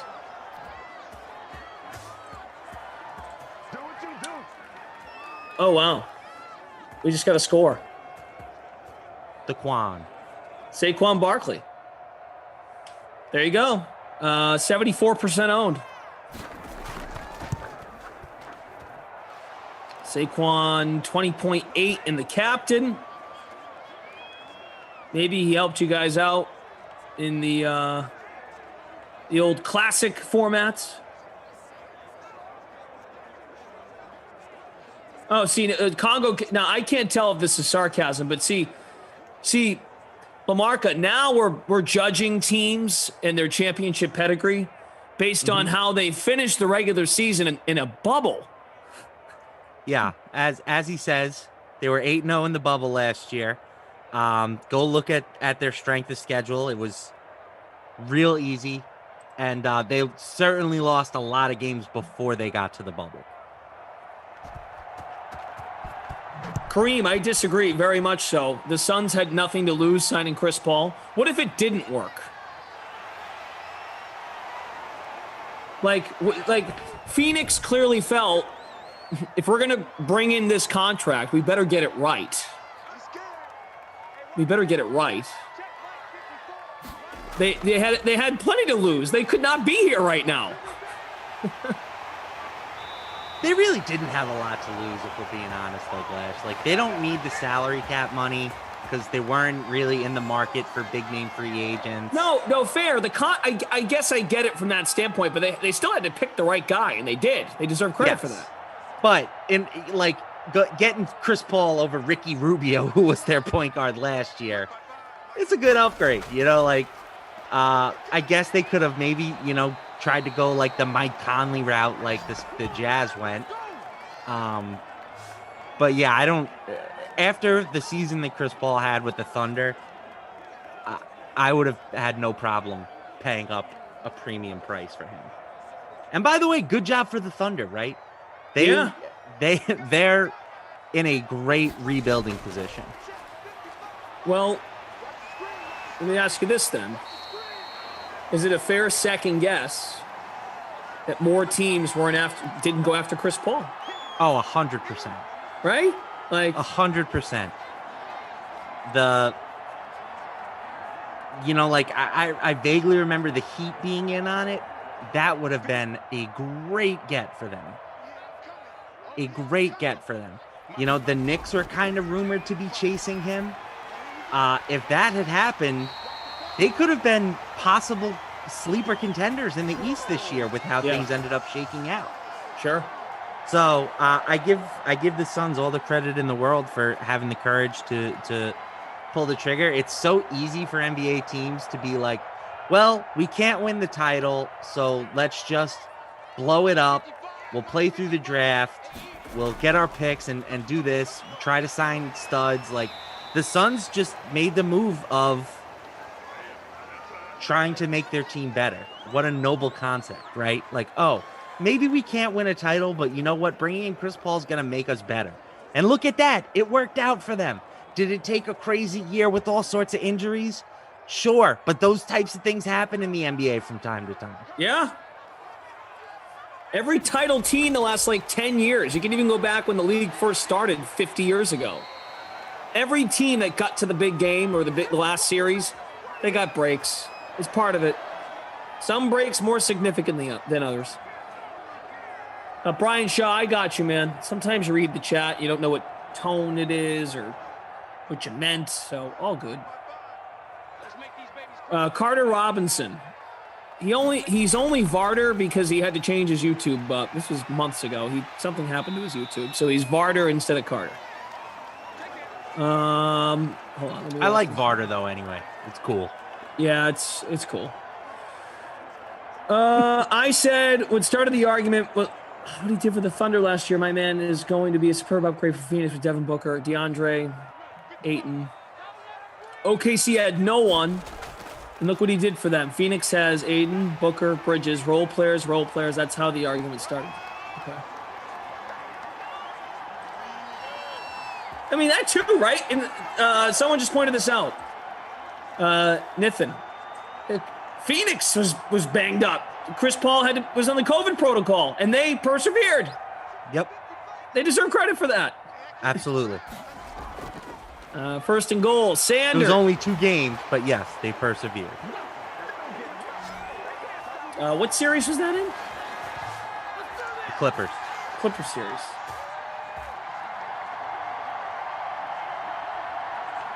And that might be why folks give the Clippers a lot of credit, more credit than you might, because they took advantage. Well, I guess maybe that works to your favor. They're in a situation where they should have taken more advantage of Paul not being in there a couple games. Yeah, but again, like, I just don't know if the Clippers were equipped to do it without Kawhi. Yeah. There's a lot of Reggie Jackson, who has been given up on by more teams than I can list off the top of my head. Congo Cab, I'm with you on that one. Ayton's been awesome this postseason.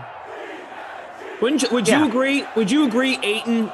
Say Ayton in like February and March when you're making your NBA fantasy lineups. Ayton's been like 5 times better than that, I feel like, in the postseason. He's been good. He's been, I think that some of the love has kind of been maybe a little overblown. You know, there are people now that are like, I don't know, DeAndre Ayton might be the best player in that draft class. And that, to me, is just a little bit ridiculous. I would still have Luka as a clear number 1 over him and Trey. He's a rim running, pick setting center who plays great defense. Yeah. There are, like, that's a very valuable asset, but there are guys like that in the league. All right, we're at the end of 3. Carson Wentz, 3 touchdown passes, 2 to Alshon Jeffrey, 1 to Marquise Goodwin. Daniel Jones, only 89 passing yards. Saquon, 72 on the ground. Sanders has 92. Both players have a touchdown. Shout out Tate and Zach from our ops team. Jeffrey's got 6 for 52 with the 2 TDs. Tate, 5 for 51. Tate, Golden Tate, not Tate from ops. Tate from ops is not a receiver for the Giants. Jackson, 4 for 47. 1 catch for Sanders. 2 catches for Barkley. Slayton's got 1. So everyone's on the board. Sanders is doing it on the ground, making up for the lack of receiving. Big Leonard Williams with 2 sacks. Kyle, thank you. Yeah, big last game of the first half for the Connecticut Sun on Friday. Then we hit the Olympic break. So, Howard, tonight is this is a, speaking of asterisks in the NBA Finals, tonight is an asterisk night for the buzzword, and I'm happy it's LaMarca because it can't happen tonight. It just can't. Sorry. My man doesn't have anything left.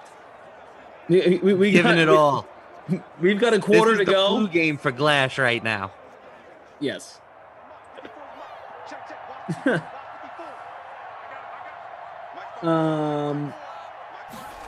was I going to say? Oh, guys, hey, if you don't mind, hit that like button for us. Smash it. Great to have the Sims back after a couple days off. Hope you all enjoyed it. Hope you all had a safe weekend. Got about 300 of you watching on YouTube, Twitch, about 50. Hey, 50 on Twitch. Yeah. Mike Bizzle, what about a whisper buzzword? I'd consider it. I think that might even hurt because I have to think about it too much. We do have 6 Sims tomorrow. Want to remind you guys the match starts tomorrow as well. Begins at 5 Eastern, the TV coverage. After the 4 o'clock Madden Sim, like we've done covering the NBA on the Dream Stream, we will have a live The Match follow-along. Kaufman and Jeff will be here.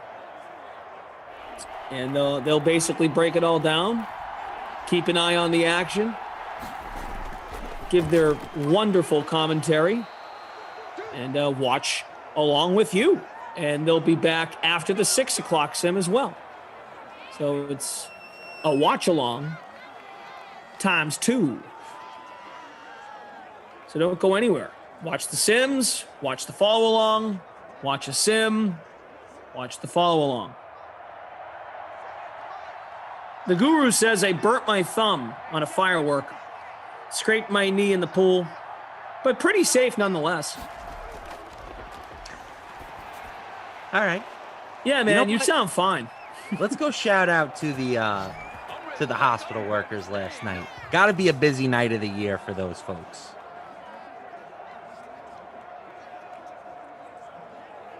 It's true.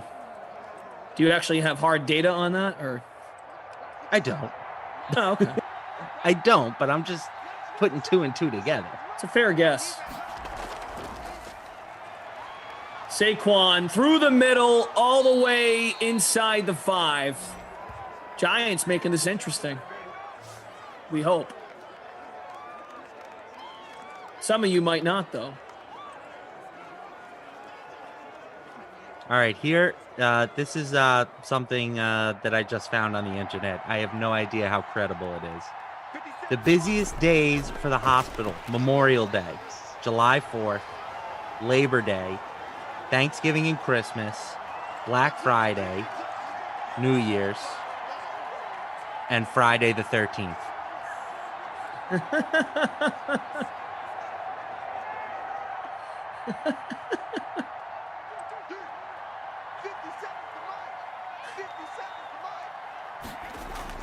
Little hockey update. Yeah. Game 4, Stanley Cup Finals. The Montreal Canadiens trying to stave off elimination. The Lightning trying to lift their second Stanley Cup in a row. That game's going to overtime. Team's a wagon. I don't know what that means, but it sounds good. You've never heard that? No. Lamarca, that is so something you would say. I feel like. That's a touchdown. Golden Tate. You've never heard that expression. No, but I like it. I really don't have a good way of describing it. I guess I'll have to look up the formal definition.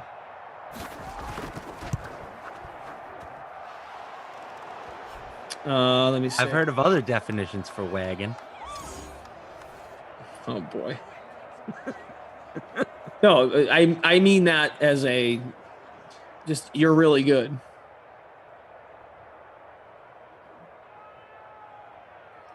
Okay, I am on a Reddit. I will not read the bad words. What does it mean for a team to be referred to as a wagon? It means they're bleeping rolling. The team is hot. They have a stud roster. They're a shoe-in for the postseason. That's what a wagon means. Like they're awesome personnel. Everyone knows it, and they just dominate. So like the Mets are a wagon. No. Okay. I thought I'd try. Wagon would be the buzzword in normal times. We might not even make it to a buzzword. This game's flying. Uh-oh. Midway through the 4th, Tampa Bay will be on the power play when play resumes. That's right. In hockey, I'm like, oh, well, what do you mean when, Michael, the overtime will resume? That's right. They have intermission. They clean the ice, and then they go back up. Yeah, the Guru, correct. The Dodgers. They're a wagon. Yeah, they are. Based on the definition of the word that I just learned a minute ago, yes, the Dodgers are a wagon. Some would say the Brewers were looking wagonish, winning 11 of 12 games until the Mets came and took care of business on Monday night.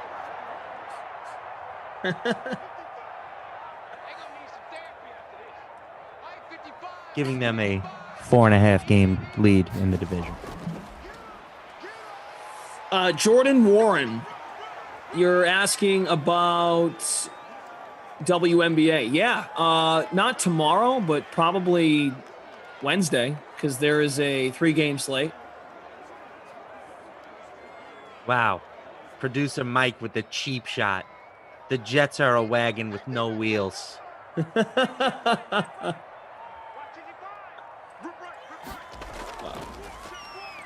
Poor Jets. Nice run here. That'll put it away, I think. It's the bonus for Sanders.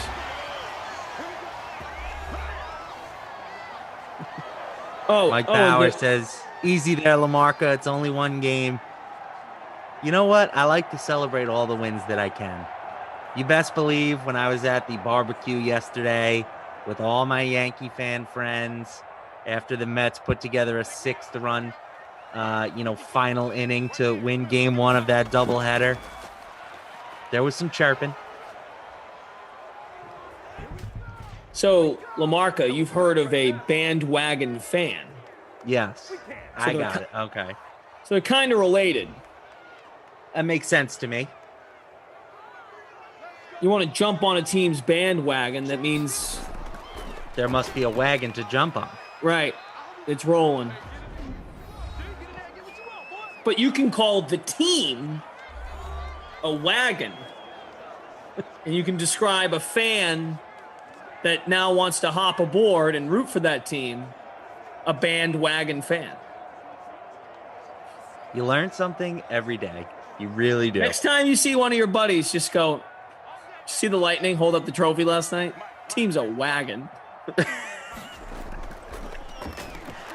Yeah, I mean, not everything you learn every day is going to necessarily enhance your life, but I can say that this will, because from now on, everything is going to be a wagon. Like, you try that new cheeseburger spot, place is a wagon.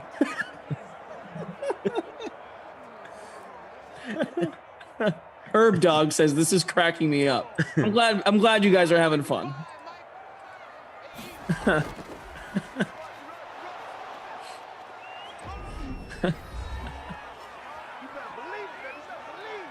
What about the Astros, says AJ?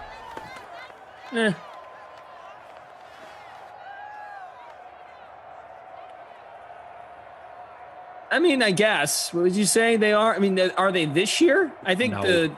No. Okay. They're not cool enough to be considered a wagon.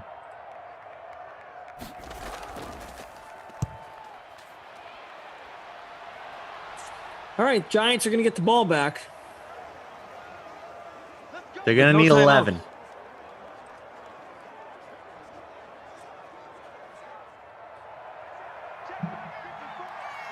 Let's look at the leaderboard. We've got 28-way tie for first. Jeffries, the captain. Wentz, Barkley, Sanders, Tate, and Goodwin. Dean Murray. Dean, if you're here, you're in first. 133 entries in the contest.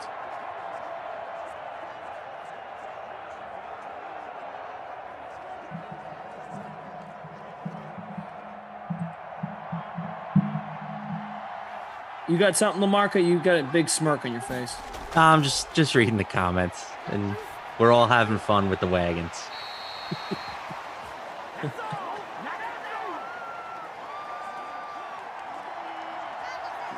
You buying a wagon Sun shirt?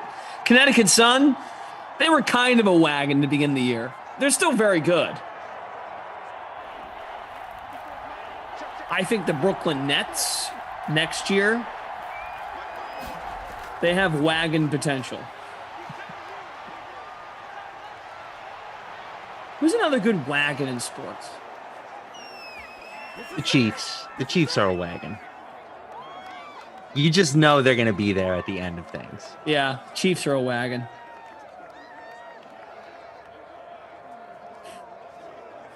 I got your wagon right here. See the Bucks. Tom, our technical director. I can't say that because their quarterback is 47 years old. Yeah. That's a wagon that very could just fall off. It's got old wheels.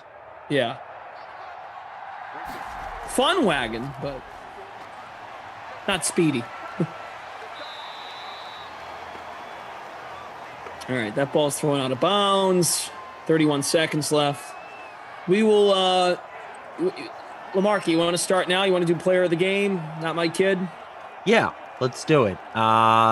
Player of the game is going to be Alshon Jeffrey.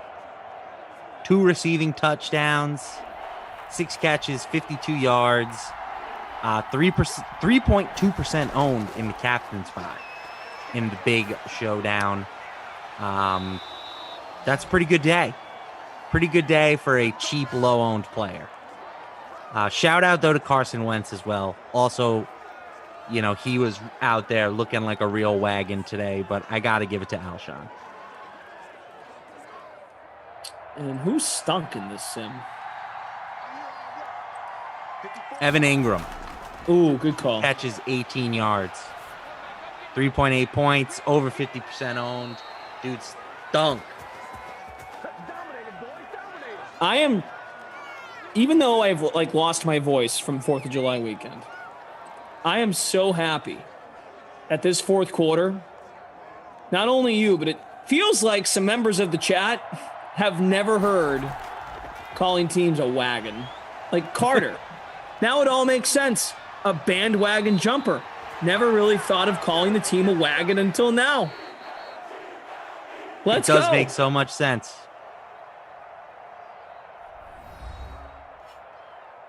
All right, you can put it in the books. 28-17 final. Good for Shepard, but that catch at the end. So with the win for Philadelphia, they get a game on the Giants.